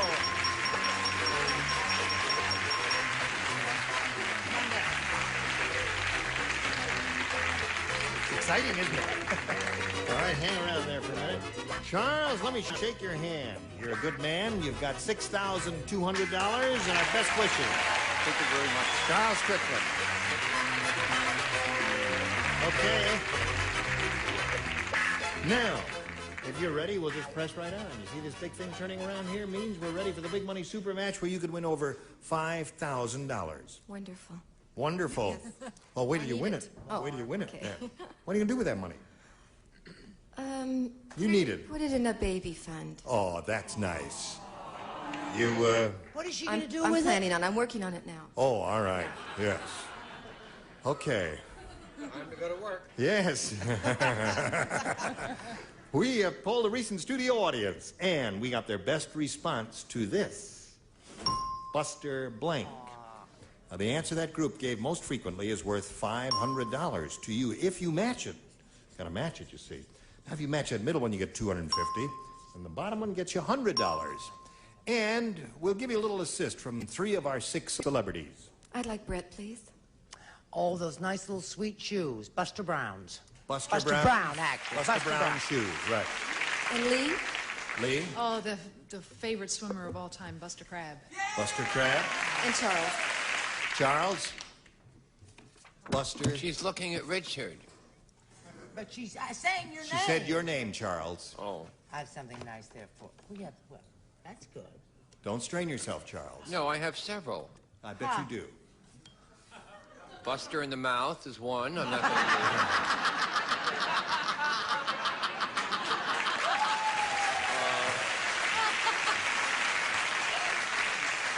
I'm going to go incorrigible. What? with Mr. Buster Keaton. Buster Keaton. So those are the 3. Okay. Buster Keaton, Buster Crabbe, and Buster Brown. I'll pick Buster Brown. Really? Buster Brown shoes. Yeah. Are they big where you were a girl growing Yes, up? they were. Are they still in the neighborhood? No. You think she's right? Yeah. All right. Well, I hope you're all right. Let's find out if Buster Brown is up there. Let's begin at the bottom and reveal the $100 number. Buster Crabbe. Okay, that was Lee's answer. Let's see if Buster Brown is hiding under the $250 number. Buster Keaton. Charles, hey, this may be a good omen. You got 2 out of the 3 that the celebrities gave you so far. Shush. Last chance. If it ain't Buster Brown, what is it? Slide it, Earl. Brown! I thought you were going to be wrong. Very good. I really didn't think you were going to make it with that one. Congratulations to you. I really thought it was going to be one of the others. Buster Keaton would have been my first choice, but we congratulate you, Kate. You got $600 now. You're going to play for 10 times the $500 you won a moment ago, or $5,000, and you have to choose one celebrity now to team up with. I'll pick Brett again. All right, Brett. Okay, you stand on the adhesive tape there, which we took off somebody's wounds, and face me, if you would, please. All right? And get ready now. Here we go. Are you thinking Brett thoughts here? Yeah.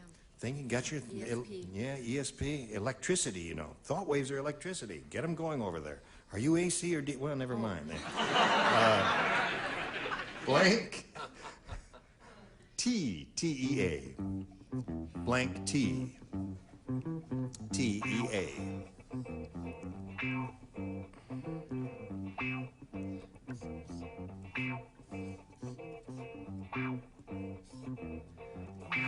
Wait a minute. She's mumbling to herself, but don't let that worry you.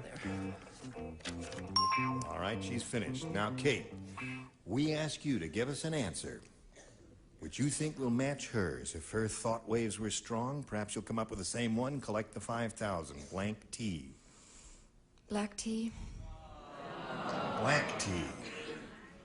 Well, all right, Brett. She says black tea will match you for $5,000. What do you say? I'm sorry, I said ice. Iced tea. Oh. I missed an obvious one. I'm sorry. I thought sure you were going to say iced tea. I couldn't think of anything else but iced tea. What else is there? Nest tea, Lipton tea. Nest tea. Yellow tea. Blue tea, yellow tea. Pat, what else, Pat? Yellow tea. Yellow tea, yes. Right.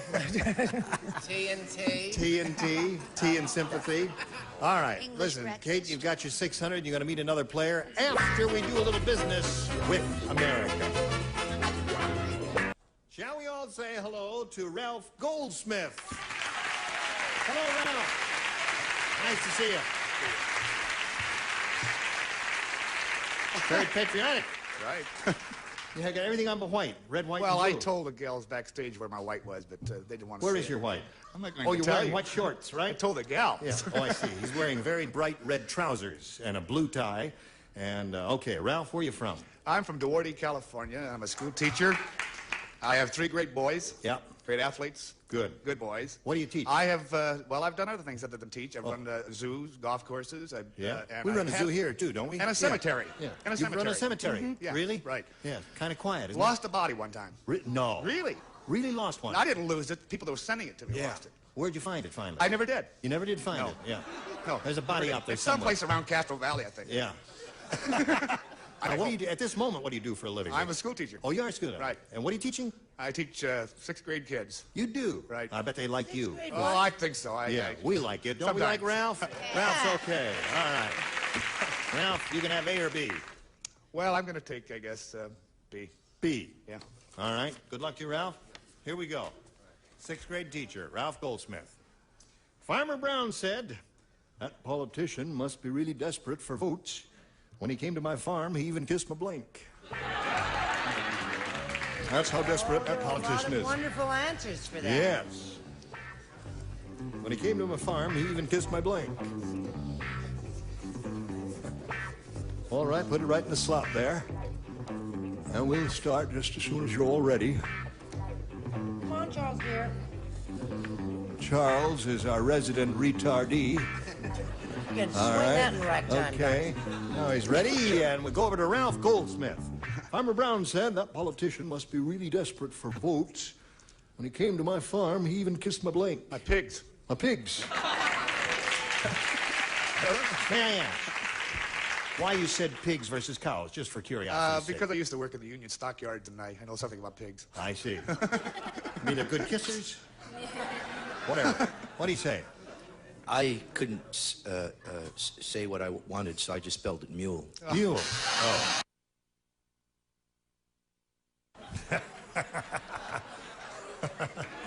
Okay, Brett. There's an expression, everyone to his own taste, said the old maid as she kissed the cow. Right. So I said hoggetta, which I believe Hoggetta is a match. Indeed it is. So that's one for old Ralph over there. Howdy, bub. Did you look in the trunk of your car? Pig! Oh. Isn't that funny, Ralph? We all thought you bombed out with that answer. You're not doing bad with it at all, is he, Lee? Yes, he is, cow. Oh, cow, yeah. Yeah, doing very bad with it, isn't he? Well, as he was a politician, I thought the operative word was bull. Bull, yeah. When he came to my farm, he even kissed my bull. Well, he said pig. What do you say? Well, this might be a match. I said he even kissed his late wife. No. She was unattractive, but she was not a pig. All right, now here we go with Kate. Your first rounder, Kate, reads as follows. The Godfather said, Godfather said, when I went to school, I never brought an apple for the teacher. The only thing I ever put on the teacher's desk was a blank. Oh, I got Godfather said, when I went to school, I never brought an apple to the teacher. The only thing I ever put on the teacher's desk was a blank. Well, sweetheart, I didn't even know, but I already know the answer to that. Okay. All right, good. You got it? Everybody ready up there? Ready down here. Good. Put them in the slot, and away we go. All right, Kate.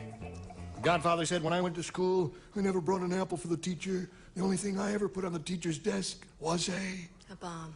a bomb. She said a bomb. That's not bad. Pat, what do you say? It's a little bomb. A bullet. It's not a bomb, a hand grenade or anything like that. What? I'm sorry, it was the principle, a body. The body.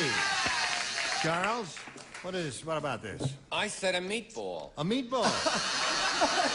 One meatball. The only thing I ever put on the teacher's desk was a bomb, Lee. I am so embarrassed that I wrote this, but this was so vivid in the picture, a horse's head. A horse's head. That was in the movie and in the book, too, Richard. It was in the book. Pat would say, head of horse. A head of horse. Right. What do you say, Patty? A clam marinara. Clam marinara. So at the end of round 1, 2-0 in favor of Ralph the challenger. Round 2 follows round 1, but first, this for you. Team Urbaner, join us next time, Match Game 76. Goodbye. Don't ask me.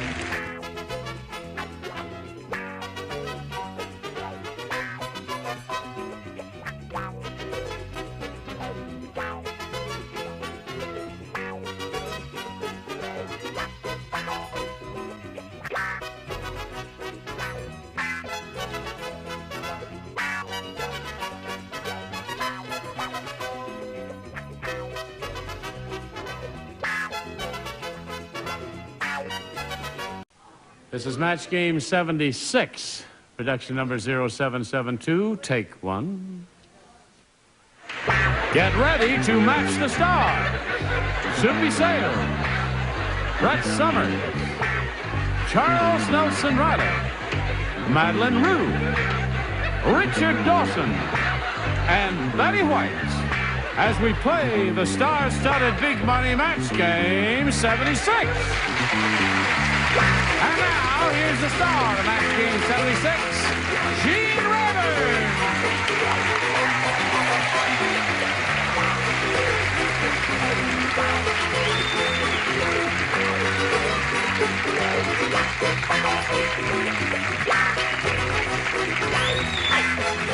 Thank you, Jenny Olson. No whistling. I'll jump right down in our audience if you whistle. Thank you for joining us. Now come over here and look at all of these 6 beautiful bodies over here. Would you please tell Charles Nelson Riley that if he wants to bring large glasses of water with large chunks of ice in them, not to kick them over and terrify me? My whole foot is covered with ice. Upper tier. It was over here, and I tipped it over, and it got over. Stop that now, children. You must quiet down. No, she said my hat looked cheap. And you know what I said to her? Anyone that would wear those rubies shouldn't throw that word around. Let's get over there. Let's have a little Helen Dillon and Luis Alonso. How are you? Now that you've had a chance to think about it, how do you feel about the $6,050, which is irrevocably yours? Absolutely great. I feel fantastic. Money makes you feel good. Sure does. Okay. Now, Luis, you met last time we were together. He's from Puerto Rico, and he's a private investigator. And he did extremely well with his first-round question, which is unusual. You know, those first-rounders are kind of tough. We'll see how she does with hers in a moment or so, her first rounder, right after we see about this. We are ready to carry on here. I'll push this button, reveal the other first round question, which is Helen Dillon's question. It reads as follows. Betty White said... Oh, boy. She said, my husband, Alan Ludden, is really out of touch with things. Just yesterday, he discovered that blank was over. Just yesterday he discovered. Just yesterday he discovered that blank was over.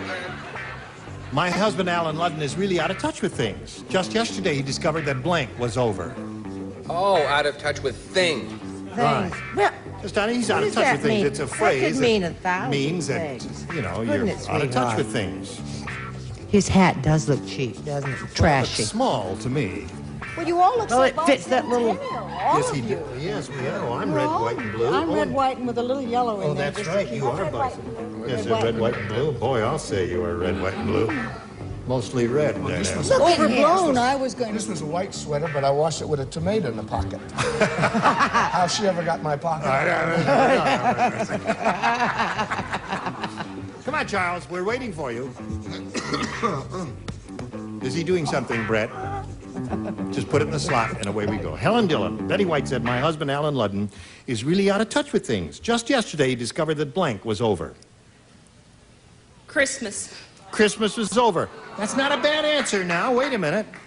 That's one of the possibilities. There are others, but let's see if hers comes up. Christmas is what she's looking for. Really? We're all looking for Yes, aren't we? But it never comes, but once a year. Well, I said World War II. World War II is a good response.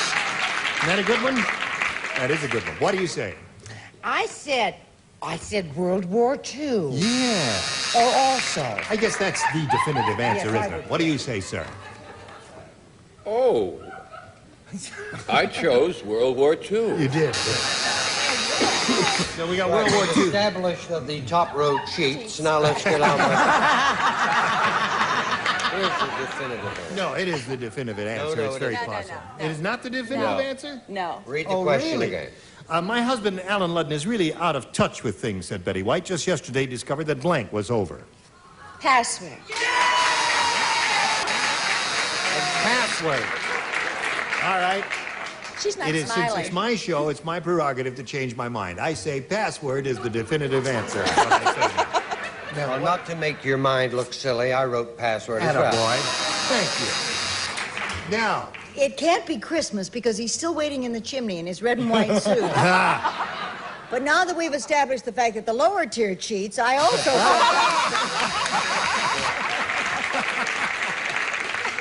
Copycats. So at the end of round one, we have a score of 4-0 in favor of Luis. Now, Luis, it's up to you. You may have A or B. B. He wants B, and two people only play. These two people right here. Frick and Frack. Now all we right, boy. if you are ready. Henry the Sword Swallower said, I got to get a shorter sword. It's funny when you see You got to that quit word, drinking on the air. tendency to say sword. He says, I got to get a shorter sword. Look, I haven't even finished this one yet, and already it's coming out of my blank.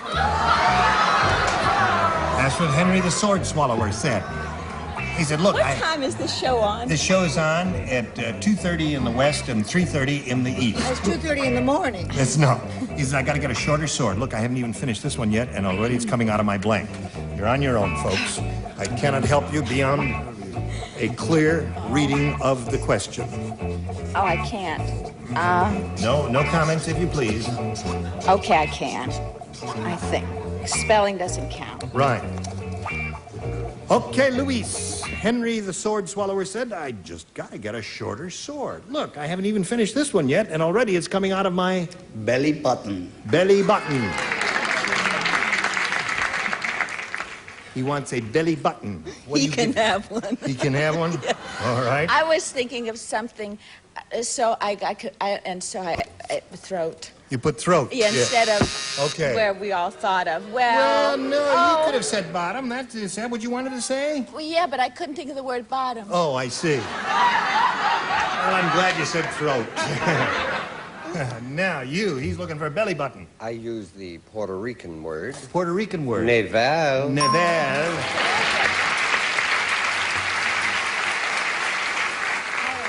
Luis, I know a few words of Spanish, not too many, but how do you say that word navel or belly button in Spanish? Ombligo. Ombligo. Oh, you asked me, Gene. Umbilical, yes. Ask me.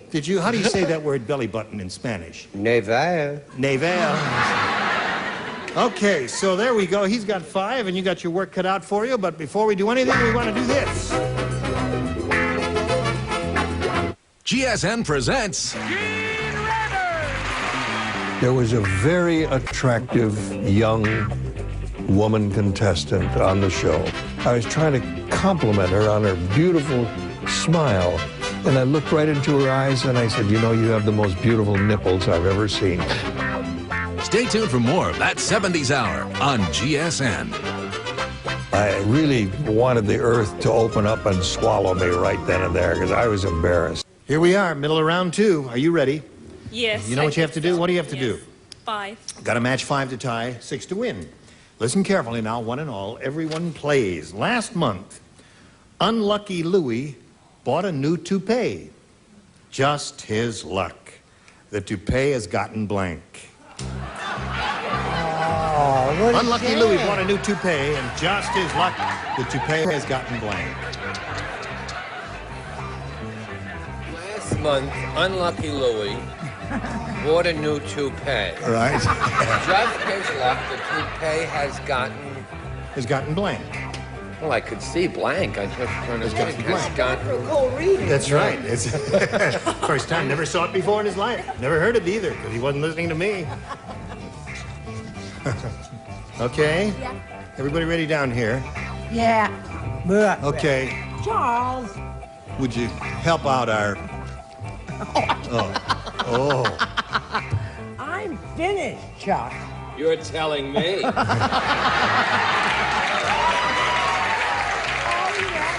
for it, didn't you? All right, Helen, have you thought about it? I'll give it to you one more time. Last month, Unlucky Louie bought a new toupee. Just his luck, the toupee has gotten blank. Bald. Bald. 6 baldies is what we're looking for. 5 baldies to tie, 6 baldies to win. What do you say? Hey, Soup, what do you say there, Soup? I said dandruff. Dandruff is another good one. Bald and dandruff are the 2 really good answers to this question. So let's see what we've got. We've got to match to the rest of them to stay in business there.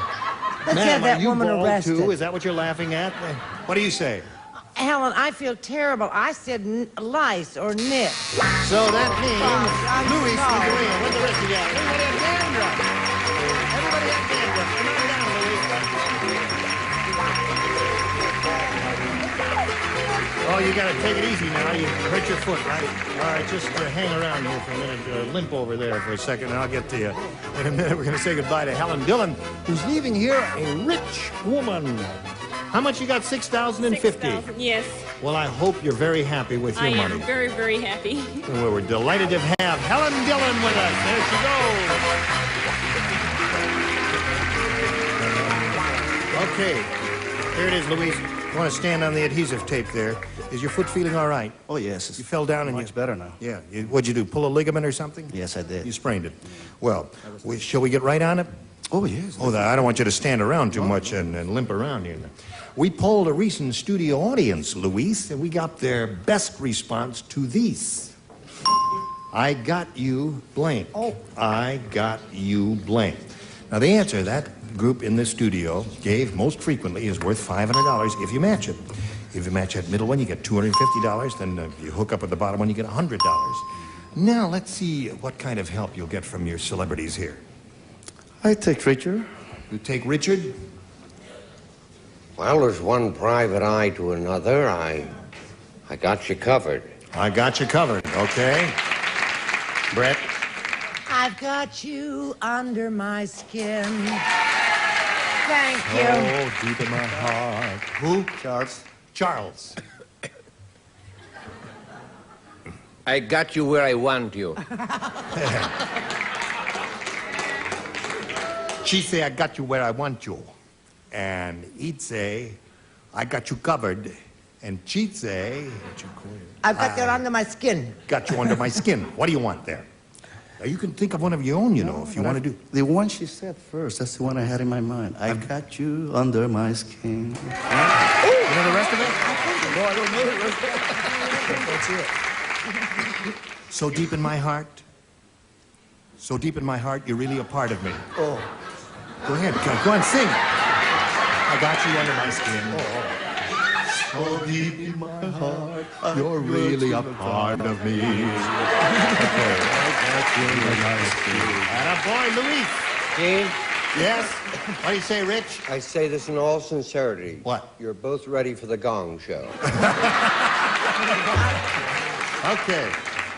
He says, I got you under my skin is what he wants. Let's find out if it's up there. And if so, where? Let's begin at the bottom and reveal the $100 response.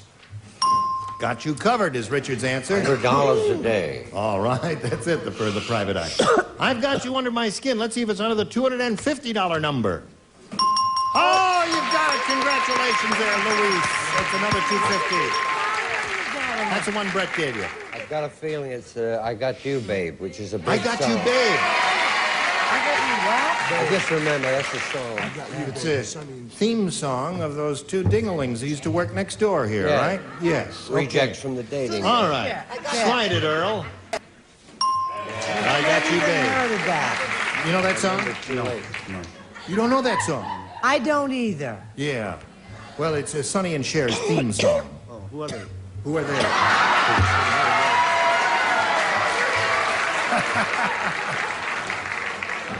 I don't remember, really.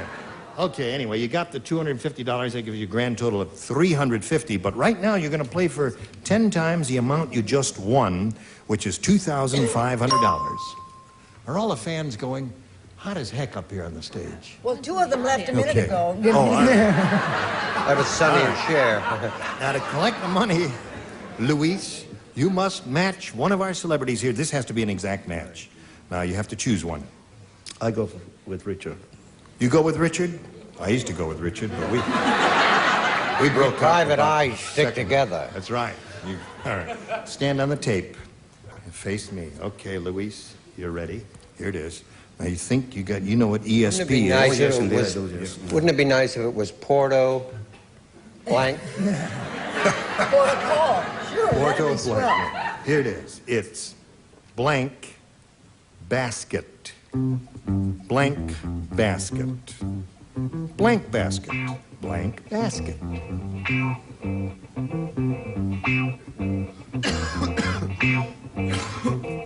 He's thinking.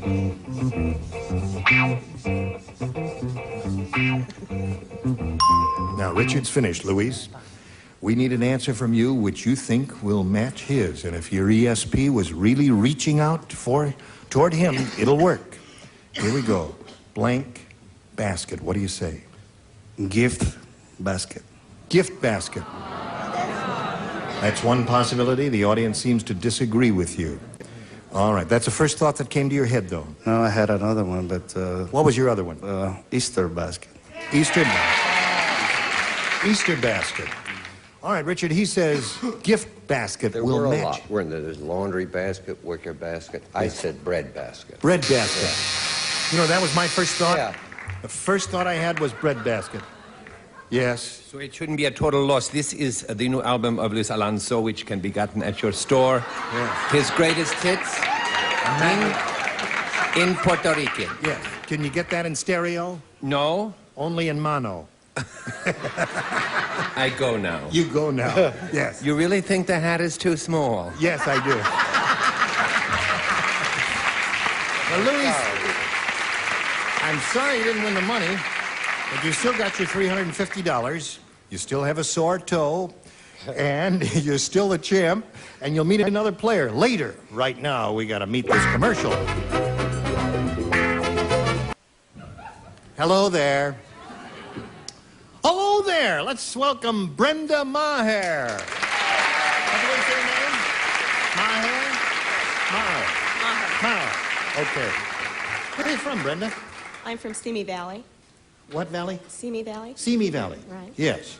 And I see you have a ring on your finger. What does that mean? That means I'm married. Okay. And I have 2 little boys, 2 and 3 years old. What are their names? Larry and Tommy. Okay. Anything else you want to tell us? Don't do much else. I just stay home all day. You ever watch this program? All the time. Now, we don't have to tell you about the rules, do we? No, you don't. We'll just push the button and begin. Okay. Now, you know when I push this button, you know what happens. What happens? I take B. You take B. See, she knows all about it. I push a button, she says, I take a B. All right, here we go. Hey, did you hear about the new TV game show? No. Oh, let me tell you about this. The winner gets 1 week in Paris. The loser gets 6 weeks in blank. Got it.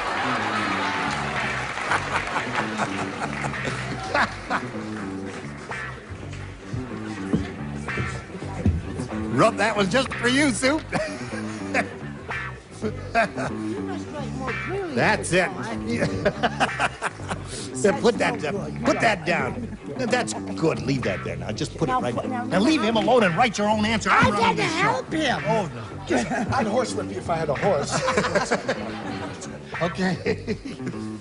All right. I will make my way over to Brenda. Oh. Charles, put it in the slot. Betty, do you know you're the last one? I'm the best. Yes. You can have any one of these 3. I'll put them all. All right. Okay. Now, Brenda, the new TV game show, the winner gets 1 week in Paris. Paris, as they say. The loser gets 6 weeks in... I can't think of anything but jail. 6 weeks in jail. All right. On the whole, what do you say? Well, I know on the West Coast they say Burbank, but I live in the East and we say Philadelphia. Philadelphia. That was the old W.C. Fields joke. That's what he carved on his tombstone.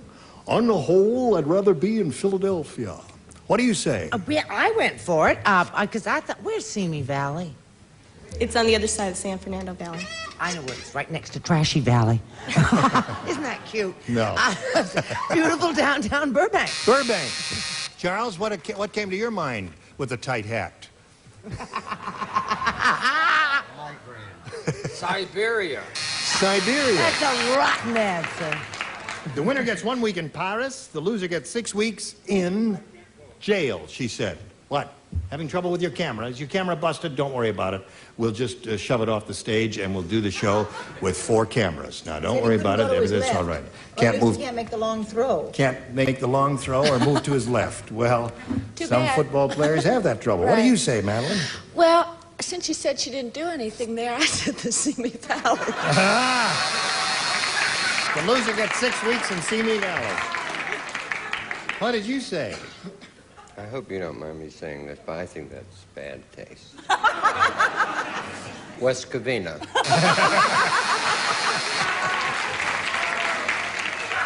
That was Bob Hope's old line, wasn't that? Wasn't he always doing jokes about West Covina? What did you say? Well, I tried Burbank and I tried Traction, but I wound up with Pasadena because it was alliterative. Pasadena. Paris The loser gets 6 weeks in Paris and Pasadena. I see. Well, it was a wide open question, and the first round questions, Brenda, are very difficult. His will be long in a moment, as you'll see, but right now this is coming your way. Okay, got to put you in cold storage. You know what that means? Yes. What? The refrigerator. Okay. So you go in the refrigerator until we call you out of here, all right? Look forward to seeing both of you next time. I look forward to seeing all of you next time. It's all over again already. Time flies and having fun. You were all splendid. We should say this lady is on going to appear September 20th on Executive Suite on the CBS television network. Exciting new series, right? I look forward to seeing you, my dear. Look forward to seeing all of you next time here on Match Game 76. Gene Rayburn here. Goodbye.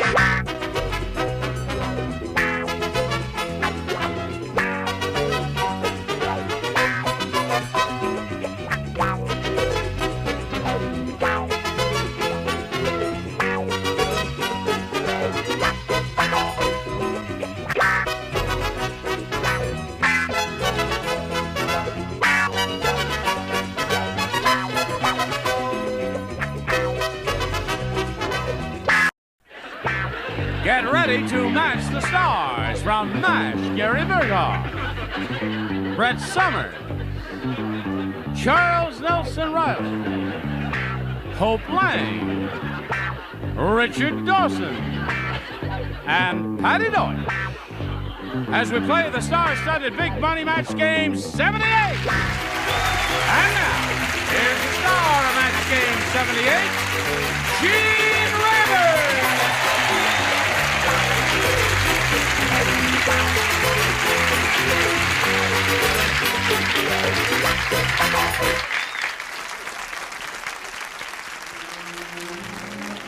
Thank you very much. That's my microphone. Is this your mommy? No? Is this your mommy? No. By the way, these are the two new owners of CBS. Is this your daddy? Am I your daddy? Thanks. Is this your daddy? I fooled him again.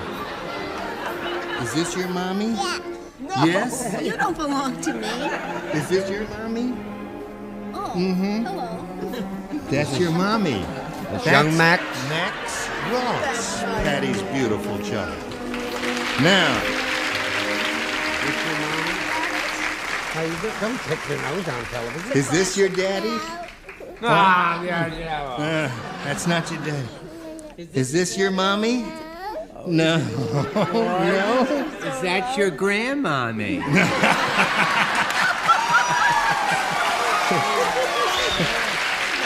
Is this your daddy? That's your daddy!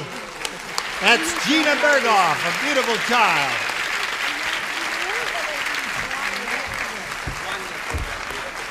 Well, let him hang around for a little while and give at least, I mean, it'll be safe until the first commercial, I assure you. You don't have to ask a question. He's writing the answer already. Terrific. Terrific. Max, How dare you? He's a good speller and he's a clever kid. Let's say hello to Diana Lebowski and Jane Kelly. Now, Diana here is the current champion. She's won 2 games. She has $450 to her credit. How do you feel about that? Great. Good. And she's being challenged by this gerontologist, That's right. Jane Kelly. Would you believe she's only 18 years old? But she's so expert in her field, in the study of the prevention of aging, that she appears to be... Jane. I won't say it. Jane. 31. Go ahead. What? Jane, is that your daddy? All right, we're going to start this game in a moment or so, right after we do a little business with America. We're ready. Round 1. Jane, you may have A or B. A, please. You want A? Mm-hmm. Okay. By the way, we would like to thank Central Casting for sending the 2 dwarfs over to help us out. We were slipping in ratings a little, and we thought we'd touched the heart. Next week, we're going to have dogs. Right. Betty White's going to bring 4 animals. Right. One of them will... No. Harold said, I've got the toughest job in Hollywood. I'm the hairdresser for blank. Yeah. Who said that, dear? Harold said, I got the toughest job in Hollywood. I'm the hairdresser for blank. Oh, cute.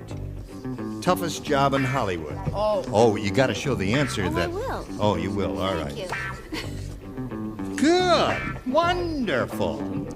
Yeah, let's put that right there in the slot. Where you go. She's finished. Wait for Chuck. And Patty will be finished in a second. Jane, you've been thinking about this now. Mm-hmm. Don't say it yet. I'll tell you when to say it. Okay. Patty, you ready? Yeah. She's writing an Well, answer she's now. nervous because she's a stage mother and her kid was just here and she's just a wreck. Yes. Harold said, I've got the toughest job in Hollywood. I'm the hairdresser for blank. Telly Savalas. Telly Savalas. That would be an easy job? That would be an easy job, they say. It's not What do being you say? nervous, it's being asleep all the time. I said Lassie. Lassie! That will be difficult because there's a lot of hair to comb there, isn't there? What did you say?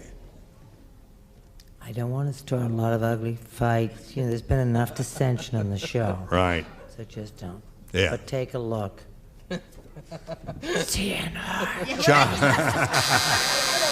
Yeah. Hello, Charles. Is that your daddy? 10 years I try to get out off of kid shows. It's the illness I have. King Kong, and it stinks, and I know it. No, King Kong is not bad because he's got a lot of hair all over his body. And That's my an hair excellent is answer. my own. No, Charles, King Kong is a wonderful answer. All right, Hope. I've got the toughest job in Hollywood. I'm the hairdresser for... Next to Charles. Lassie is good because that's a hairy animal. Richard? I am Charles, a hairdresser, and it is not a tough job at all. It's easy. Nothing How do you to do it. Just throw it in the washer. Oh, yes. King Kong. King Kong it is. You got anything in the ID now, right, Jane? That's right.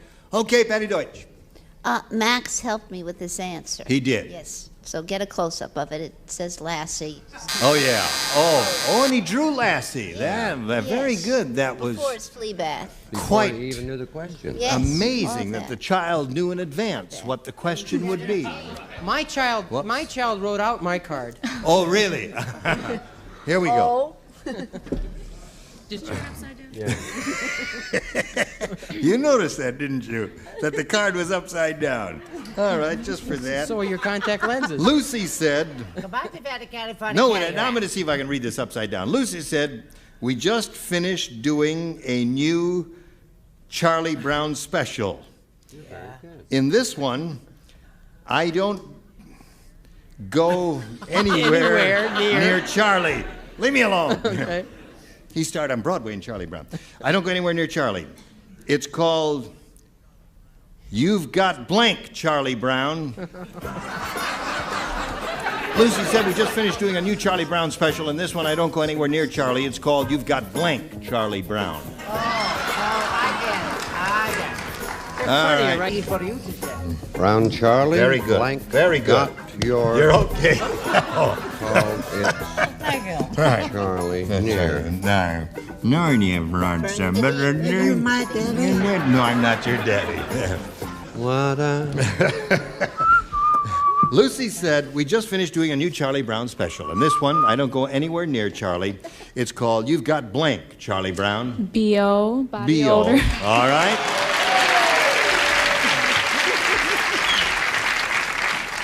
Yes, sirree. That means body odor. Yeah. Right. Mm-hmm. I said bad breath. Bad breath? No.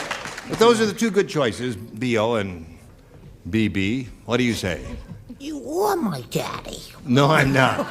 Only in That's what you told me in Encino. You That's said, "Little girl, you're gonna hurt. I'm your daddy." Cool it!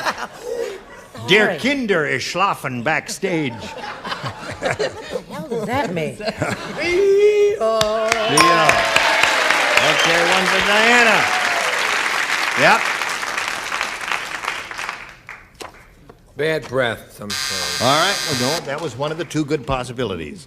B.B. or B.O. So at this moment, score is 1-0. Favor Diana. Hope. It's called You've Got Blank, Charlie Brown. Well, I went for bad breath, too. All right. And you, sir, what did you go for? Oh, yeah. That garlic will get you every time. You. Psoriasis. Oh! No heartbreak. Yep. Too bad. Terrible. So there we are at the end of round one. Scores 1-0. Favor the champ. Round two coming up after this. Do come back. Thanks awfully. Here we are. Round two coming up. This is the final round, Jane. You may have A or B. I'll try B this time. B is what she wants. All right. Everyone will play this round because she didn't match anyone in the first round. Muggsy said, oh, boy, when I was a kid, we were so poor. Every day my father used to go blanking in an open manhole. That's how poor we was when I was a kid. Every day my father used to go blanking in an open manhole. You understand, lady? I mean, that was poor. Yeah. I know you was never poor, but try and understand how it is to be poor. How do you spell that? Every day I used to go blanking in an open manhole. That's how poor we was when I was a kid. You know how it was when you were in Hartford, Connecticut. You were very poor, too. May I ask a question? Does that question make sense? Muggsy said, when I was a kid, we were so poor, every father... Oh, I got it! Oh, it took a minute. Oh, you know, I have to read stuff, because I'm a reader, don't you know? Finally got it. And here, she's all right, Jane. Here we go. Muggsy said, when I was a kid, we were so poor. Every day, my father used to go blanking in an open manhole. Searching. Searching. For quarters that drop through the grates. I see. I don't think it's going to make it for you. Isn't it terrible? They don't leave you alone. At Right. home, I'm Hound brilliant. you, these people. You say searching and If you... these people paid to get in here, they would come in here to go, oh! Yeah. That gives them a certain pleasure. Actually, if I paid to come in here, I also would go, oh. But you see, it gets rid of their unresolved hostilities, and they don't go home and beat their wives. So it's good for them to come here. The rest of us, of course, are very resolved. Yes. I said golfing.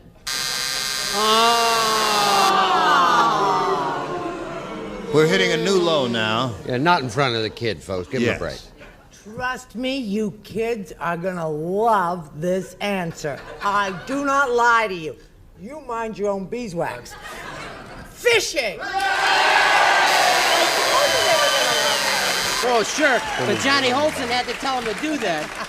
That's the definitive answer, I would say, or one of No, them. it's not definitive. What is? Because you can go fishing in the ocean just as cheaply as you can go fishing in a manhole. Yeah, but if you live in Chicago or Indianapolis, it's very difficult to You go in the my ocean. mommy. I said shopping. Maybe that's the match. Shopping. Shopping and searching are two different things, of course. Isn't this a jolly bunch, Hope? It is. I like this hospital very much. Yes. The inmates. Aren't you glad you showed up today? The food was right good into and all therapy that? right after. Right. All right. Every day my father used to go blanking in an open manhole. How do you respond to that? Since Brenda and I share the same hospital room, I said fishing. Excellent. Yeah. Okay, Richard, here we go. Simulario. Fishing. Now, Jane, you must match Patty to stay in the game and achieve a tie. What have you got there, Patty? Fishing. Fishing. That means Diana wins another game. Okay.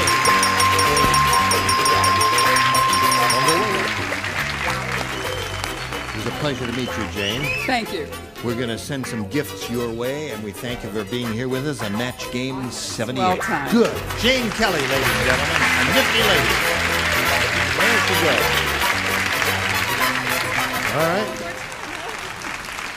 Would you believe this is her third time, and all she has is $350? And $550. Oh, five. Oh, $550. Doesn't she still have? $550. Doesn't she still have Jeff though? That's the important. Yes.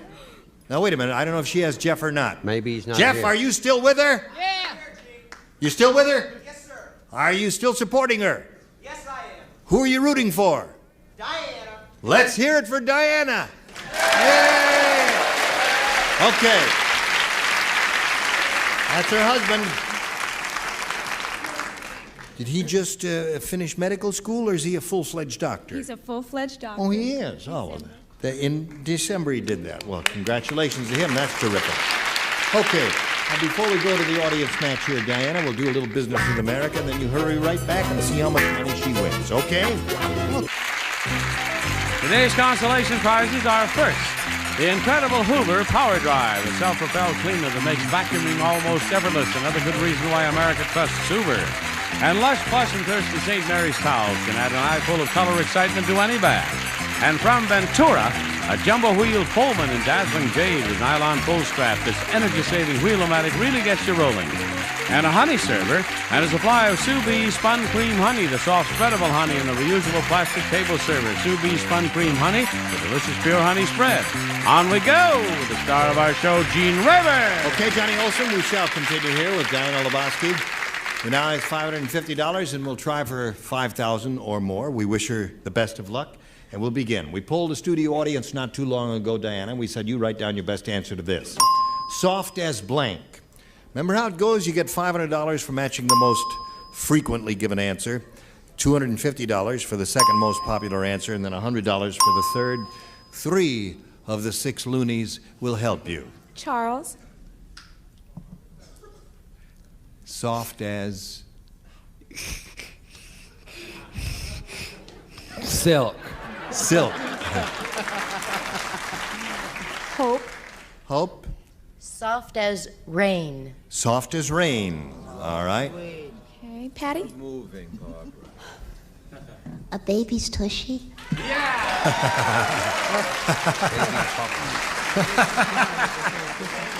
Soft as a baby's bottom, she said, or tushy, or however you want to say it. Soft as rain and soft as silk are the three. Remember the option now. Choose one of those or give us one of your own. Silk. Soft as silk is the one that Charles gave us. All right. Let's see if we have a little silk up there. I'm sure somebody must have thought of a baby's. Oh, 'cause that really is soft. But silk is soft, too, but not as soft as a baby's. Well, all right. We'll find out. May we see the $100 number, if you please? Soft as a kitten. That's soft, isn't it? Right. All right, let's go up the line and look at the next one, if you please. 250. A baby's bottom is there. That was Patty's answer. All right. You know, you may be right with the silk there. Let's find out right now. May we see the $500 number? Yeah! Congratulations. Charles gave that to you.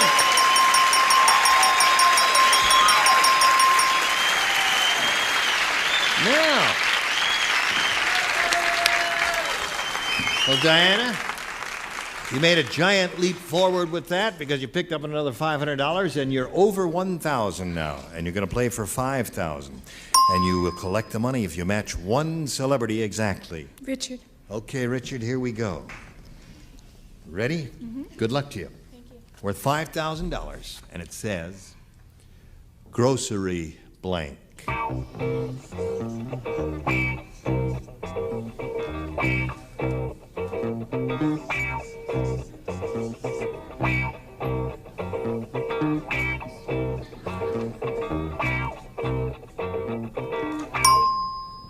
Okay, Diana, he's made up his mind. You give us the answer that he's written on the card, and we'll give you the $5,000. Grocery store. Store. Okay. She says grocery store will match you for the $5,000. Richard, what do you say? I wrote two, and I chose the wrong one. I said list. You got store there? Oh, gosh. Gee, that was with close. the one I thought up first. Yeah. That's okay. We ask you to write the first thing that comes into your mind, and that's what came into his mind, and grocery store came into her mind first. Well, listen, you've improved your position considerably. Yes. You've got 1,050, and you're going to meet Wendy Thornton right now, and here we go.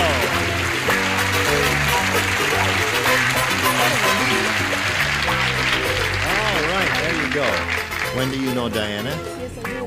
We welcome Wendy Thornton, and we'd like to find out a little bit about you. I'm from Vancouver, Canada, and I was working in an office there for several years, but I've taken time off now to concentrate on traveling and writing. Really? And have you had anything published yet? No, just starting. You write short stories? What is your form? Mostly songs. Oh, songs. Lyrics and music? And... Yes. Well, that's a marvelous avocation. We wish you well in that. Thank you. And good luck here, too, Wendy. Are you ready to play? You may have A or B. I'll take A, please. All right. Wendy Thornton wants A. And here's what it says. Norm said, I'm in favor of saving energy, but this is ridiculous. Who ever heard of a blank-powered radio?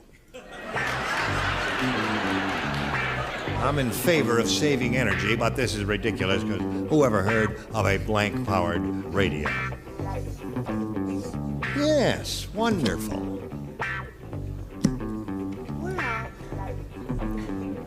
Well, you know what we're after here. Alternative means of energy, right? Okay. Any old way. Wait a week. Okay.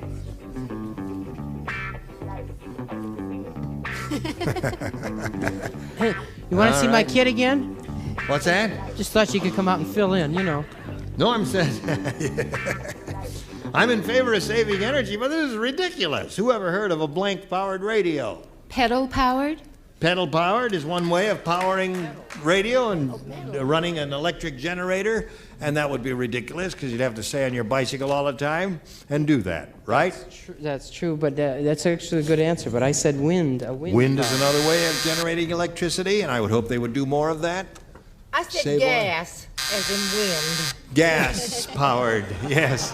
They'd do that. Gas, of course, would generate steam, and the steam would drive the turbine. The turbine would drive the generator. Hello, Charles. You and her are driving me bananas. I would hope so. Don't That's move our the job.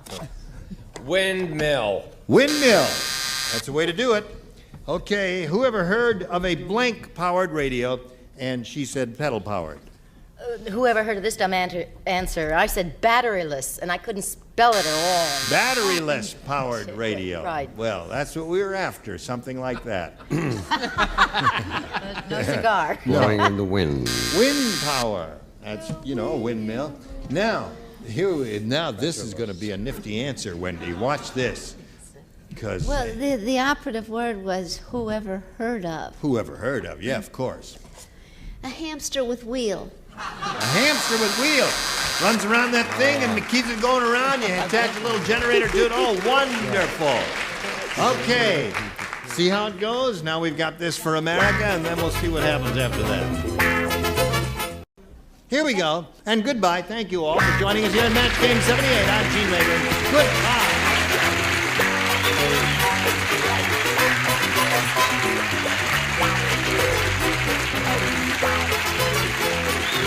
This is Johnny Olson speaking for Match Game 78, a Mark Goodson, Bill Todman production. This program was edited for broadcast.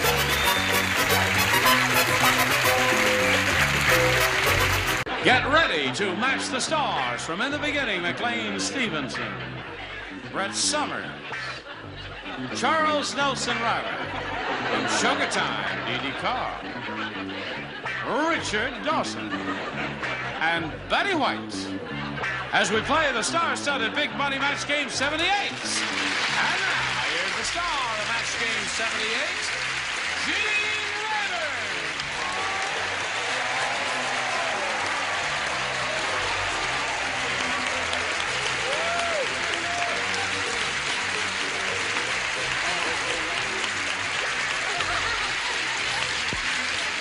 I'll tell you what the odds are in the fifth race. I was in mainland China recently. I know the rest of you heard this, but McLean didn't hear it. My wife bought this piece of silk brocade in Peking, China, and a wonderful fellow here at CBS made a vest out of it for me.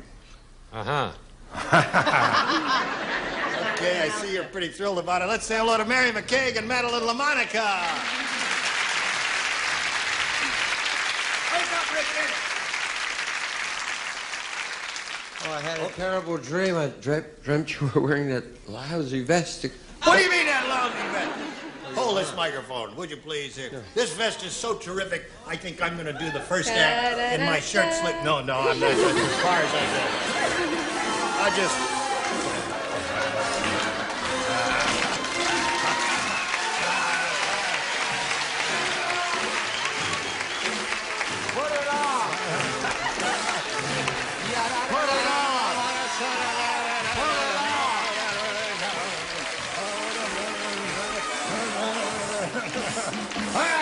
That's enough there.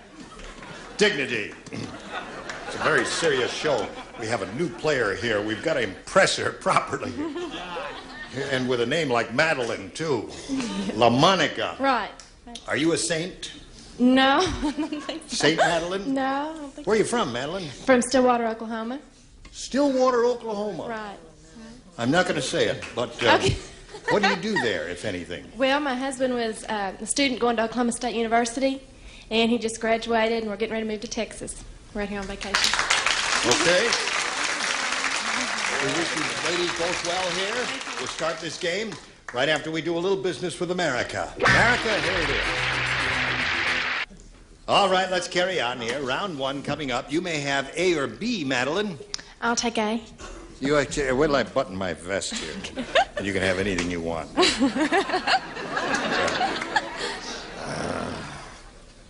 There we are. A it is for Madeline LaMonica. Bill said, our new neighbors are a little strange.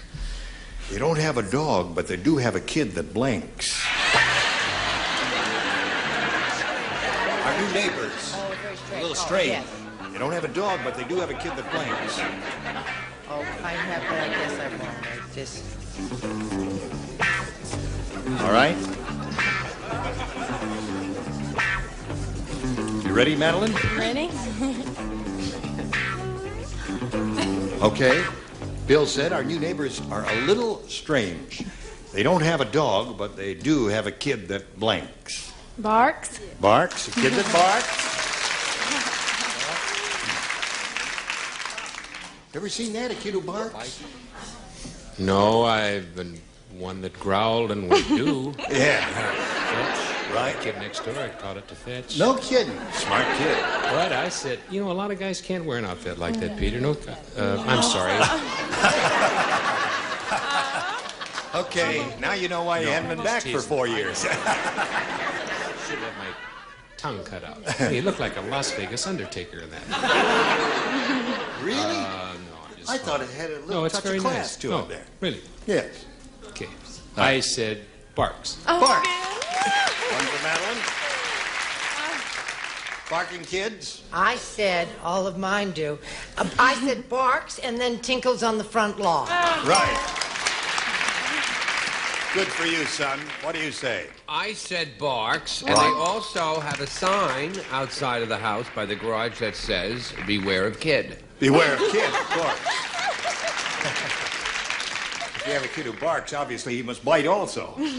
Right? Right. By the way, have you noticed that Madeline has absolutely beautiful dimples? Yes. Wonderful dimples. Yes. Yeah, I know how much you like Some of us, dimples. I love dimples. Some of us are blessed Yes. with beautiful dimples. You Yes. have a beaut, too. I just have one on my face. Yes. I said barks. Okay. We'll make further inquiries later. Yes, Richard? We'll be about a search. Bark. Okay. For her. Madeline is moving to Texas, and it's going to be easy for her. She speaks the language fluently right now. Right. Beautiful. Barks? Bark. She did what you did in the last game. Matched all 6 in the first round. Most unusual, Mary. Here we go. Rick said, I have a case of the Eskimo flu. I know it's the Eskimo flu because I have an uncontrollable urge to blank.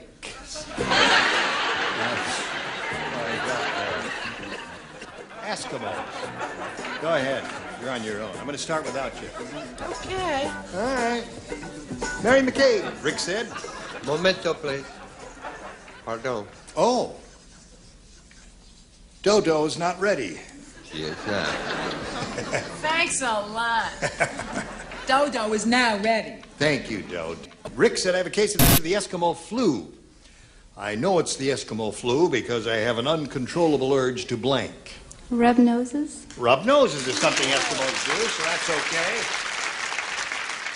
Now here, anything Eskimos do would have been all right, right? Right. Right. I'm so embarrassed because I called you Peter. Well, don't worry about that. Well, I shouldn't have done that. That's perfectly all right. Did you have a face No. job? No.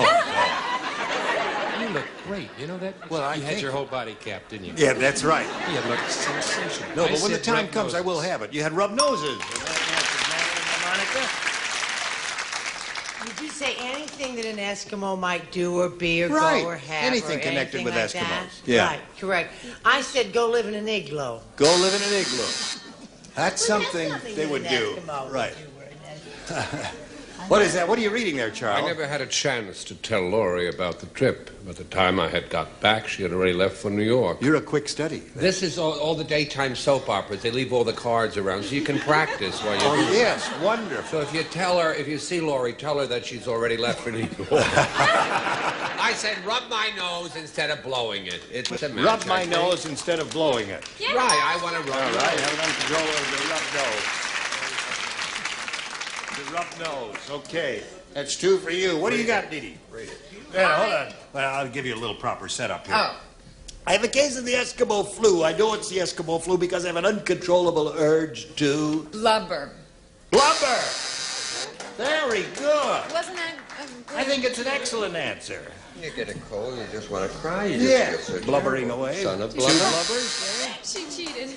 Blubbering is crying. You know, your eyes water and all that. What do you say? That's right. Okay. Blubber, come back to me. 6-2 the score. Round 2 coming up. But now this. Here we go to round 2. This is the final round. Now, Madeline has matched all 6, so that means you have a choice now of A or B. A. A it is. 2 people lay out. McLean and Charles. Yo. Yes. The rest of you, please respond to this. Okay. Ugly Edna is so ugly. Not only is she knock-kneed, she's knock-blanked. She's not. Yeah. Ugly Edna is so ugly, not only is she knock-kneed, she's knock-blanked. Knock-blanked. That ends in an ED, just for your information. Past tense. Right. Well, just, knock-kneed and knock-blanked. Now, you must match everybody here, Mary, to stay in the game and achieve a tie. That's the best you could do. Okay. Ugly Edna is so ugly, not only is she knock-kneed, she's knock-blanked. Knocked. I don't know. Knocked. Well, knock-kneed, that yeah. would mean she'd be standing there like this. Yes. Yes. It's when your knees go like that. Yes. Now, what else? Stand up, honey, and show 'em. What? Knocked out. Knock. Is it knock? No, it's... Or knock? It's knock, you see. Knock. That's why I wanted you to read it yourself. Anyway, Okay. she said knocked out. We have to accept that as an answer because it's the first thing she said. What do you say? I said knock boobaded. Knock boobed. There. All right. So that means Madeline wins the game. What the rest of you have? Boom.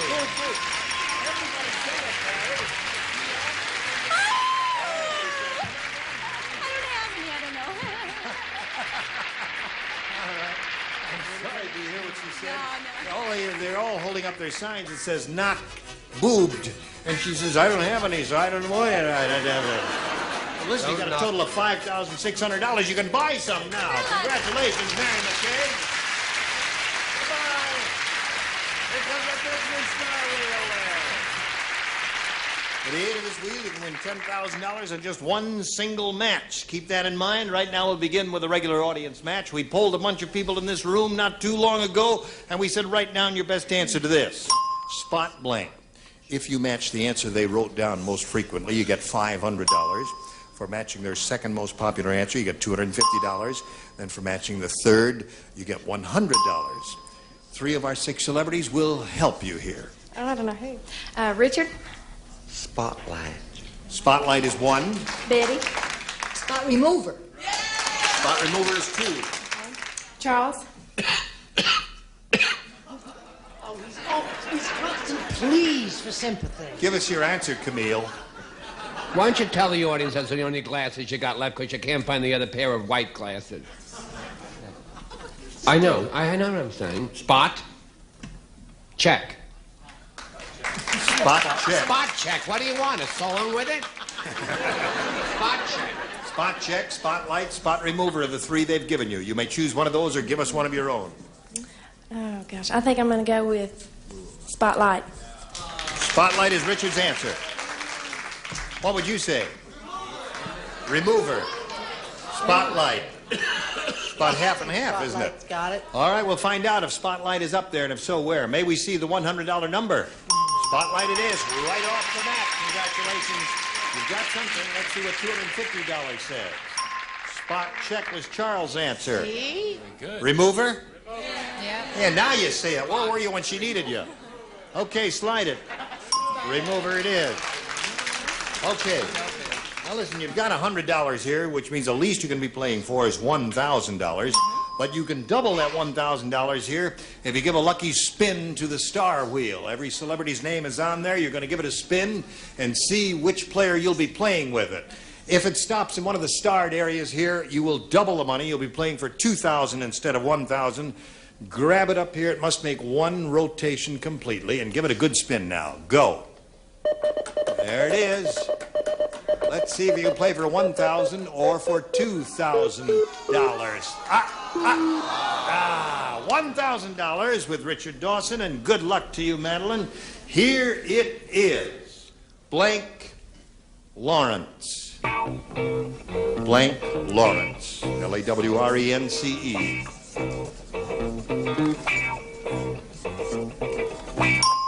Okay.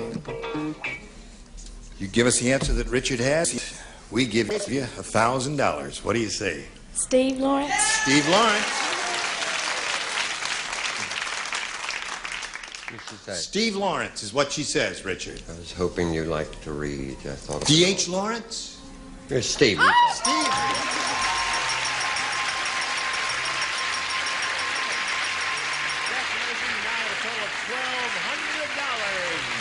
Here comes your new challenger, Lieutenant Commander Roger Kruger. Let's get Roger out here.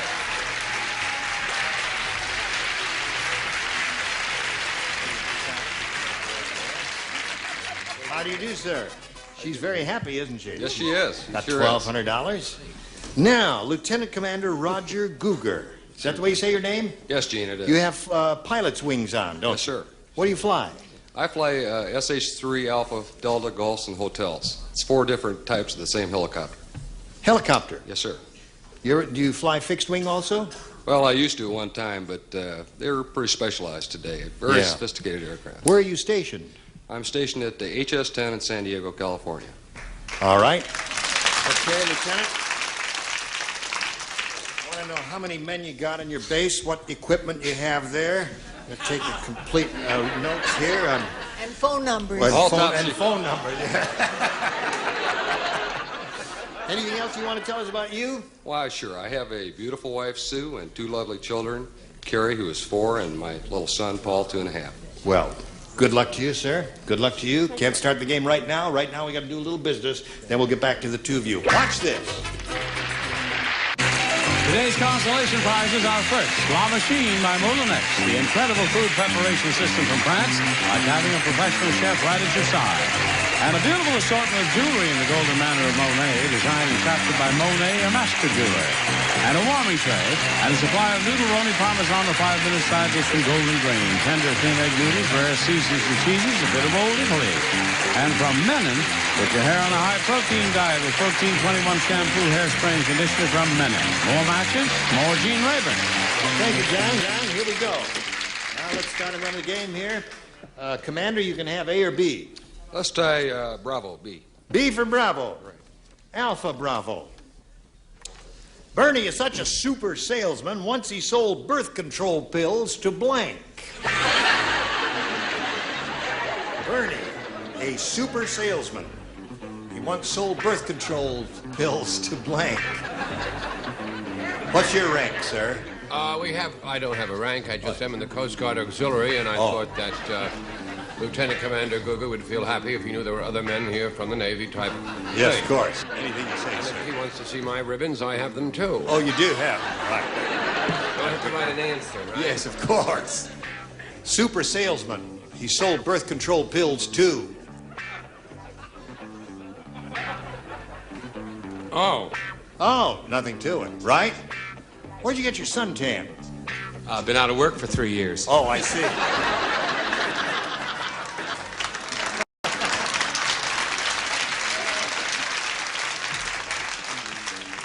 Okay, Commander, we're about ready for you. As soon as Charles finishes up there, here it is. Bernie is such a super salesman. Once he sold birth control pills to His girlfriend. Now, you see, it would be logical if he was fooling around for his girlfriend to take the birth control pills, because nobody knows they're fooling around, you see. Well, if he was selling them, he could give them to her for free. Oh, I see. Well, we didn't have that in mind when we wrote the question there, did we? No, he sure didn't. Googer, sit up when I'm talking to you. Yes, sir, Colonel. No, that's, I'm very proud of. He's a marvelous person to be in the service of our country and defending the shores of our peace-loving nation. I said men. Sold birth control pills to men. That would be a difficult thing to do. Well, I thought he was a super salesman. That's right. No, that's okay. I'm not criticizing. I think it's an excellent answer. You like me as a person, don't you? Yes. Oh, I love you as a person. Yes. He's awful cute, but he's not too smart. But I bet he's a wonderful. Well, no, fly. he's smart. He just didn't get the He didn't understand the the question. full Yeah. thing. But no, and not a moment too soon, gentlemen. I think it's a wonderful idea. Yes. I said guys, boys, Marines, Navy, Army, and of course the Coast Guard Auxiliary. Naturally, of course. That whole thing. Super salesman. So super salesman, he sold birth control pills to... This is the best answer. It is. Ready? Go. The Pope. The Pope!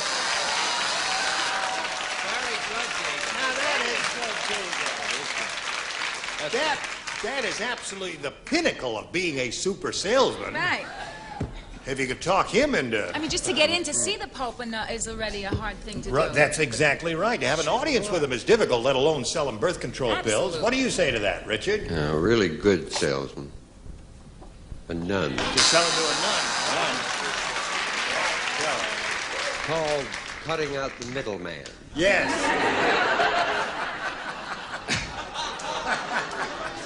Gotcha. Hello, Mary. Listen, Victor, please don't write letters. We don't mean anything except it is a definitive answer. Pope Paul. Pope Paul. That would be the most difficult thing in the world to do. One would expect that his sales resistance to such an idea would be very high. Okay. Now, there we are at the end of the middle of round one, and you've had your baptism by fire. I sure don't have. worry, it's going to get harder from here on out. Right now, this for you. Watch this. There's a sweet little girl I want you to meet here. Would you just run right out here? I want everybody to say hello to Jennifer Stevenson, McLean's daughter. Come over here, you rascal.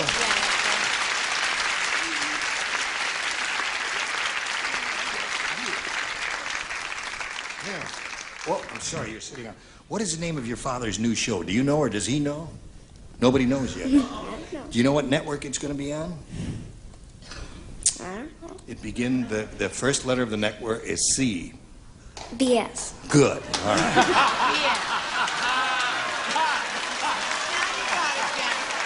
Okay. They're your father's daughter.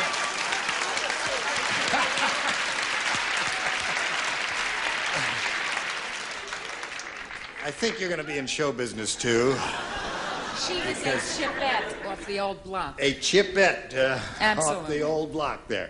No, listen now. It starts in the regular fall season, right? And are you sure of the title? Well, no. There has been a question of the title. The working title of it is in the beginning. But by September, we're now in mid-July. What the heck? Who cares? And I you're got playing. a job. You're playing this guy who sold these pills. I played a part of a priest. Oh, you do? Boy, when we get the cards and letters, I hope they send them to Richard's house. I'm getting the nun letter. Oh, he'll get the nun letter.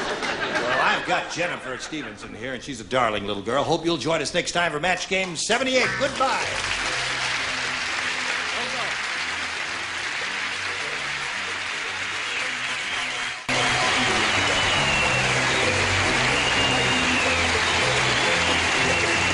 This is Johnny Olson speaking for Match Game 78, a Mark Goodson, Bill Trotman production. This program was edited for broadcast. Get ready to match the stars from Chips, Robert Pine, Brett Summers, Charles Nelson Riley, WKRP in Cincinnati, Lonnie Anderson, from The Price is Right, Bob Barker, and Patty North, as we play the star-studded Big Money Match Game 78. And now, here's the star of Match Game 78, Gene Raver.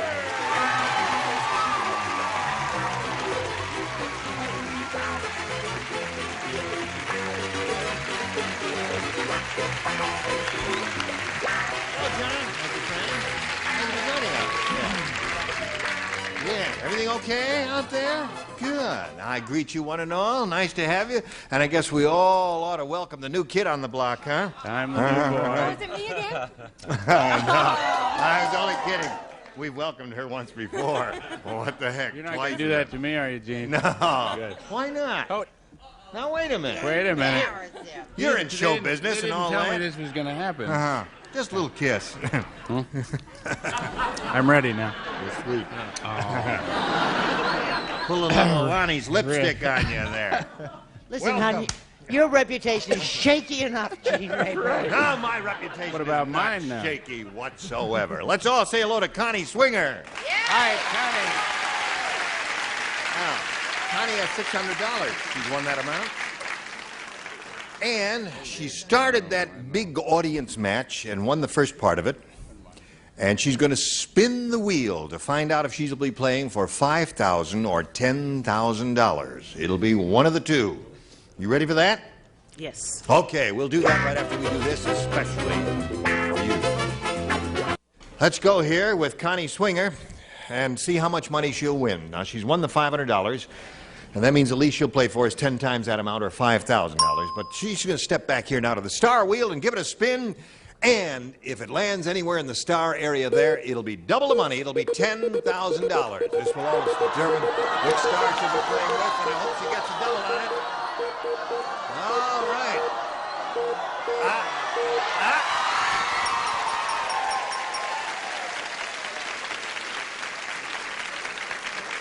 Some of fire, right? Come on down here, Connie. Oh, my heavens. She's a little excited. Yes. That might land on him. Robert says it's baptism by fire, and he's right. He just started. This is his first time. He hasn't even played the game. I haven't even written one thing here yet. But now this is not a written response. This will be a verbal response, okay? A verbal response. And, right. Well, oh, I beg your pardon. This is a written response from you and a verbal response from you. Yes. Which one of us is new here, Robert? Good luck to you. 10,000 big ones. Casting blank. That's C-A-S-T-I-N-G. Casting blank. Or casting blank. Casting blank. Casting blank. Casting blank. Not yet. I'll tell you when we want your answers. As soon as you hear the ding, that means he's put it in the slot there. Finished writing and put it in the slot. We're waiting for him to finish. Yes. Yeah. Are you confusing him? Yes. Oh, I'm making sure he turns it down. Oh, This all right. toward him, so he Okay, doesn't. Connie, here we go. He's finished. Now, you give us the answer that matches his, and if you do that, we give you $10,000. Casting. Couch. Casting couch. Oh. Well, now that's a sophisticated answer that somebody like Robert Klein in show business would say. Let's find out if he did say it. I just get so depressed when other people win all the money.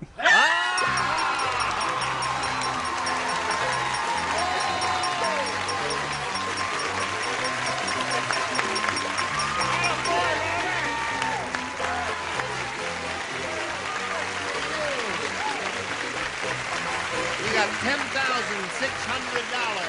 Congratulations to Connie Swinger. And now let's welcome Myrna May Mack.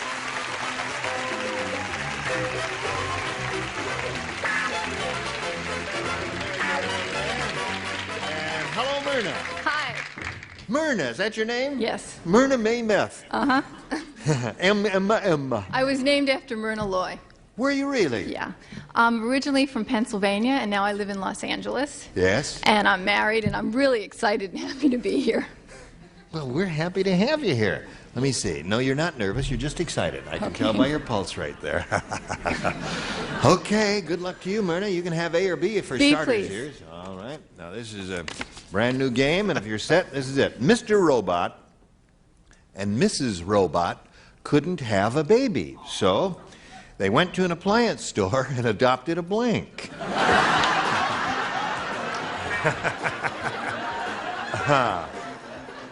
Okay. Myrna May. Vacuum cleaner. What? Vacuum cleaner. Oh, you don't even want me to read it or anything. Just say vacuum cleaner. All right, vacuum cleaner is what she said. That's good enough for me. Is it good enough for you, Robert? Oh, not quite. I said a toaster. Toaster? Well, now, you know, I think this is, one of those I'm wide sorry, open Myrna. first round questions. It could be washing machine, dishwasher, toaster, anything. But they were very naive, and they thought they wanted a large family, so they got a 4-slice toaster. A 4-slicer? Yeah. Vacuum cleaner is what we want here, An Chuck. avocado toastette. Oh, really? Yeah, they do come in avocado. I personally prefer all chrome, don't you, Lonnie? Oh, yes, but I said toaster. Toaster? That's coming up more than anything else. All right. Mr. and Mrs. Robot couldn't have a baby, so they went to an appliance store and adopted a vacuum cleaner. Right? Right. Before we talk about that, you remember the last time I was on the show, this irresistible urge you had to muss up my hair? Well, Fanny made me do it. Was here, and she finally did it. Yes. Well, I came prepared. If you're overcome with that urge today, I want you to work on this. Oh, all right. Oh, Bob, wonderful running my fingers through your hair. Sends those icy fingers and chills up and down my spine. Yeah. That's the one I wear on Price is Right. Now, my answer. That's Charles's hair. No, it isn't. No, that's Ed Asner's, I think. I thought that if they couldn't have a baby, perhaps they'd have something to do the work that the boy would have done, the lawnmower. A lawnmower. Dr. Lawnmower. Okay. One person liked that answer. Yes. Mothers here. You who are connected and have been associated with The Price is Right for so many years, yes, and are so familiar with appliance store, you think lawnmowers are sold in appliance stores? Now, and you're not going to pick on me again no, today, are you? No. How? How can I do that, fellow I CBS? cried for 2 nights after my last day with you. And not only that, when you started this kissing bit, you remember the thing you were trying with me? Right. I'm beginning to think, Robert, we'd better watch him. No. Yeah, I think we better watch him. Tell him the truth, Lonnie. I disagree. Yeah. Yes. How about you, Brett? You got a word to say? Okay. See, there it is. What about you? Do you want to play this game, or do you want to... Am I still here? I remember you. Whatever the question was, my answer is food processor. That's it. Okay. So now we'll go to Connie Swinger in a moment or so, but right now we want to go to this especially for you. One, hello there. Okay, here we the other round one question. Connie, this one's yours. Harvey said, let me give you some idea about the strange way I live. Uh-oh. The strange way I live. Those are the operative words. A Hollywood producer wanted to rent my blank for a Tarzan movie. Look. Please, I don't have to look at your rotten answer. Okay. Harvey said, let me give you some idea about the strange way I live. A Hollywood producer wanted to rent my blank for a Tarzan movie. Bedroom? Bedroom. Why would he want to do that? That's what came off the top of my head. Oh, all right. What she means is she ain't telling. Okay. Okay, Gene. Well, Connie, we won the big one, but this is, this could be it. You wouldn't find a bedroom without a body in it. A body? Yeah. Yeah. Nice try, Robert. Nice try, right? But no cigar. Sorry, Rent my body for a Tarzan movie. Well, that's what You they like do. that? I think it's a marvelous answer. You do? Sure. Oh, we ain't be crazy about this. Rent my vine. Vine. Thank you. Well, that would imply that the guy lives in a very strange way and has a bunch of vines growing around that, you know, one could swing from. Sure, baby. Charles? Now you got it. Yes. Loincloth. What does that imply? The guy walks around all day in a loincloth. No, he has a gray flannel loincloth Oh. that he wears to work. Oh, I With a see. diet and At the William Morris office. Hello there, Lonnie. Hello. Are you ready for this? A Hollywood producer wanted to rent my blank for a Tarzan movie. Yeah, and I was thinking of a special Tarzan thing. Yell. Oh! Guy goes around apartment yelling all day and disturbing the neighbors and creating havoc. Yes, Please there. don't explain the answers. It only makes them more embarrassing than they already are. Okay, Curly. I'm so embarrassed with my answer. Why? Well, do I have to show it? Yes, you do. Those are the rules. What if I just tell you I didn't make a match and we go on? Well, no, we can't do that. Okay. I said living room. Oh. That stinks. You were so terrible.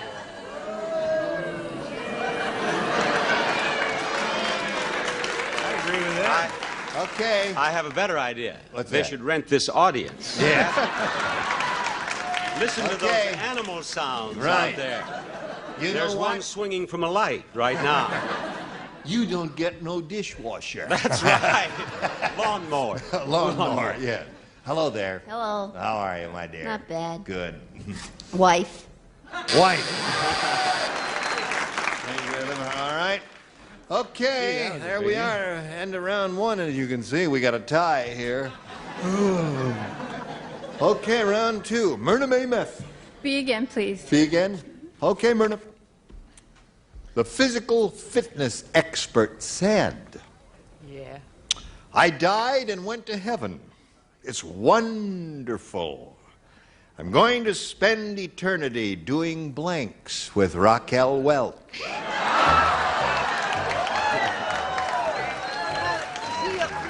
What kind of an expert? Now, wait a minute. The operative words are physical fitness expert. Right, He sweetheart. died, went to heaven, and he's going to spend eternity doing blanks with Raquel Welch. What's that for seven? You're making Ira very nervous. Physical fitness expert said, I died and went to heaven, and it's wonderful. I'm going to spend eternity doing blanks with Raquel Welch. Push-ups. Right.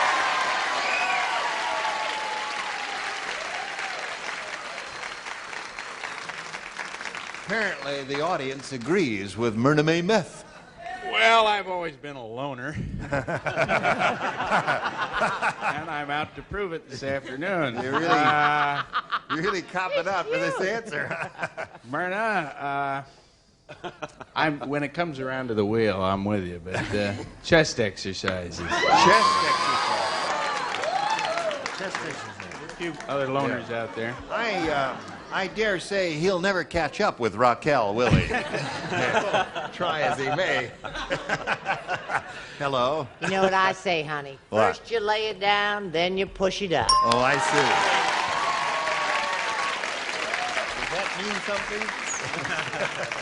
Hello there. Hello, another one for Myrna May Meth. Okay, that's two for her. The physical fitness expert said I'm going to spend eternity doing push-ups with Raquel Welch, according to Myrna May. That's exactly what he said. Really?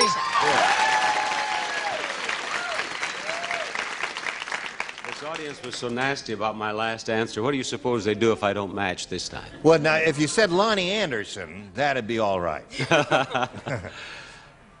Push-up.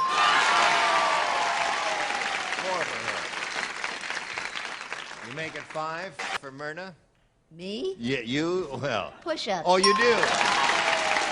Okay. 5 for her. Yours to be along. Now this for America. Okay, Johnny Olsen, here we go. Now, Connie, here's the story. You need 5 to tie, 6 to win. It can be done. Mrs. Jacques Cousteau said, yeah, I think Jacques has spent too much time underwater. Today he brought home a blank skin rug. I think Jacques Cousteau has spent too much time underwater. Today he brought home a blank skin rug. All right, Connie. Mrs. Jacques Cousteau said, I think Jacques has spent too much time underwater. Today he brought home a blank skin rug. The definitive answer is shark skin rug. Shark skin rug.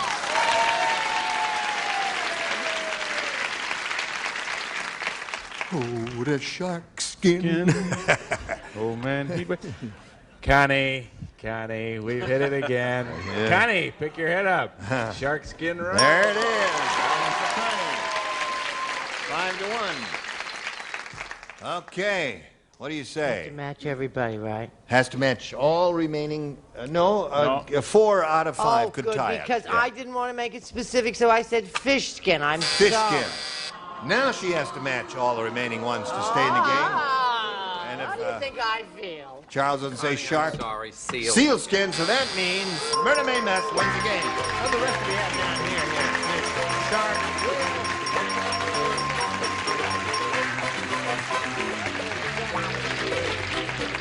Okay. Well, Connie is leaving here with a pretty good bundle of money. We don't have too many who leave here with $10,600, and our best wishes, Connie Swinger. There she goes. Hello there. You want to say hello to me? Yeah. You can say hello to me. Hello. Give me a little kiss right there. Okay, here we go. That's a good luck kiss for her. Myrna May, we polled the studio audience, a nice, smart bunch like these. And we said, write down your best answer to this. Come on, blank. Come on, blank. If you match the answer most often, you get $500.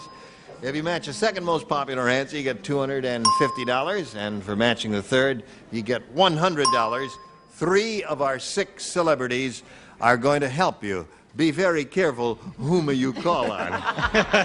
I'm going to call on Charles. Gene.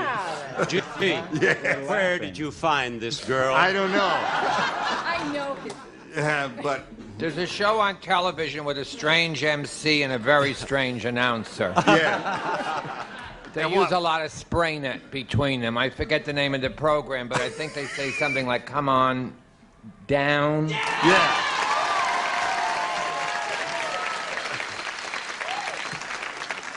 Yes, I think between the two, it's about a can of spray net a day per show. Yes. Brett? Come on in. Come on I in. guess a big hand. Yeah. Okay. And Bob? Yeah, now you call Now. When she could have called on me, Johnny, for come on down. Yeah. Or come on in. I have both those down as ideas here. Well, come on. Now. Now, wait a minute. An idea will come to you. Now. Something is going to float down hair. here. Look out for the hair. Something. There's an idea. Careful with the hair. Hand me my wig. Something has occurred to me. What? Rosemary Clooney used to have a song called Come On to My House. Come on to my house. Come on to my house. Come on to my house. Come on to my house. Come on to my house. Come on to my house. I'm going to give you money and all that. All right. Come on to my house. Come on down and come on in are the three that the celebrities are giving you. Now you have the option of choosing one of those or giving us one of your own. Down. Down. Okay. Here we go. All right. There we see the $100 number. Come on over. That's a familiar phrase. We are looking for the phrase, come on down. May we see the next one, please? Come on in. Johnny, get up here. Greeted with. Yeah. If it's the one that we all hope it's going to be, I want you to say it as he reveals it, okay? All right. All right, slide it, Ori. Come on down!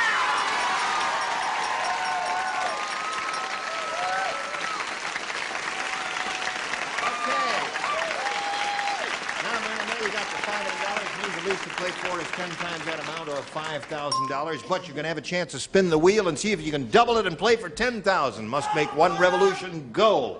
There she goes. That's the blue.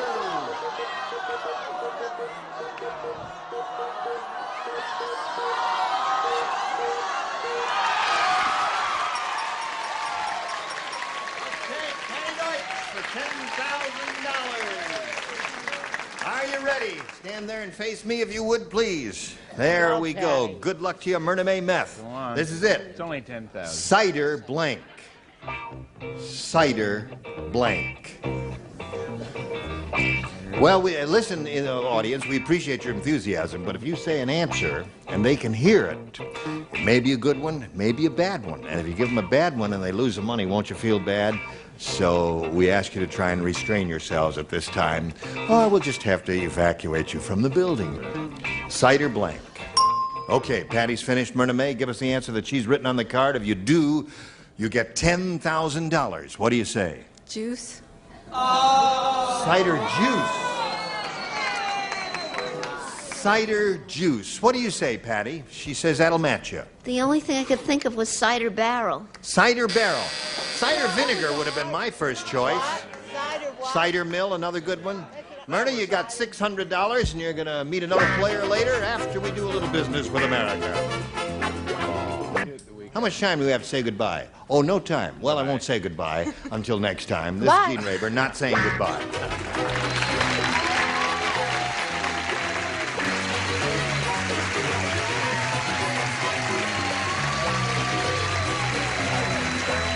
This is Johnny Olsen speaking for match game 78. This program was edited for broadcast.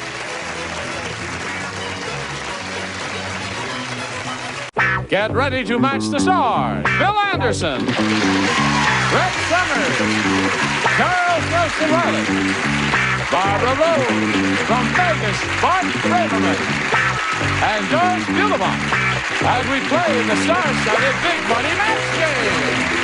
And now, here's the star of Match Game, Gene Raber.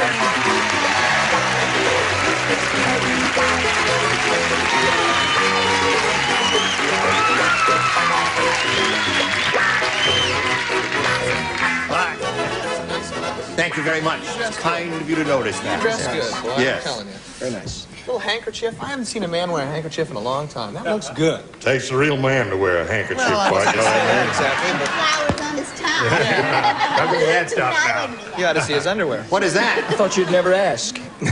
That is It's a baby, a darling. baby. Who does he look? Real quick, who does he look like? That's a baby. Look at that. Give that man That a looks cigar. like, let's see. I don't know. Who do You you say think it Kenny looks like? Rogers, I'm gonna shoot you. Little bit. Kid's got more hair than you got there.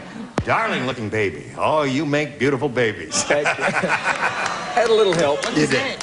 His name is Jamie. Jamie. How old is Jamie now? 17 months. 17 months. Yeah. Time flies. Yeah. I'll never forget the morning he was born. Oh. Let's greet Dale Winters and Mary Ellen Tucci. Once again. Now, let's see. Mary Ellen, where are you from again? Pittsfield, Massachusetts. Pittsfield, Mass. That's right. Now, you live there now or here? No, I'm now residing in Northridge. That's where I heard Northridge. I heard it someplace recently. Okay. And Dale, refresh our memories about you, please. Huntington Beach. Yep. Second generation Californian. Right. Mustache grower. But not an amateur. I'm professional. A professional mustache grower. From the famous mustache vineyards of Huntington Beach. The game ended yesterday. We ended even with game one. Now we start game two. This is your final game. Good luck to both of you. Mary Ellen, you may have A or B. B, please. B for her. Weird Willie is really weird. How weird is he? Instead of pitching horseshoes, he likes to pitch blanks. That wouldn't be so bad in the answer itself. Mary Ellen, Weird Willie is really weird. Instead of pitching horseshoes, he likes to pitch blanks. Hair curlers. I see you're continuing your winning ways, aren't you? I thought this was a... She said hair curler. Where did you get your degree in domestic engineering? What do you got there for us, Bill? Why did you look at me when you said Weird Willie? No. Instead of pitching horseshoes, he likes to pitch the entire horse. Horses! Excellent. I think I have a cute, adorable, charming, delightful, old-fashioned answer. Instead of pitching horseshoes, he likes to pitch woo. Pitching woo. Isn't that sweet? It's Woo sweet. is a little Chinaman that lives down the street. Just picks him up, throws him right on the hook. He wasn't at all bad either. Oh. All right. Hello, darling. It takes a man to wear a handkerchief like this, too. That's right. What You men could get away with it. I agree. Do I? I said horse duty. Horse duty. So much for the man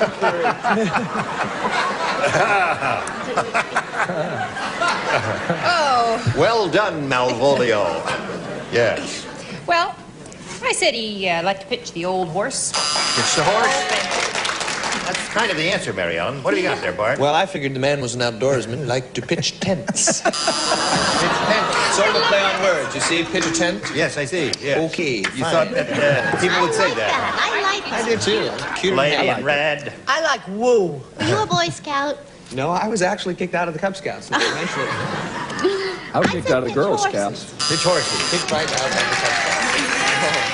All right. I don't understand hair curlers. You must explain that to me No, sometime. I didn't understand it myself. Dale, this is yours. Gary said, I just played on the world's toughest golf course. It was amazing. The water hazards had blanks.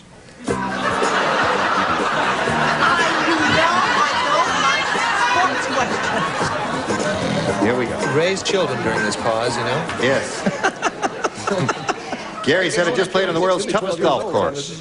It was amazing. The water hazards had blanks. Sand traps.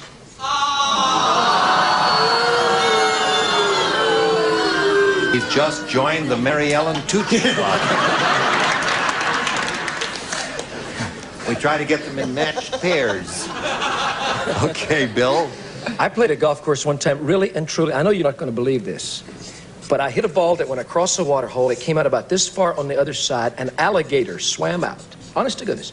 Took my ball. Went back in the water with it. I went around to the other side. The alligator came up and spit the ball back out. Is that a true story? That is a true story. It happened at Jekyll Island, Georgia. Honest, true story.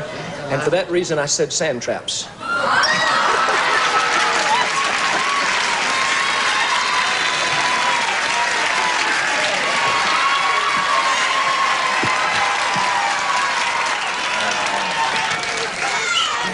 They're looking at me funny down there. Constantly amazes Gene, me. why are the country singers getting more laughs than the comics? 1981st award. I never... The by far most pathetic award ever. Let the audience be as usual over the years. Thank you, judges. Be the judge. Now, you must understand that I don't know anything about You're golf. on your own. You said I said the water had wings. Water hazards had wings. What is a water hazard? A water, well, see, she knows nothing about golf. I hate She doesn't know that sports. there are sand traps and You hazards hated and things. everything since you've been on this show. You particularly. Show us yours. This is very similar because when I was in Hibbing, Minnesota, and I was playing golf. Right? In the lake region. Was it in the lakes region? I hit the ball into a sand trap. The Yeah. sand trap took it up, and then it spit it out on the other side, and that's why I said crocodile.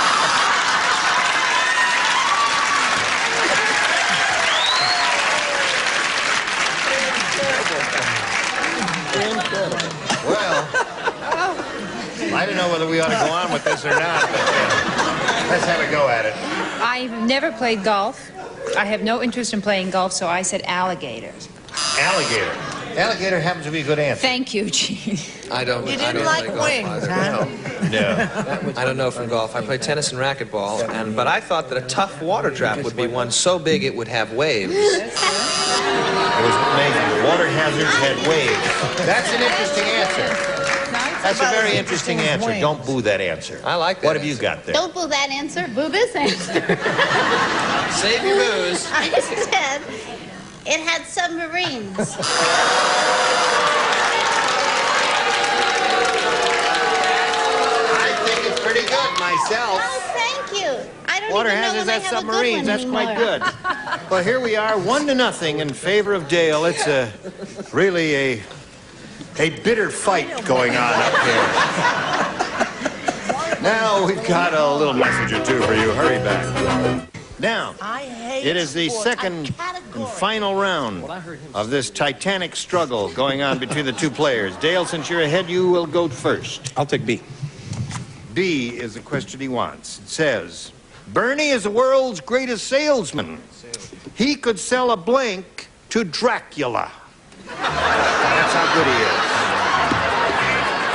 He could sell it. You don't play, Bill. Here we go, Dale.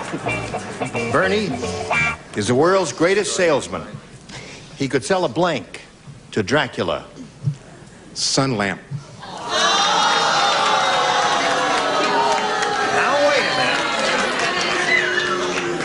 Now, wait a minute. He is consistent.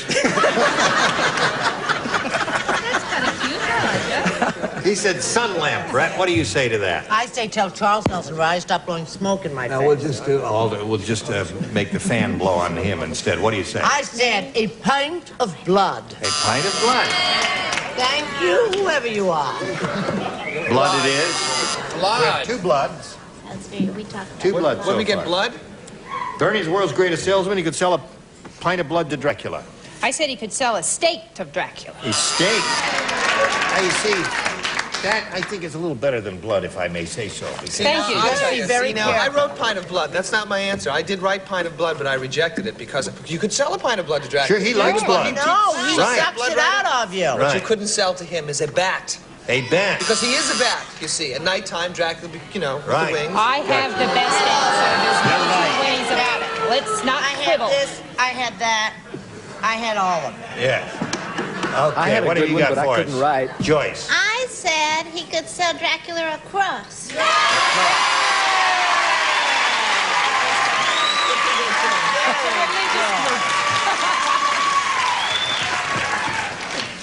cross and steak were the two definitive answers there. Imagine pull this one out, Joyce Mary Ellen. Bulifant What do you getting a say? cheer. Mary Ellen, you need 1 to tie and 2 to win. Can you do it? Well, could be close. Mrs. Muggsy said... Mrs. Muggsy. Hey. My kid is going to a summer camp for tough kids. Before he left, I had to sew name tags on his blank. That question doesn't make any sense to me. Yes, it's a good one. Is it? It is a good one, right. Can the camera get this? Is the camera getting this pathetic woman looking That's for a something? terrible... No. Isn't this sad, nurse? She'll be ready for the bath in about 20 minutes. Okay, I don't Joyce. understand that question. Mary Ellen, Mrs. Muggsy said, my kid is going to a summer camp for tough kids. Before he left, I had to sew name tags on his blank. Eating utensils.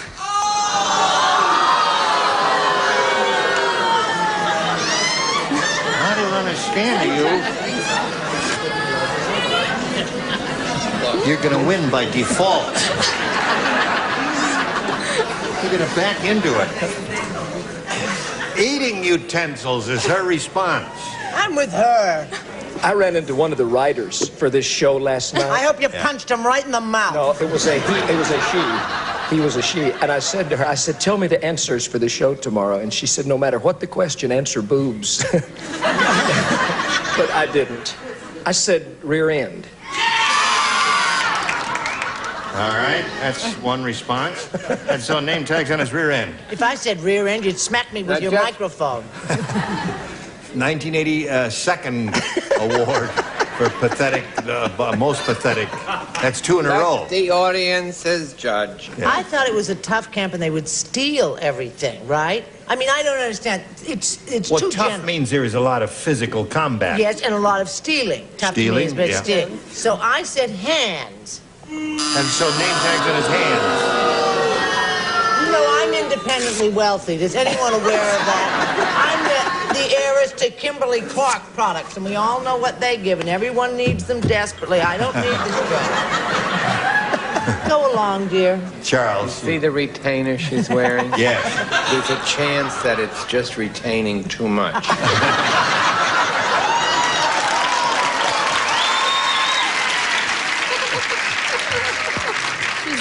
I said, Gene, because I was brought up with these, don't let this fool you. Brass knuckle.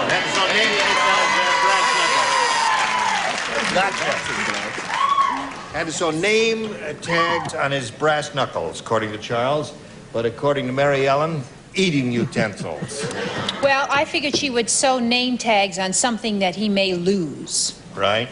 On his limbs. Limbs. Yeah. Isn't that hands? See, why don't they boo her? That's right. She's bigger. She's tougher. Me? Yeah, she's bigger. This is a tough camp. A tough camp, Bart. Tough camp, a tough kid, and a tough mother. She sewed him on his lips. There it is. I got a match, Joyce, to keep a tie and stay in the game, Mary Ellen. What are you doing? Yeah. There was What do you only got? one good answer so far. My answer needs no explanation. Never does. On his straitjackets. On his straight jacket.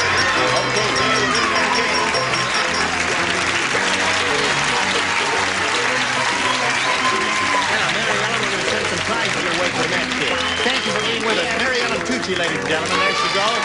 While we spin her off, we're going to spin a message just for you. And around to Dale Winters here.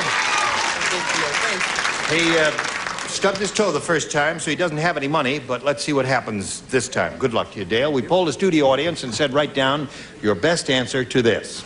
Blank tax. Oh. Remember, it's $500 for matching the most popular, $250 for the second most popular, and $100 for the third. Another Now subtle... remember, call on the ones only who are trying to establish eyeball contact with you. The others, they don't have an answer. Right. Thumb tax. No, Barney. You are not hot. He looks right at you, and he says, Brett. The man's sick. I can't help it. Got a big mustache that clogs his brain. Thumbtacks. I don't care what she says. Thumbtacks. Thumbtacks is his answer. Thank you. Bill. After Sand Trap, you're calling on me, huh? Brass tacks. Oh, Brass tacks. Be up there for sure. That's good. Or income tax. Joyce? Sorry. I have a choice between two.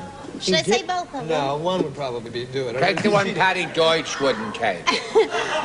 Carpet tax. Oh, good. Carpet tax, thumb tax, domestic answer, brass that. tax are the three. You want one of those or one of your own? Thumb tax. Thumb tax. Okay. Dale, we'll find out if there are any thumbtacks up there. May we see the $100 response? Tic Tacs. Oh, yes. Bunch of weirdos here that day, huh?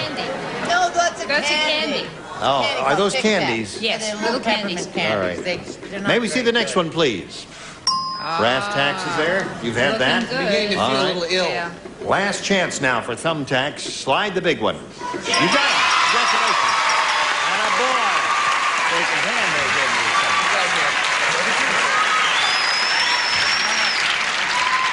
Now you've got the $500, Dale. That means at least you'll play for us 10 times that amount. However, we want you to spin the star wheel. If you do get a lucky spin, you'll double your money and play for $10,000. Step right up there, have a go at it. We'll all root for a double, right? All right.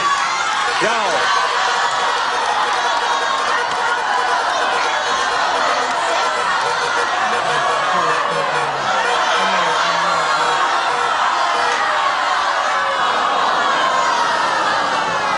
$5,000 is what you are playing for with Ms. Brett Summers. Yes, darling. All right, face me if you would, please. Here it is. Good luck to you. Blank core. That's C-O-R-P-S. I want you to see it there so you can see it. Blank core. C-O-R-P-S. I'll let you look at it too. Just so that you've had the same shot at it that he has. All right?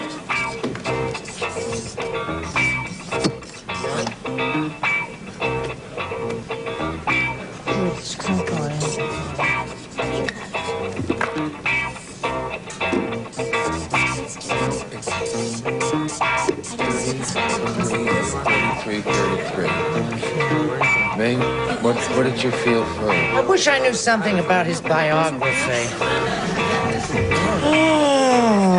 No talking, Brett. Go. All right, she's got it. Now you give us the answer that she's got. You do that, we give you $5,000. What do you say? Marine. Marine Corps. I'm sorry, Bill. I said I'm so anti-war. I said peace. Peace Corps. Well, they say peace is our profession in the Marines. That's what they say. Is that what they say? Right before they get it to you in the throat. Yes. Marine Corps and Peace Corps and Drum and Bugle Corps, Army Air Corps, and all of those. Okay. Hardcore. Now, Dale Winters has a total of $500 and our best wishes. Thanks for being here with us. Dale Winters. Now let's welcome Catherine Wagner and Irving Rockcliffe.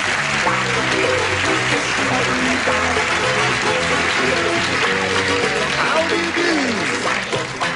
do? Welcome to both of you.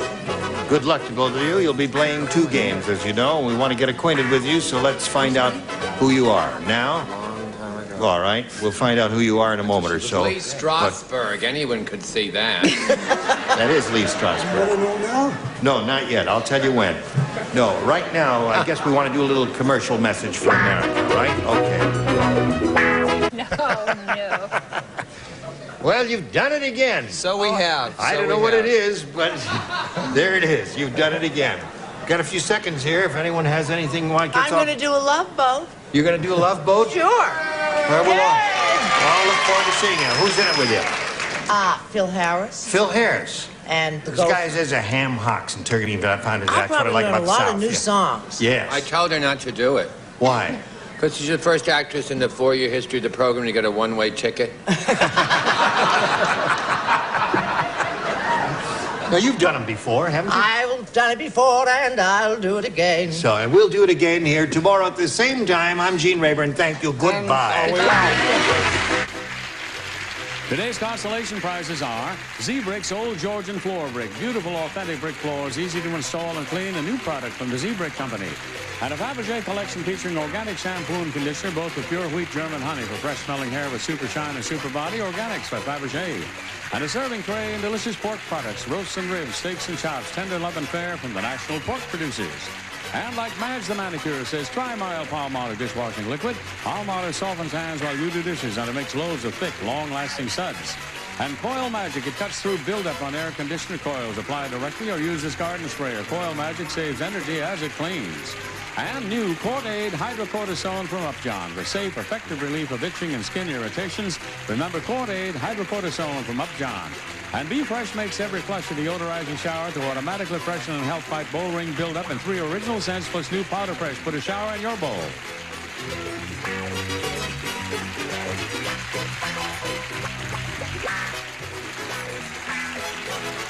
This is Johnny Olson speaking for Match Game, a Mark Goodson, Bill Todman production. The program was edited for broadcast. Get ready to match the stars from Charlie's Angels, David Doyle, Brett Summers, Charles Nelson Riley, from Ladies Man, Betty Kennedy, from Mork and Mindy, Robert Donner, and Marshall Wallace, as we play the star-studded Big Money Match Game. And now, here's the star of Match Game, Gene Rayburn.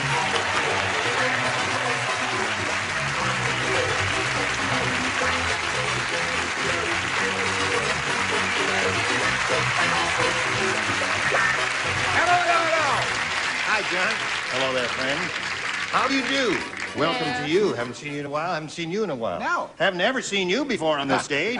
You're probably just as well off. Attaboy, an especially hearty welcome and a nice kiss on the lips. Oh, he would.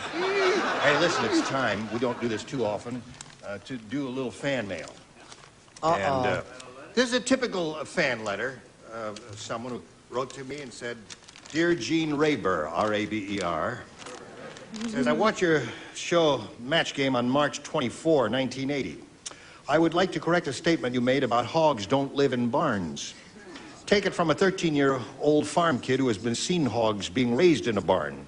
I just thought maybe some of you city people should be better informed. I live on a farm in... That's a hog, yeah. The hogs. I live on a farm in Columbia City, Indiana. We raise and sell fat hogs. Here is a list of animals that live in barns. Pigs, cows, horses, and cats. In case you ever have such a question on your show, this list will help you. I bet some of you city people don't even know what a boar, sow, gilt, fat hog, or feeder pig are. I do, but I'm not at liberty to say. If you will read this on the live television, I will keep watching your show. Why don't you feed the animals before they die? Instead of watching TV. That's right. Well, anyway, that's it for the last 6 months there. Hello, Donna. How do you say your name? Dedicum. Donna Dedicum and Marion Duncan. Would you please welcome me to First Applause? Now, each of you will play 2 games. We want to welcome you and find out a little bit about you. Marion? I'm originally from Philadelphia, but I've been in L.A. for 11 years. I'm a teacher. Oh, wait a minute. You've been here 11 years? 11 years. All right. Okay. I am a teacher and a writer and a proud mother of a 15-year-old who thinks he's like Magic Johnson. Aha! Does he play that game? He plays well. Yes. Very well. Magic is really something else, isn't it? Terrific. Well, I hope he does have a great career there. Now, Donna, let's find out about you. Well, I'm originally from New York. We're almost neighbors. Yeah. And I've been living here for about 3 years, and I work for a major airline. All right. Good luck to both of you, ladies. Thank you. Let's begin by asking Marianne to make a decision about A or B. I'll pick A. A it is. Here we go. Did you hear? I'm so sorry. It's not that I'm not excited to be here, really. Yeah. That yawn was totally... Yawn, right? As I start to read the first question, you yawn? It was the sheer excitement. I'm worn out already. Sure. Remember the play I did in New York? She invested in it, and it lasted 4 days, and she looked at me in the hall like... I said, I'll give you the money back tonight. I mean, she's just, before they you know... passed the check. I know it. They booed, I heard. Oh, well. Did you hear that voluptuous Velma had her chest insured for $1 million? Did you hear about that? No. Well, now, what's strange is she had it insured against blank. I got it. I have a wonderful answer. Don't be ill. Here we go, Marion. Did you hear that voluptuous Velma had her chest insured for $1 million? What's strange is she had it insured against... Robbery. Robbery is good. Oh, it is good. Isn't that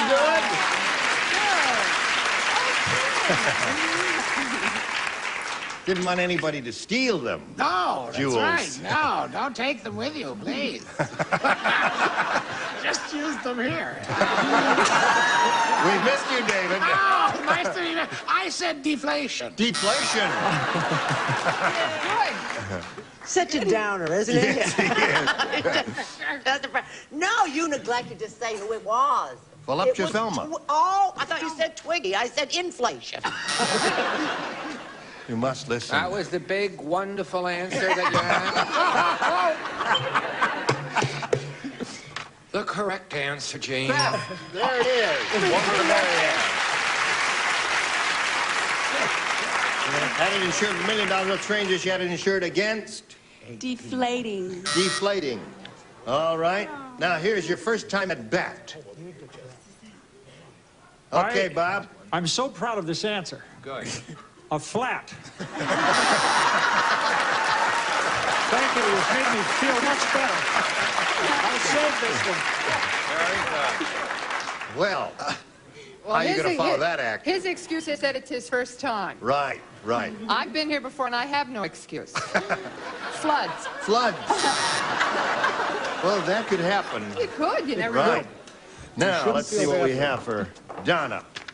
Ed said, you know you've had too much to drink when you go out into the street and try to teach a blank to fetch. Here we go.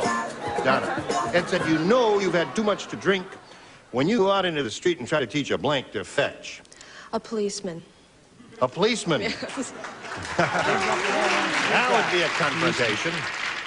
What'd you say to that? Oh, well, I didn't get off the curb. I had him stop and talk to a parking meter. A parking meter. He loves his answers, no matter how bad they are. Somebody asked him. He's also speaking from personal experience. I knew him in the old days, before he went on the wagon. Remember what fun we used to have? Whee! Well, I said a member of the police dept. Aha! Look at that. I said a hydrant. A hydrant. All good responses. I was only kidding, David. I thought that was quite good. Excellent. Yes. Betty, what do you got here for us? Okay, I thought that you should teach a drunk to fetch, because they don't do much else, you know. They drink, so teach them to fetch. Right, okay. Right. We get it, Betty. Thank you. I've known Mr. Doyle when a curb was a definite threat. But we won't go into that now. I said a cop. A cop? Look at that. That's good. It turned out to be a good answer. I thought it was going to be a disaster, but she's doing well with it. What have you got for her? Well, then what do you know? Yes. I said what Charles said, my idol. Fire hydrant. Charles is your idol. Charles is my All idol. right. So at the end of round one, 2-1 is the score. Your favor. Round two coming up in a moment. Now this for you. Here we go to round two. And Donna, since you're ahead, you may go first. Be it is what she wants, and that's what she gets.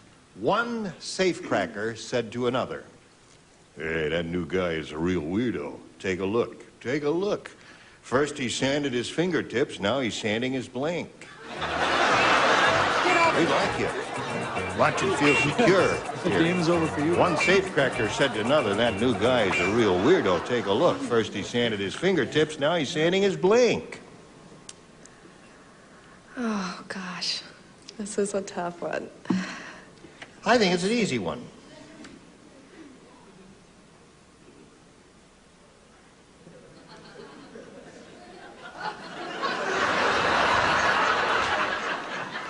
Onward, Christian soldiers.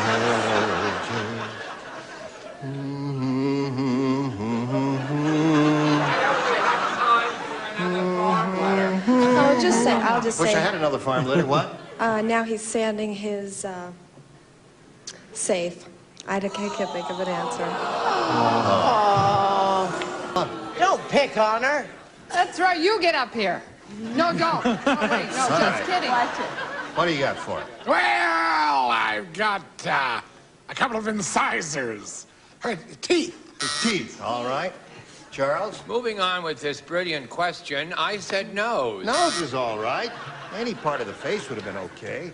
He's a weirdo, you know. First he's saying his fingertips, because that's what you do to make your fingertips more sensitive if you're going to fiddle around with the combination lock on the safe. We get it. Well, I mean, someone, obviously she didn't get it. I'm explaining it for somebody. I think we have the IQ of a plant around here. Yeah. Yes. Well, then I thought he'd sand his ears so he could hear better. That's good. Yes. I'm sorry I said that about you. Toe tips. What? Now there's good. That's a good answer. Why, thank you. Very good. Fingers and toes. Okay, Donna, you're getting the hang of it now, aren't you? It may be too late. We'll find out right now. You need 1 to tie 2 to win. Skinny Mickey is so skinny. How skinny is he? I'm going to tell you, he got an athletic scholarship to go to college as a blank. That's how skinny he is. Do you lose anything for incorrect spelling? What's that, Robert? Lose anything for incorrect spelling? Oh, no, spelling doesn't count here. Good. We'll figure it out. Just to give a good shot at it, and that's all you need. Rough. Skinny Mickey is so skinny, he got an athletic scholarship to go to college as a blank. Toothpick. Now that's skinny. That's skinny. That's See, we said go to college. He got a scholarship. Listen. I thought you were going to be wheeled off here, and but I see we're going to have to wheel her off now. Oh, boy. All right. I was thinking along athletic lines. Yeah, well, that's what we were, too. Possibly it would be a secret weapon on the football field. He would go there as an invisible end. An invisible end. That's great, David. David, this is the visible end. We weren't going to get that convoluted, David. What? I wish to say I really think this question stinks. I'm with her. Toothpick, what difference does it make what anybody says? It's still a rotten, lousy, stinking question. And I said, she'll never get off the fence, will she? Isn't she sweet? Wish you Javelin. wish you were. Javelin is good. Now, that's a good response. Anything athletic in college. What do you got there, Betty? Okay, I thought he should be a pole vaulter. Another good one? Hey, good.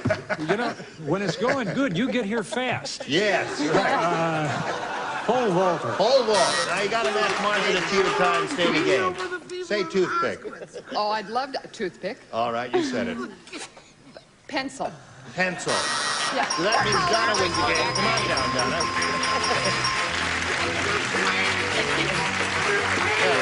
You take your place there, if you would, please. We'll see you a little bit later. Going to wheel you off now, and you come back a little bit later for game number 2. But right now, we'll see how much money you're going to win here, because you could win a big bundle over $10,000. Let's see how it goes. We polled the studio audience not too long ago and said, write down your best answer to this. Blank the ship. $500 for you if you give us the answer they wrote down most often. $250 for the second most popular answer, and $100 for the third. Now, 3 of the 6 stars can help, but call on the ones who are establishing eyeball contact. The ones who are not looking at you don't have an answer. You see how simple it is? No. Charles, would you look down here, please? The Charles has money. He doesn't want to be called on. That's why he's not looking at you. Now, Betty Kennedy is looking at you. Okay, I want Charles first, though. You don't understand. I don't know how you got up here. I don't know how you won the game. She's winning, isn't she? Yeah, she walked right up. No, yeah, she is winning. All right, you want Charles. Abandon the ship. Abandon the ship. All right. Very good. No, Marcia, you don't understand what I'm saying. She keeps looking up over that thing. Oh, well, she's hiding her eyes, you see. She doesn't want... Sweet. All right, Marcia, she's called on you. Oh, what a treat for me. Sink the ship? Sink the ship? That's Yeah. what I thought. One more. Now I have one more. See, now nobody's looking at you. Yeah. Robert, please. Save the ship. So you have save the ship, abandon ship, and sink the ship. You want one of those or one of your own? How about Ship's in abandon, trouble. please? Abandon ship is what she wants. What would you say, audience? Don't give up the ship. Oh, don't give up. Oh, we're so Don't give All up right. the ship. Very good. All right, let's see what we have under the $100 number. Oh, no. Don't give up is the audience's answer. Big deal. All right, let's see if we have abandoned ship under the $250 response. Abandoned. There it is. What do you think now you're second guessing? What's under the big one? Save. Save or sink. All right, slide it. Sink. Okay. You'll be playing for a minimum of $2,500 and maybe $5,000. We'll tell you more about that right after this. That was nice. Donna's won the $250. That's hers. And multiplied by 10 is $2,500. That's the least you'll play for, Donna. However, we want you to spin the wheel. If you get a lucky spin of the wheel and it lands on one of the stars, names with the star on it, you double it to $5,000. Step right up there and have a go at it, and we'll all root for a double. And here we go. All right.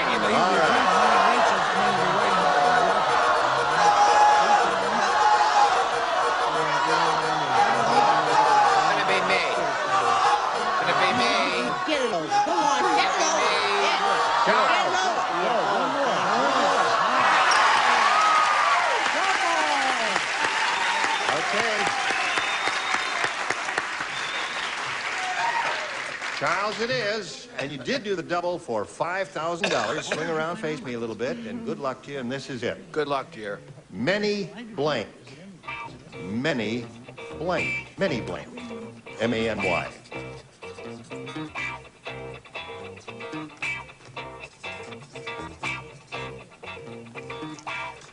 That's right, or any answer.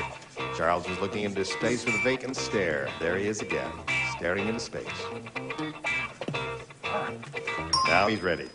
Now, Donna, you give us the answer that he has in the card. We give you $5,000. What do you say to that? Many blank. I said many thanks. Many thanks to you. All right. Let's turn around and find out what Charles has. Many thanks to what she says, Charles. The most famous one is the longer one, and I didn't think she would go for the longer one. Many happy returns. Many happy returns. That's what, so thanks. Thanks,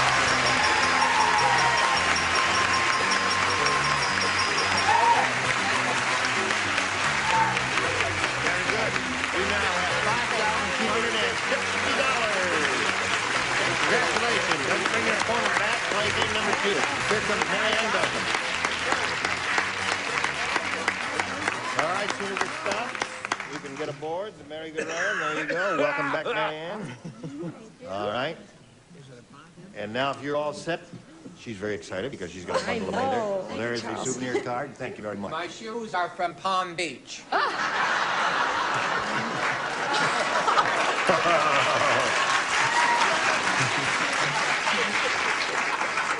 Marianne, A or B? This time I'll take B. Anything you say. Tough Tony is so tough. How tough is Tough Tony? Once he ate a blank with the shell still on. That's tough.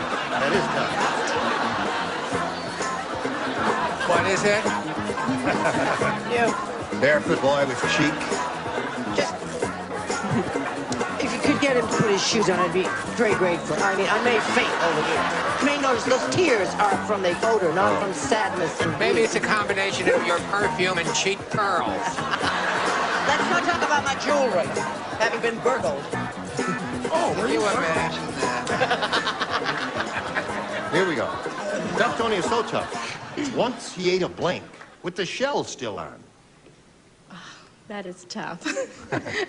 A macadamia nut. A nut. Oh. A nut. All right.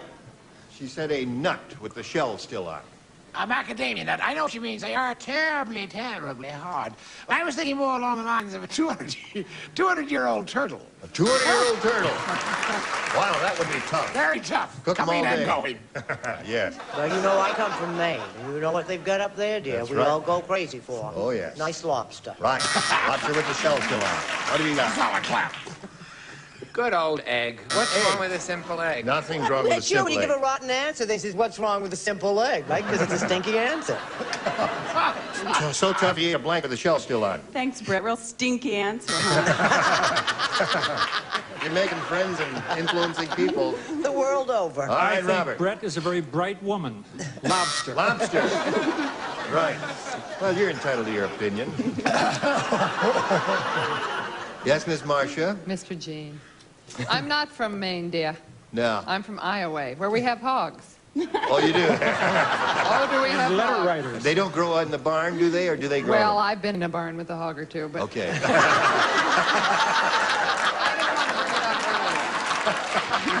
Oh, Mark, I love Very it. good. That's the best remark of the day, dear. It is? Gee, then I'll just shut up and say lobster. All right. Who set her up with the straight line, Chuck? Okay.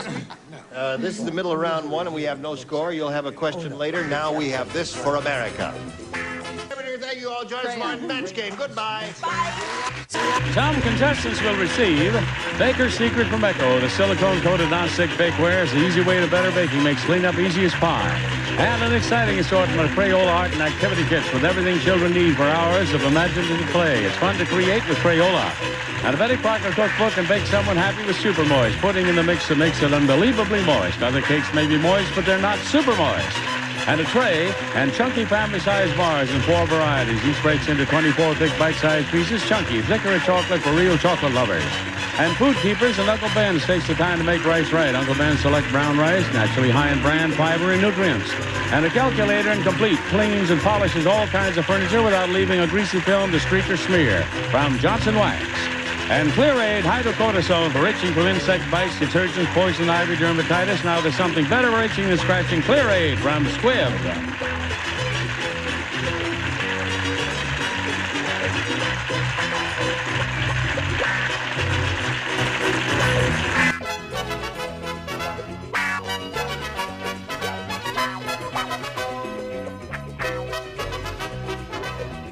Program is edited for broadcast.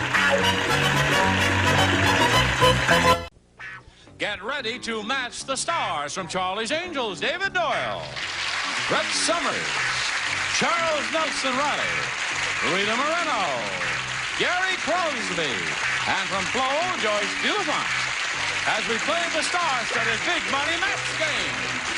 And now, here's the star of Match Game, Gene Rayburn.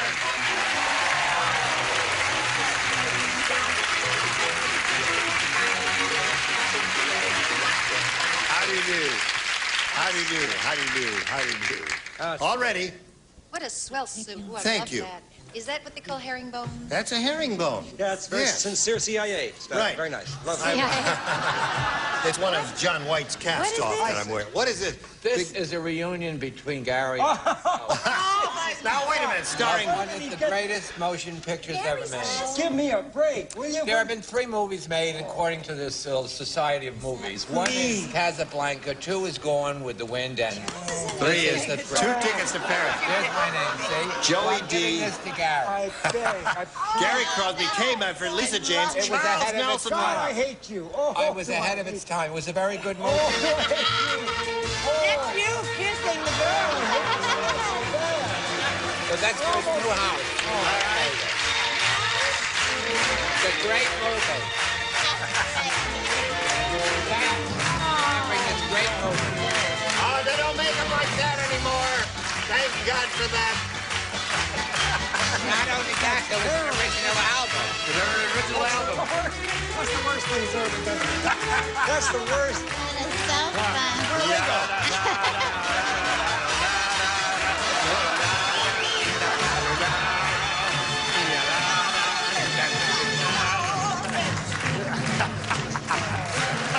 What was that? Oh, that's very sweet, but I can't go on. He's too choked to go on. that's very sweet, but they at least could have played something from the movie. Right. Right. That wasn't. What were some of the songs from the movie? I spent a large part of my life living that movie down. I'll tell you. I almost had it beautiful. beat. December of this last year passed. People weren't remembering that. You brought it back. Right. Thanks a lot. Ahead of its time, it's got a cult following. They made it. They made it without lighting. No lighting at all in this movie. That was Now, I can say this because it has nothing to do with the reality and time. I hope so. But Roger over there just pointed out to me that tonight in Los Angeles at 11:30, they're showing the only movie that I was ever in. I had a scene about so big in with Jack Lemmon called It Happened to Jane, which was a pretty good picture. But this was. Wait a second. What? Wasn't it called The Out-of-Towners? No. No. No, that was later There's a few on. good names in this. No, in with this Jack Jabba. Lemmon and Doris Day, and hello there, Cindy Petrella. Applause, applause, applause. I guess you have to walk down here. Oh, okay. So we can spin the carousel around. Have it go ahead and spin it away if you would, please. Now we'll spin this thing around here and see what happens. Now, how much money did she win? Would you light up the thing, please? 250. Thank you very much. That's it. A little late, better late than never, because my memory's a little short here. Now, you won the $250, which means the least you'll play for is 10 times that amount, or $2,500. However, if you get a lucky spin of the star wheel, and we all hope you do, we'll be rooting for a double, won't we? Yeah. Say yes. Thank you. Get David. You'll play for 5,000. So step up there, and can you reach this one right up there? You've got it. Give it a go, and let's see what happens.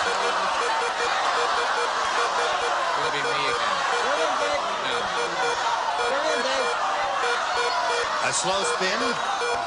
Maybe Gary. Now it's going to be Joyce.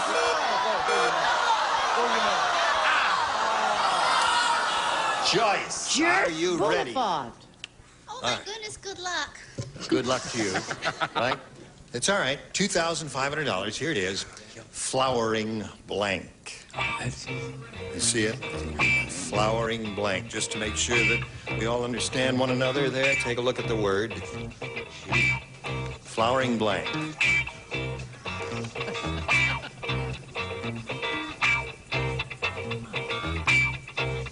Now, Joyce is finished. If you give us the answer she has, Cindy, we give you $2,500. What do you say? Flowering plant? Flowering plant. She's a little confused. I could only think of one thing, but there must be others. What'd you think of? I thought of flowering tree. Yeah, that's all I could think Yeah, now of. what else is there, John? Peach. Flowering peach. What is a flowering Flowering Judas? peach. Flowering peach? Flowering Judas? Shrub. Oh, shrub, yeah. Flowering shrub, yeah. Flowering tree. All right. Now listen, you've got $250. You're going to play another game, so let's get Terry Allen back here for game number 2.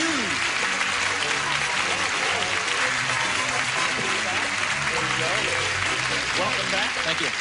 Seems like a long time that you've been gone. No, not too long. But we welcome you back once again, and we'll start the second and final game with round 1, and you have a choice of A or B. I'll take A. All right, sir. Ready? Ready. Have you seen the new movie Yeah. about the fight at the baseball game? No. I'll tell you what it's called, sir. I'm so glad you asked, because I had nowhere to go unless you had asked. I would have stood up here, nothing, yeah. New movie about the fight at the baseball game. It's called The Blank Strikes Back. Think about it very carefully. I got it. I don't know Here we go. anything about the sport. Unbelievable! I'll tell you all about it later. All right.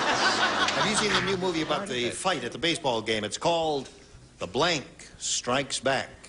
How about the bat strikes back? Well, now listen. Sometimes they get them and sometimes they don't.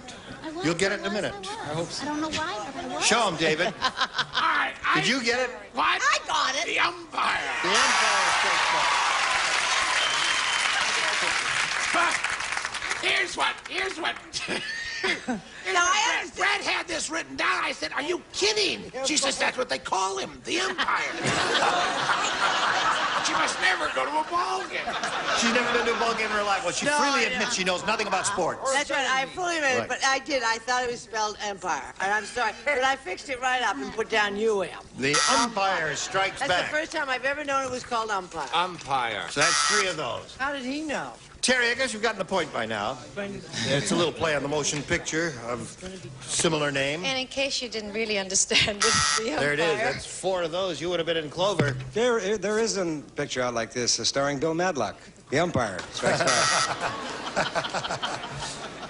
All right. Joyce. Your turn. Fred, just awful. Why? She's told me a friend of hers is opening an antique shop, and you know what the name of it is? Dead People's Things. This is getting more and more like freshman year high school. I don't understand this group here. It's like a class full of loony time. Is it true? Dead People's Things. You want my friend Marlene? Come on, Joyce, show us your answer. Sorry, umpire. All right, 6 of those. Now, you stand by for your question. In the meantime, we'll have this message for you. Here we go. The other round one question for Cindy. Okay, Cindy's turn. Now, listen to this. Okay. Oh, no. Loose Linda is really loose. She's had more hands on her than a blank. You know what I mean, baby? You know what I mean? Here we go. Loose Linda is really loose. She's had more hands on her than a blank. A horse? You know, measure it with your hands? It's not bad. I understand. That really stinks. Now, wait a minute. We've had many instances here when the audience has booed some of the celebrities, but it's the first time they've booed a contestant.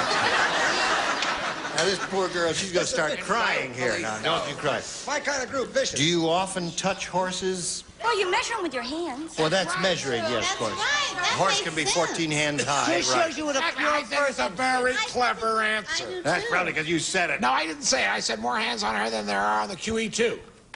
All right. On the what? That's the QE2. That's a See ship. what I mean? She's got a pretty good answer there. Go.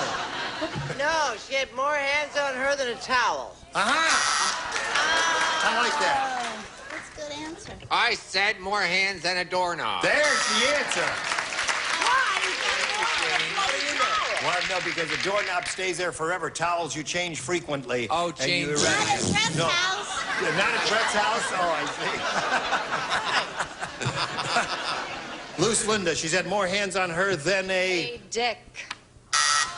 All hands on deck, is that what you mean? Oh, How about third-class mail? third-class mail. Yeah. I like that. What do you got? I like Rita's answer. Good. Navy ship. It's Navy the same ship. thing.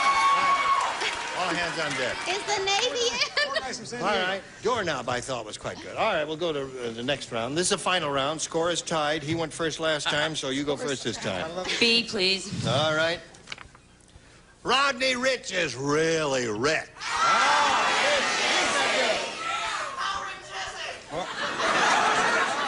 Everybody's out of step but Johnny, isn't he? Instead of playing water polo, he plays blank polo. No,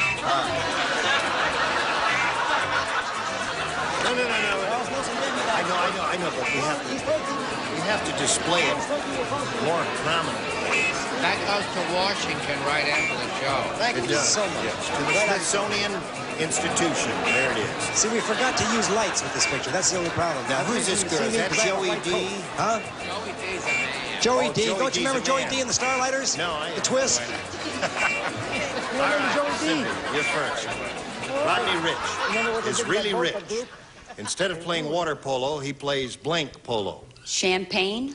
Champagne polo. Not bad. Not bad.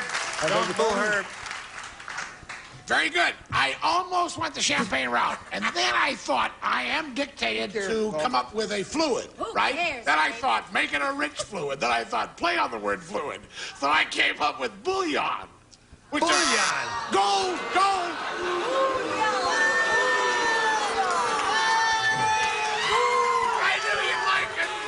I knew you'd like it. Now, you know what's odd about this? Bouillon. When we go to dinner or something, he never orders stuff, you know, oh, I'll have a vodka, I'll have a bourbon on the rocks. He never orders that stuff. What do you order? Well, I order... Perrier. Yes. All the time.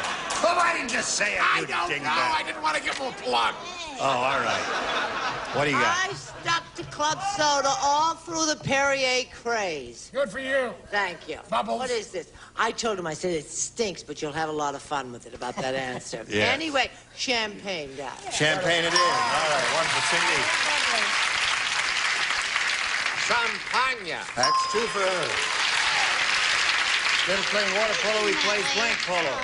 The old bubbly champagne. Bubbly is champagne, three for her. Right on, brother, right on. Champagne. That's four.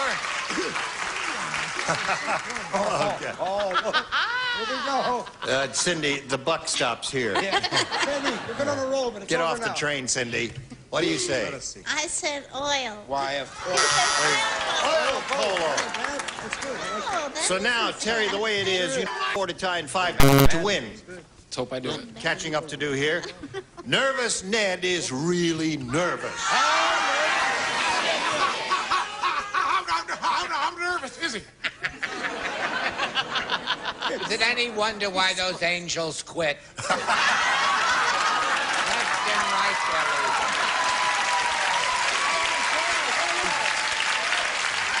Very good.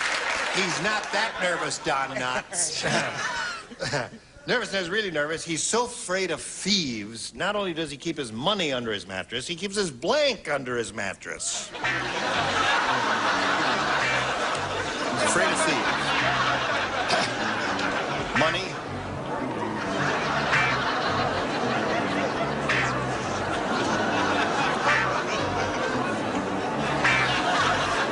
You're on your own.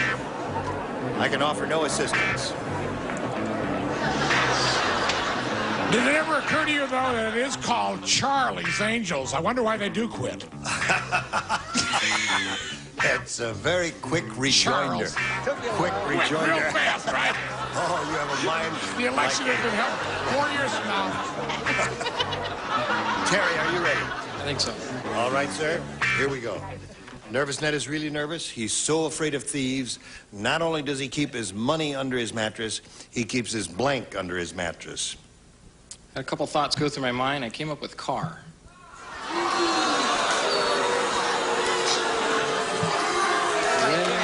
Give me number two. What was your other thought? Can I hear number two? Wife. Wife was your second thought? I suspect that might have worked better as your first thought, but we'll find out right now. What did you say, car? He said car. You said wife. Oh. He said car. The interesting thing about that is that he didn't even like it, but he did keep his wife there. Mm-hmm. All right, I got said a a boring answer, credit card. Credit card. So that means Cindy wins the game. What do the rest of you have down here? John's wife. Mercedes. Got one card. Come on now. Jerry, what have we got for you? Oh, we've got some wonderful prizes that you're going to enjoy. Name one. Pantyhose. Thank you. To send you 4 dozen pairs of pantyhose. You look wonderful in them. Joe, name it. Where's them? Why shouldn't you? Well, listen, here's a little message for you. Hurry back, see how much money she wins. Hello. Hello. Well, now listen. Cindy is up here for the second time. She's got $250, which she won in the first game, and now she could win a lot more. Let's see how you do. We polled a studio audience, Cindy, and said, write down your best answer to this. Barbecued blank. All right. 3 of our 6 stars will give you a little assistance here. Barbecued spare ribs. Barbecued spare rib. Brett, barbecued chicken. We got spare ribs and chicken. Charles. Barbecued beef. So you have barbecued beef, barbecued spare ribs, and barbecued chicken. Do you want one of those? I'll say chicken. Yeah. Chicken? I agree. You agree? I think ribs would have got it. Well, we'll find out. We'll see. Do we have any barbecued chicken up there under the $100 number? There it is, right the first one, I bet. Yes, we do. What do you think will be on top, Charles? Ribs. Ribs? Rib. I think ribs, barbecued. What's under the next one? Beef. It's gonna be ribs. You think it's going to be ribs? Yeah. It's gonna be ribs. Hold the sauce on my ribs. I like mine plain. Yeah. Okay, there it is. Well, now listen, you've got $100. That means the least you'll play for is $1,000. And if you get a lucky spin of the wheel, you'll play for $2,000. Right. So stand up there and grab that top peg there and give it a tug, and here we go.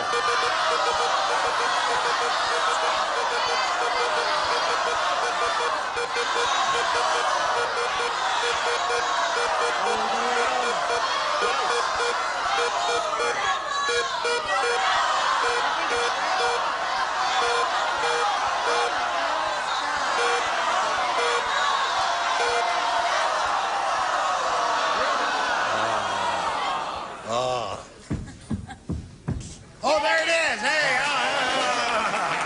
Oh, you can't do that, huh?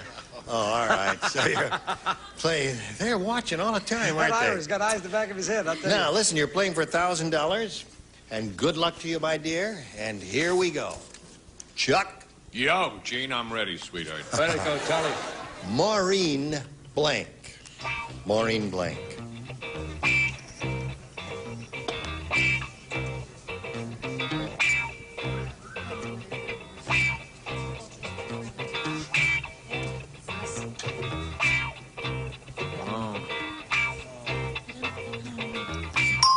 Charles is finished. Now, you give us the answer that he has on the card. If you do that, we give you $1,000 just for giving us a surname there. Maureen. Sullivan? Well, her name is O'Sullivan. Oh. But Oh, well. he might have said that, although he's so knowledgeable in the theater sorry. people I said that... Maureen O'Hara. Maureen O'Hara. A very good choice. Maureen O'Sullivan. Right. Well, now listen, you've got a total of what? $350. That's more than I came That's with. pretty good. That's more than you came with. That's a good attitude. Congratulations to Cindy Petrilla. And now this message for you. Well, it's time to go. We've had a wonderful week with all of you, and I thank you, one and all. Thank you so much for Hope you'll all come back again soon. Will you come back again soon? Whenever you Will you ask. come back again soon? You have Listen, only I want you to keep on turning out these pictures. Charles and I can do a sequel to this. Yeah. Oh, yes. Is it possible to get a copy of this? Because I'd like to run this at home. Kay Medford's got a copy at home in her attic. I'll say yes. I know she does. If you ask her, she'll let you see. Joey Sure. D is still working in the club. She is. He's a man. Oh, he is. Yeah, Joey D. Joey D. You should have seen that. How do I know? Joey.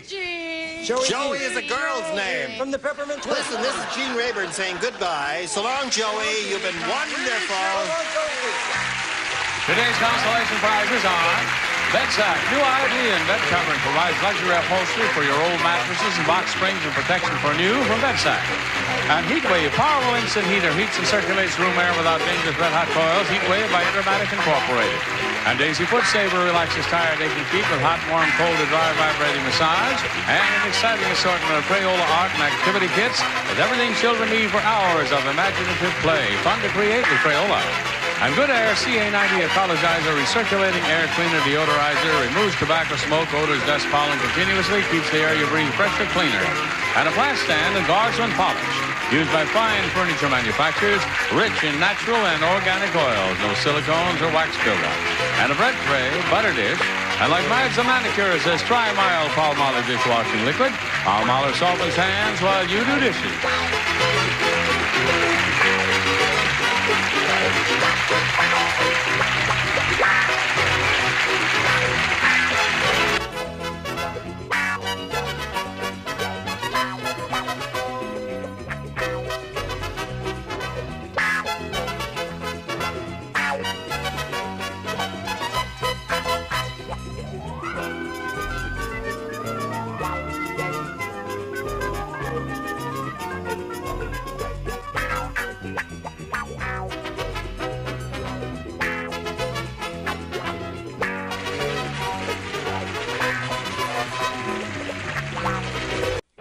Get ready to match the stars. David Doyle, Brett Summers, Charles Nelson Riley, from The Price is Right, Holly Hallstrom, McLean Stevenson, and Betty White. And play the star-studded Big Money Match Game. And now, here's the star of Match Game, Gene Rayburn.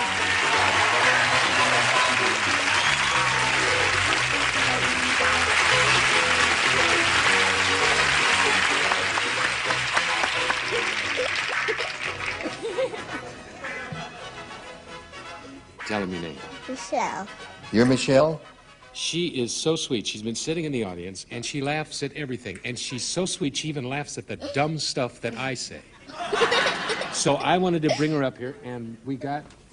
This is from the staff of the show. It's a little sweatshirt that says Match Game, and it's for you because you're so sweet. You gonna wear that, I can't. Michelle? It's too big for you? Your mommy will Could you take dip it it in hot water and shrink it and make it smaller? We are. You gonna do that? Yeah. Who's gonna help you do that? My mom. Right? What's her name? Jane. Jean? Jane. Jane. You call your mother by her first name, Jane? What's Hey, her look, last don't name? push the kid or she may stop clapping, okay? Oh, all right. You want to go back and sit with your mama? Oh. You gonna stay here for the whole show? You got it. Okay. Okay. Here we go. I think they gotta pay you. Now. What? What's going on? All right. Listen, Debbie Ray and Mark Letourneau here. You met them yesterday. Let's welcome them now. Shall we do that? Let's briefly review the facts of your life, Debbie. Briefly, the facts of my life? Yes. Okay. I work in La Jolla as a cocktail waitress. Right. Formerly assistant manager of a very large parking corporation. Right. And I made a New Year's resolution to get on a game show. And here you are. And here I am, All 10 right. years later. Oh. And Mark, here? I'm a student at Toccoa Falls Bible College in Georgia, and during the summertime, I'm a gospel singer traveling as a soloist here in California. And you're a tenor. Okay. Good luck to both of you. She's had hers, and this one is for you, Mark. Rick said, I just saw the world's biggest robin. Uh-oh. Who asked you? Here it is, a big robin. Instead of a worm, it was pulling a blank out of the ground.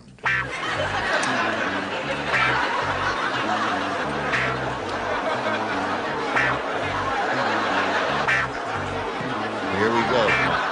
Rick said, I just saw the world's biggest robin. Instead of a worm, it was pulling a blank out of the ground. A snake? Snake. Pretty good answer, I think, David. What do you Yes, say? a snake is quite good. I said a sprinkler. A sprinkler. The whole system. I think that's quite amusing, David. Thank you. You obviously think it's amusing too, don't you? I have to. I said it. What do you say? Yes. She's well dressed. Yes, she is. Aren't I well dressed? Lovely. Chic, yes. Remember earlier in the week I talked about no clothes, poor woman? Betty took pity on me and lent me one of her dresses. Oh, how nice. That's going to criticize how I wear it.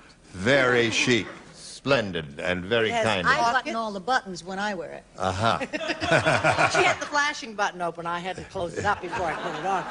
Okay. No, I said he went right for a groundhog. A groundhog. He was a really big You know, going to college, Gene, I don't have a chance at expensive wardrobes. I just have to wear my college outfit.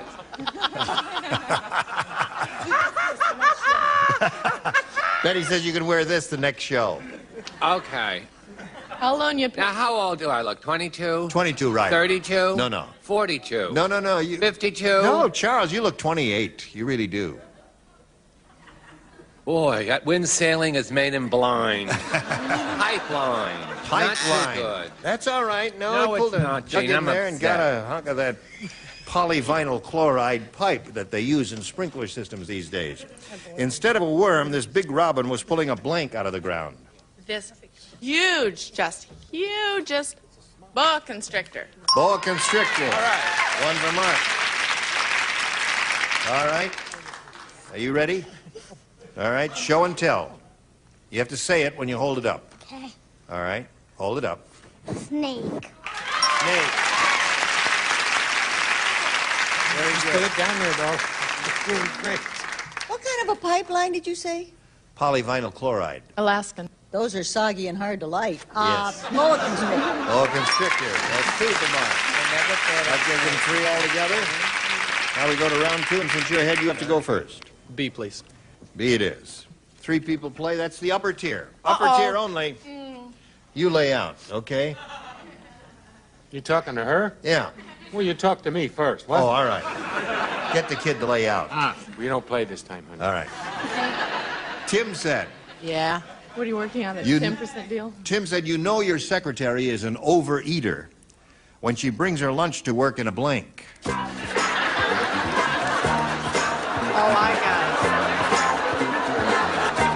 Tim said, you know your secretary is an overeater when she brings her lunch to work in a...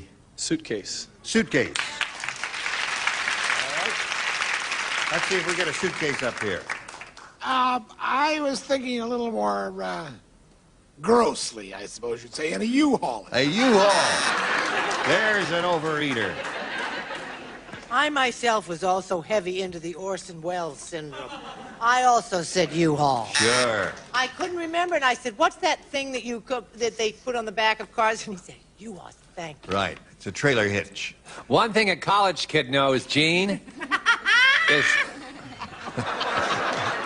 Oh, the man's a fool. Is that every time a term begins, my ma, God bless her, packs my suitcase. Aha! You leave him alone. He's crying. All right, so that's 4 for Mark. And now, Debbie, that means you need 4 to tie, 5 to win. Everyone will play this time. Help him out. All right? Wendy said, that lousy mechanic really messed up my car. Instead of rotating my tires, he rotated my blinks. Wish I knew more about automobiles. What a kid. He said it's a dumb question, but it doesn't matter. All right, Debbie. Wendy said that lousy mechanic really messed up my car. Instead of rotating my tires, he rotated my blanks. My hoses. My hoses? Yeah. You're safe with the 4. Oh, I just got the Yeah. answer. Well, you're luckier than I am. Just Yeah. Well, I don't know enough about cars. I take limos. But I said gears. Yes, you don't know enough about cars. I really don't. Next. Does anybody? Now, this was the one that I wrote and I threw out. It's your ball bearings, because I had the feeling that those were only on roller skates. No, there are a lot of ball bearings in an automobile. What? Many, Wow. yes. No, I said brakes. Now, is that closer to the That's a nib? good one. Nib? That's a good one. Nub? Yeah. Bob? Right. I said seats. Seats is not bad. All right, that means Mark wins again. What did the lower tier have? Did anybody have a good answer? Seats. Fenders. What about fenders? Wouldn't that lock up the car? Seats is all right. No. Fenders on cars anymore. Come on down, man. Yes, sorry. Debbie, we're going to wheel you around here and make you disappear for a little bit, but you'll be back later for game number 2. So let's spin her off and spin this message for America. Now, this is the first chance that Mark's had at the big money, and we wish him well, and let's see how it goes. Mark, we polled the studio audience and said, write down your best answer to this. Bum blank. 3 of the 6 stars can offer some assistance. Now, this gal is trying to catch your attention. What you're going to do is you're going to look around and pick out somebody who doesn't have a vaguest idea of what an answer is, and here she is. Awfully pushy, isn't she? Very. But right. All right, Holly. Bum steer. All right. What about the kid in the red shirt? Why not? Bum rap. Fun rap. Bum rap. Not bad. David. I was going to say bum advice, but bum steer. Like we kids at college do, Uncle David. Bum around. Bum around, bum steer, and bum rap are the 3 they've given you. Now you choose one of those or give us one of your own. I like bum steer. Okay, let's see if bum steer is up there, and if so, where. We'll begin down at the bottom and reveal the $100 response. Bum deal is there. That's a good one. On this show. That's and justifiably so. Now let's take a look at the next one, please. Bum rap. All right, you got that from one of them. Last chance. Here we go. Slide the big one. Bum steer it is. Very good. You got $500. Holly gave you that one. And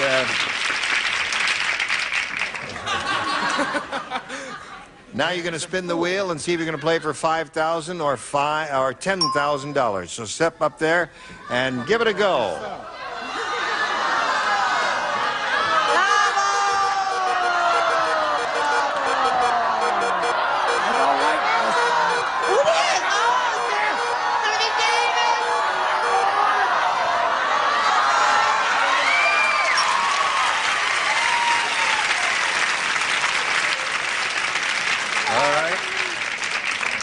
$10,000 is what you are playing for, and here we go.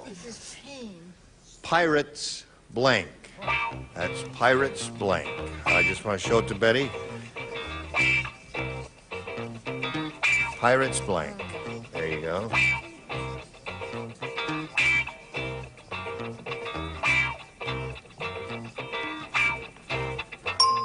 Your job is to match Betty White. If you do that, you get $10,000.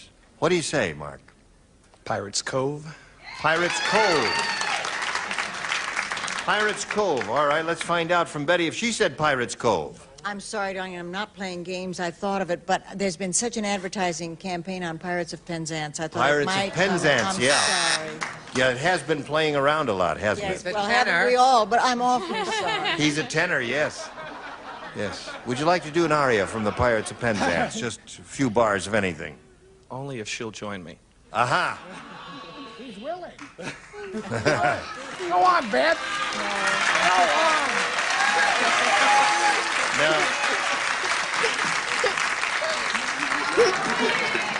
All right, Mark, you've got $500. Let's start game number 2 by bringing Debbie Ray back here. Here we go.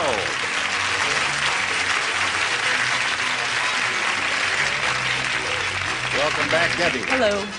Are you ready to have a go at it? Sure. All right. Do I get to pick one? You get to pick one. Let's go for B. Let's go for B, she said. Okay. The boss said to the employee, I've got good news and bad news. Yeah. The good news is from now on you'll be making $5,000 a week. The bad news is you'll be paid in blank.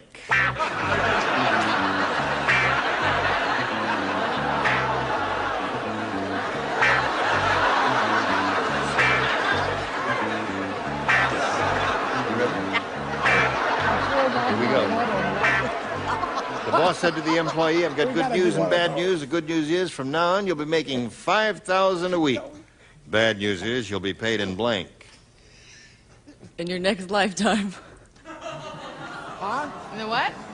You really didn't come here to play this game seriously, did you? You don't care whether you win the money or not, do you? You're right. She doesn't care. She's independently wealthy. What did she say? She doesn't care whether she wins or not. Oh, well, that's all right. In your next lifetime is her answer. Well, that's not a bad. Good one. Kind of religious in a way. Metaphysical. I said in lira, which would be about $5.50. Aha. Lira. All right, in lira. What do you I say? don't mean to attack the economy once more, or the politicians, but I said American dollars. Aha. Oh. The way it's been sinking, right. Stronger. Sinking. Never been How stronger. easy for you But at to this say. moment, but at the time the show plays, it'll be down the drain. That's not true. That's Pennies. Pennies. All right, good news, bad news. Good news is from now on you'll be making $5,000 a week. Bad news is you'll be paid in... Rupees, which is equivalent to about 35 buffalo chips in the market. Aha. All right. What'd you say? Nickels. Nickels. You said that, huh? Yeah. Did you think of that? Dumb kid.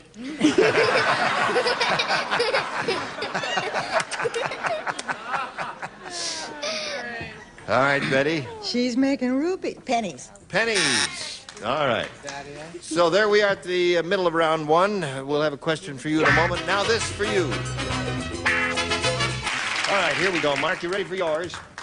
Dumb Donald is really dumb. When his girlfriend said she wanted them to stick together, Dumb Donald spread glue on his blank. Very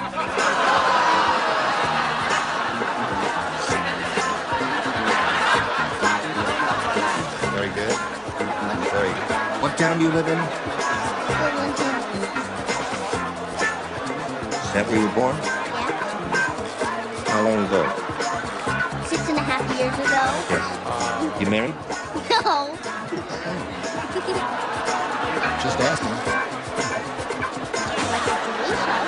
Good. Good, good, good. Ready? Dumb Donald is really dumb.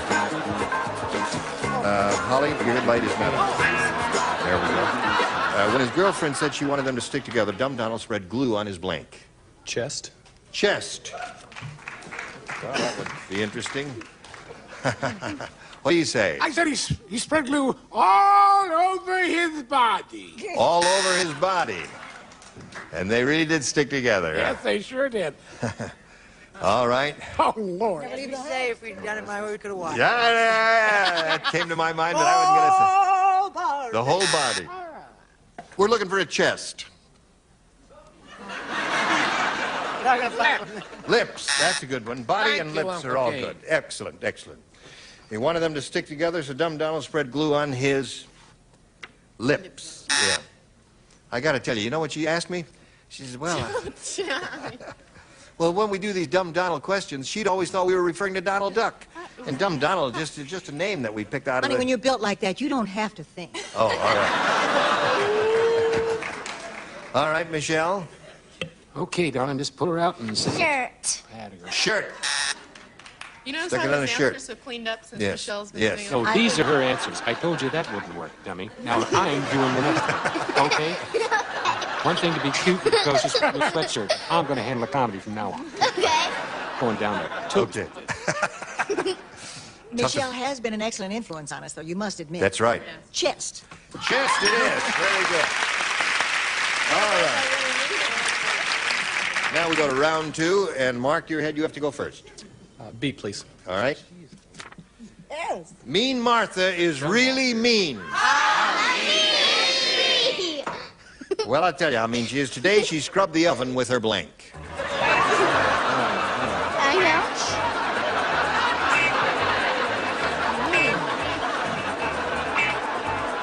Oh, I can't lie. There's an answer here. What do you mean down there? All right. Here we go. Sure. No, this is his. Mean Martha is really mean, Mark. Today she scrubbed the oven with her blank. Her husband? Her husband. What did she say? That would be mean. What did he say? Husband. I guess the speaker's not working, huh? Husband, I'm sorry. I didn't, I said bare hands. Bare hands. Oh, that would Scrubbed be it with her bare really hands. tough. Oh. She was so tough, she'd scrub that oven with her pet porcupine. Sorry. Oh, really? At least I didn't say dog. Wire-haired terrier. With her little cute Pomeranian. Oh! You take that. I would hit him right in the face if I were you. I'd go up there and hit him. Careful of my hair. What'd you say, Holly? Well- Mean Martha scrubbed the oven with her. I was going to say her only child. But then David convinced me that this was the ultimate answer. What is that? Bare hands. Bare hands. A husband is what we're after here, Michelle. No? You pull it on my Kaylee. McKaylee? You call me McKaylee? I get you on network television and give you a $3.98 shirt and you call me McKaylee? What's his name, Michelle? What is it? Kaylin. McKaylen? McKaylen. All right, that's close enough. I'll pull it out. McKaylen. Oh, boy. She said kitten. Really? That would be a terrible, mean thing to Don't do, wouldn't even it? put that thought in her head. That's a now, terrible you've got a shot at winning it by matching 2. That's all you have to do. Let's see what happens after this. We're just trying to figure out to get Michelle here to smell. Well, listen, Michelle, it was a pleasure being on your show today. And I hope you'll invite me back again sometime. Join us next time for the match game. Gene Rayburn here. Goodbye. Today's contestants will also receive a beautiful jewelry ensemble in the golden manner of Monet, designed and crafted by Monet, the master jeweler. And Trident Sugarless Gum, the great tasting sugarless gum with 5 flavors, including bubblegum. Trident for families who care about their teeth. And the new shape of pleasure, light, sparkling, boldly sophisticated Pink Champagne takes you away from the ordinary Pink Champagne malt liquor from Iroquois brands. And Niagara, as America's #1 spray starch, helps prevent the deep penetration of soil and sting.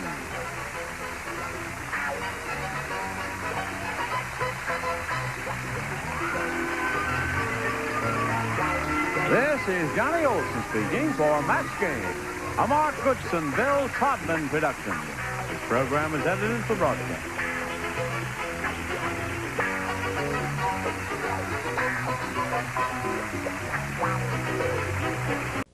Get ready to match the stars from the Love Boat, Ted Lang, Brett Summers, Charles Nelson Riley. From Dallas, Audrey Lander. McLean Stevenson. And from Harbor Valley PTA, Edie McClure. As we play the star-studded Big Money Match Game. And now, here's the star of Match Game, Gene Rayburn.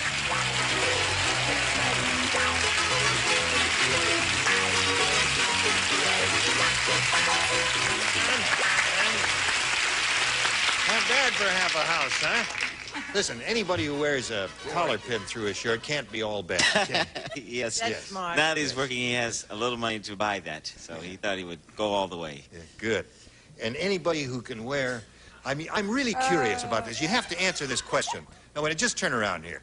Friends, What is he doing? was this thing made on her? How do you get into something like that? You have it made on you. Oh, all right. Okay, just checking on it.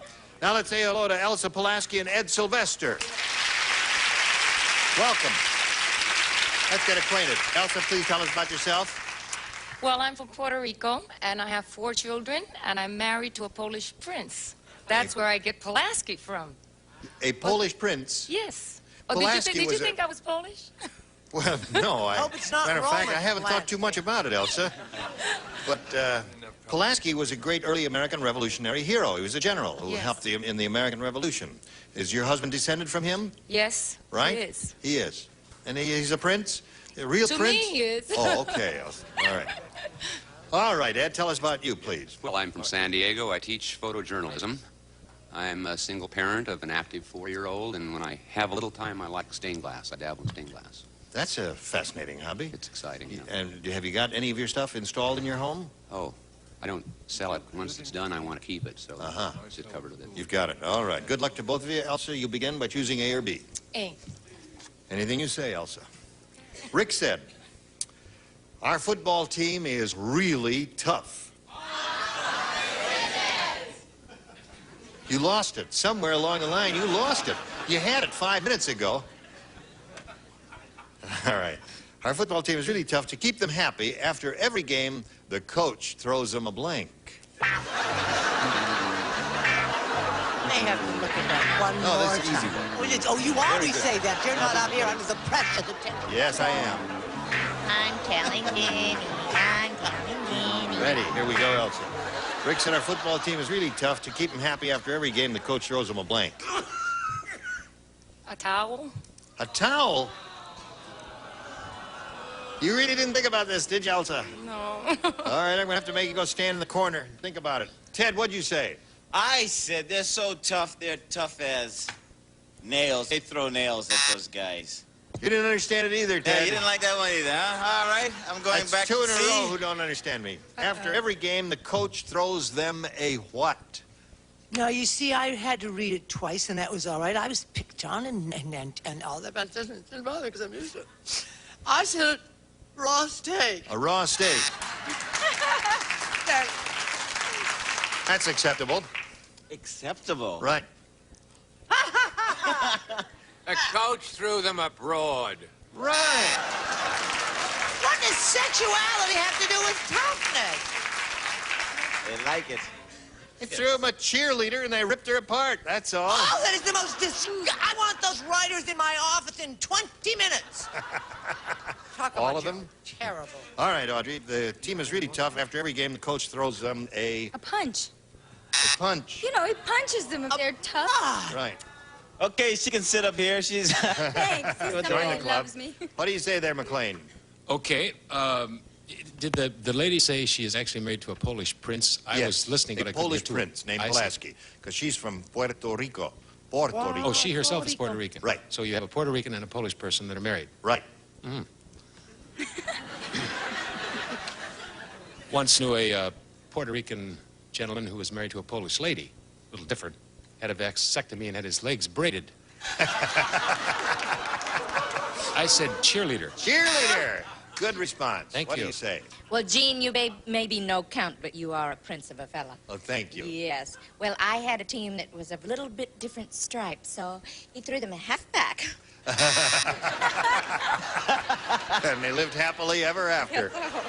All right, I Ed. want the ERA, and now do I have a lot of letters about that question? No, listen, I support the ERA, so don't write to me, because I'm all for you. Big Nose Ben said, I'll never go to sleep in the woods again. When I woke up, there was a blank sleeping in my nose. Never go to sleep in the woods again. Here we go. Big Nose Ben said, I'll never go to sleep in the woods again. When I woke up, there was a blank sleeping in my nose. It's got to be a bear. A bear. A bear. A bear. A bear. Boy, that's some big nose. Oh. I would have said a smaller animal, but he said bear. What kind of animal would you have said? I would have said a mouse. A mouse? If I were playing. Mouse sleeping in my nose. That's within the realm of reality. Yeah, that's what I was dealing with, the realm of reality. Yes. So I said a bee. A bee? Yes. All right. See, I got that far. I got B-A, and then I threw it out, and then I had to screw out all that. But no, then I went for something quite different. I said, it's a sweet answer. It's a dear, it's something romantic and sentimental about it. It's charming. A robin with a nest of newly hatched eggs. It may not be a winner, but sometimes it's a tender thought. Has to just go for Yes, tenderness instead. Right. Oh, Charles, how come you're crying? Charles, tell us why you're crying. Because that was so beautiful. Could smell the woods, Uncle Gene. You could smell the woods. That fresh... Among other things. I said bears, but I took it away. I'm sorry, the big bad wolf. Big bad wolf sleeping in the nose. Big Ben said never go to sleep in the woods again. When I woke up, there was a blank sleeping in my nose, Audrey. Well, I thought he did have a very big nose, and I said there was a bear. A bear. That's one for Ed. That really would require a large nose, wouldn't it? But there are lots of bears in the woods. Yes, of course. What do you say to this, McLean? I saw it as a really big honker. And therefore, I, too, put a bear in there. Aha! That's two for Ed. He's getting there. Well, I was somewhere between the realm of reality and the land of hyperbole, so I looked for something that washes its hands before meals, and I said a raccoon. A raccoon. All right, so there you are at the end of round one, 2-0, Ed's favor. Now this for you. Here we go. Round two coming up. Ed, since you're ahead, the rule says you must go first. I'll go for A. All right. Who plays? 20th. The upper tier and Edie. Ready, upper tier. Okay, hon. Tim said I got a strange insurance company. They're called Mutual of Central Park. I'm only covered if I'm hit by a blank. Strange insurance company.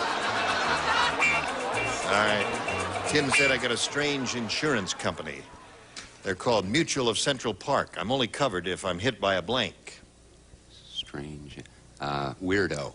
I'm hit by a weirdo. Hit by a weirdo. A weirdo. That covers the world. That's strange. Ed, you showed such promise in the beginning. Well... Don't worry. Let's see. Maybe one of the weirdos did say weirdo. As a weird set of coincidence, you know, Central Park is also associated with, besides weirdos and other fanatical people, I put mugger. Ah. They're trying to erase that image. Yes, not very well. Well, I think they're succeeding. Sure, now they wear brightly colored clothes when they mug you. What do you mean? All right, Brad? Did he mean sexual deviant when he said others? No. No, of course he did. No, I didn't say that. I said unless he was hit by a billy club while attached to the belt of New York's finest. Uh-huh. I like the two card answers. They Not appeal the to me. traditional thing you'd find in Central Park, is it, Charles? What do you say? Well, I went with a vehicle, a baby carriage. A baby carriage. You find a lot of those there. Strange insurance company called Mutual of Central Park. I'm only covered if I'm hit by a what, Audrey? Oh, you don't play. Edie You don't plays. play, I play. You play. Edie. I play. That's what everybody Play, says. play, All right. Funny. Oh, God. Did that clear out your sinuses, McLean? Good for you.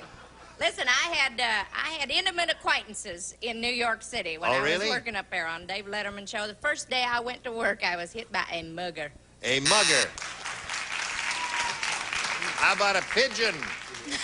Find a lot of pigeons there, don't you? Now, Elsa, you need 2 to tie, 3 to win. Here it is. Dumb Donald is really dumb. Whoa. How dumb is he? He thinks a stiff drink is a glass filled with blank. Stiff drink? Is a glass? I got the answer. I like that answer. Here we go. Elsa. Dumb Donald is really dumb. He thinks a stiff drink is a glass filled with blank. Glue. Glue. Oh, Any don't viscous pick on material would be good here. Glue, Yeah.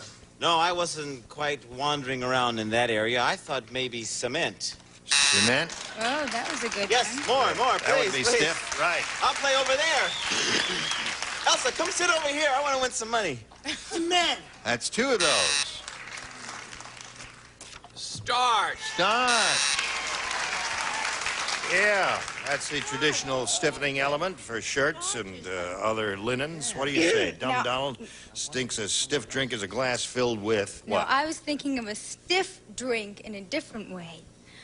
And a dead body is a stiff. See, somebody else like You. See that? I'm not the only person who thought I would. You. Well, Disgusting. I was right when I referred to you as a weirdo, didn't I? No, you weren't referring to me. Yeah. No. Right. What do you say, McLean? Elsa has to match now Stewart's That's right. Zippo, and she takes the ride and Right. Comes back for game and number goes 2 up later. to the big bucks. Right. Okay. Well, have a nice trip, Elsa. Start. So that means Ed wins the game, and she said start. So come on down, Ed.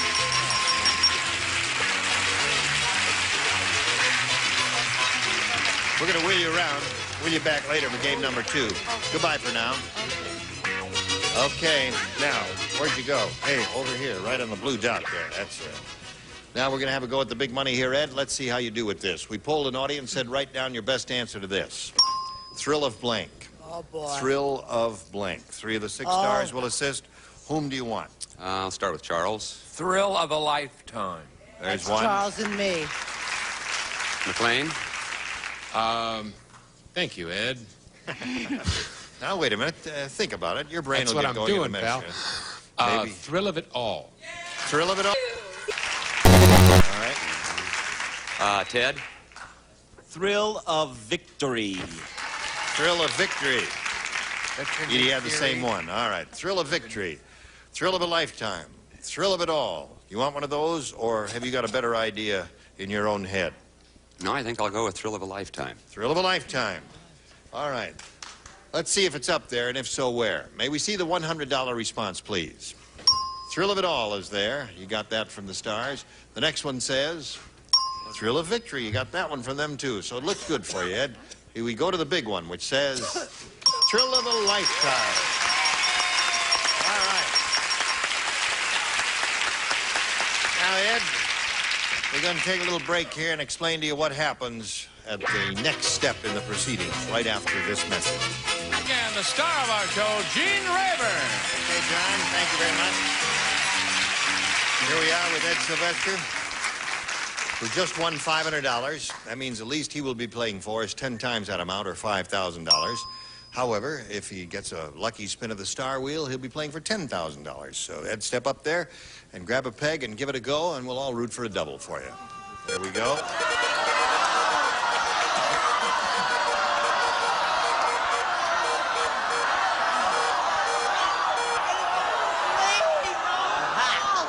On you. Well, you've got $5,000 you're playing for with Miss Brett Summers, and good luck to you. Here we go. A big bag of blank. Big bag of blank. No help from the audience because you may be giving them a rotten answer.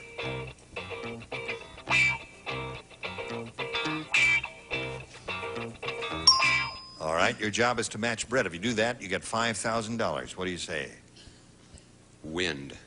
A big bag of wind. Sounds good to me. What do you say, Brett? See, I really feel, well, not stupid. We've had a lot of fertilizer questions.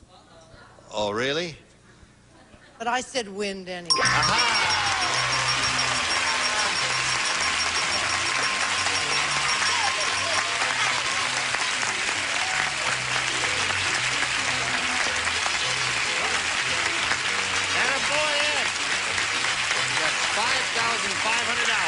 yours.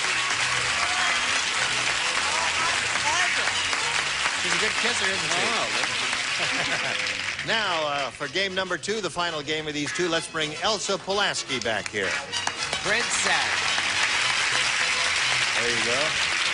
Hello, Elsa. Hi, Jim. Are you ready? I'm ready. Big Ed here is very happy. He's got $5,500 to his credit, and now we'll start the second and final game with you making a choice again. I'll take B. B it is. In the delivery room, Martha said that nurse must have been a chef. Instead of a blanket, she just wrapped my baby in a blank.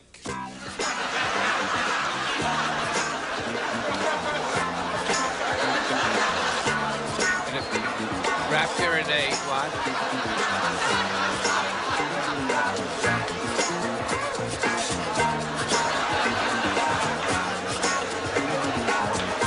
How are things on the high seas? You know, we're doing a special musical, a 2-hour musical. Oh, I read about that. Yeah, we will sing and dance and breaking the song. It's really a lot of fun. And that won't be aboard ship, will it? Yeah. Oh, it will? Yeah, sure. We do things on the high seas like that. Here we go. In the delivery room, Martha said that nurse must have been a chef. Instead of a blanket, she just wrapped my baby in a blank. I'd say a lettuce leaf. A lettuce leaf? Yes. An amusing idea. Interesting idea. She said a lettuce leaf. Lettuce leaf. Right. Work in different parts of the kitchen here. I said tin foil. Tin foil. Got a lot of that around the kitchen. Anything around the kitchen here is okay. What does that spell to you? What? Crestfallen. Crestfallen. I'm crestfallen. I think I misunderstood the question. What's wrong with... I was thinking of telling you it works in a meat market. I said a piece of butcher paper, then put it in a paper sack. You misunderstood the question. You must learn to listen. Well, I did listen, dear, but you said chef, and I was thinking meat store. Why was I doing that, I wonder? Your Now, mind this is... is so close. On behalf of Princess Polanski, I mean, some royalty, Puerto Rican royalty especially, should be considered. This is so close, it makes you upset. A cabbage leaf. Ah. Well, you were on the same wavelength If with you're her. nearsighted like I am, you don't know the difference when you go in the icebox. That's true. Or if you've had a few bourbon. Audrey, that nurse must have been a chef. Instead of a blanket, she wrapped my baby in a what? Well, I was thinking of a dessert chef, and I thought of a crepe. A crepe. Sweet. First, I had a pancake, but... A pancake. Doesn't- Or no. crepe, as we say in my country. She was thinking. I wasn't thinking, and so didn't have an answer, so I copied hers and came up with crepe. Aha. All right. Thank you. Find those around. Them crepes, them's little thin pancakes, ain't they? Right. And what do you call pigs in a blanket? Pigs in a blanket. Yeah, that's right. Pigs in a blanket. That's sausage rolled up in a pancake, so I said wrap them pancakes. In a pancake. All right. Okay, there's part of round 1, and your part will belong later. Now this for you. Listen, I thought we'd have time for another question, but I guess we don't. So we'll look forward to your round 1 question next time we get together. Ed and Elsa, we'll look forward to seeing you. What's going on here? Who's this? I found another little kid in the audience that every time I said something laughed and applauded, and I want him to get a sweatshirt. Oh, sure. Thank you, Mark. What's your name? What's your name? Bobby. Huh? Bobby. Bobby. Okay. Bobby. How old are you, Bobby? Colic on Bobby. 8. You're 8 years old? Who dyes your hair? Bobby slipped on his hair wrong. What town do you live in, Bobby? Gardena. Gardena. Really good interview, Gene.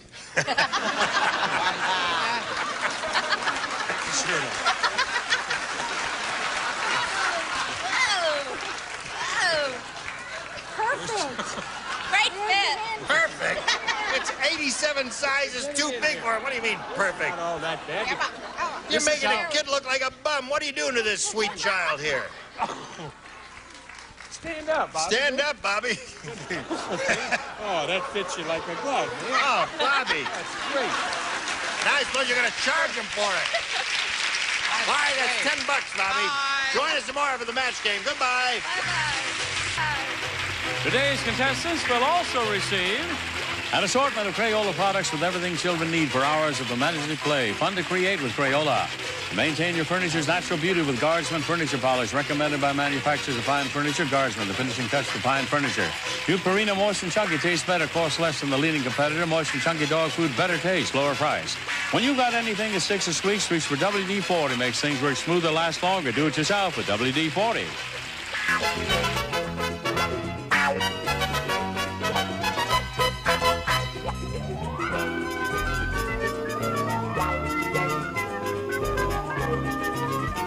A Mark Goodson, Bill Todman production. Program was edited for broadcast.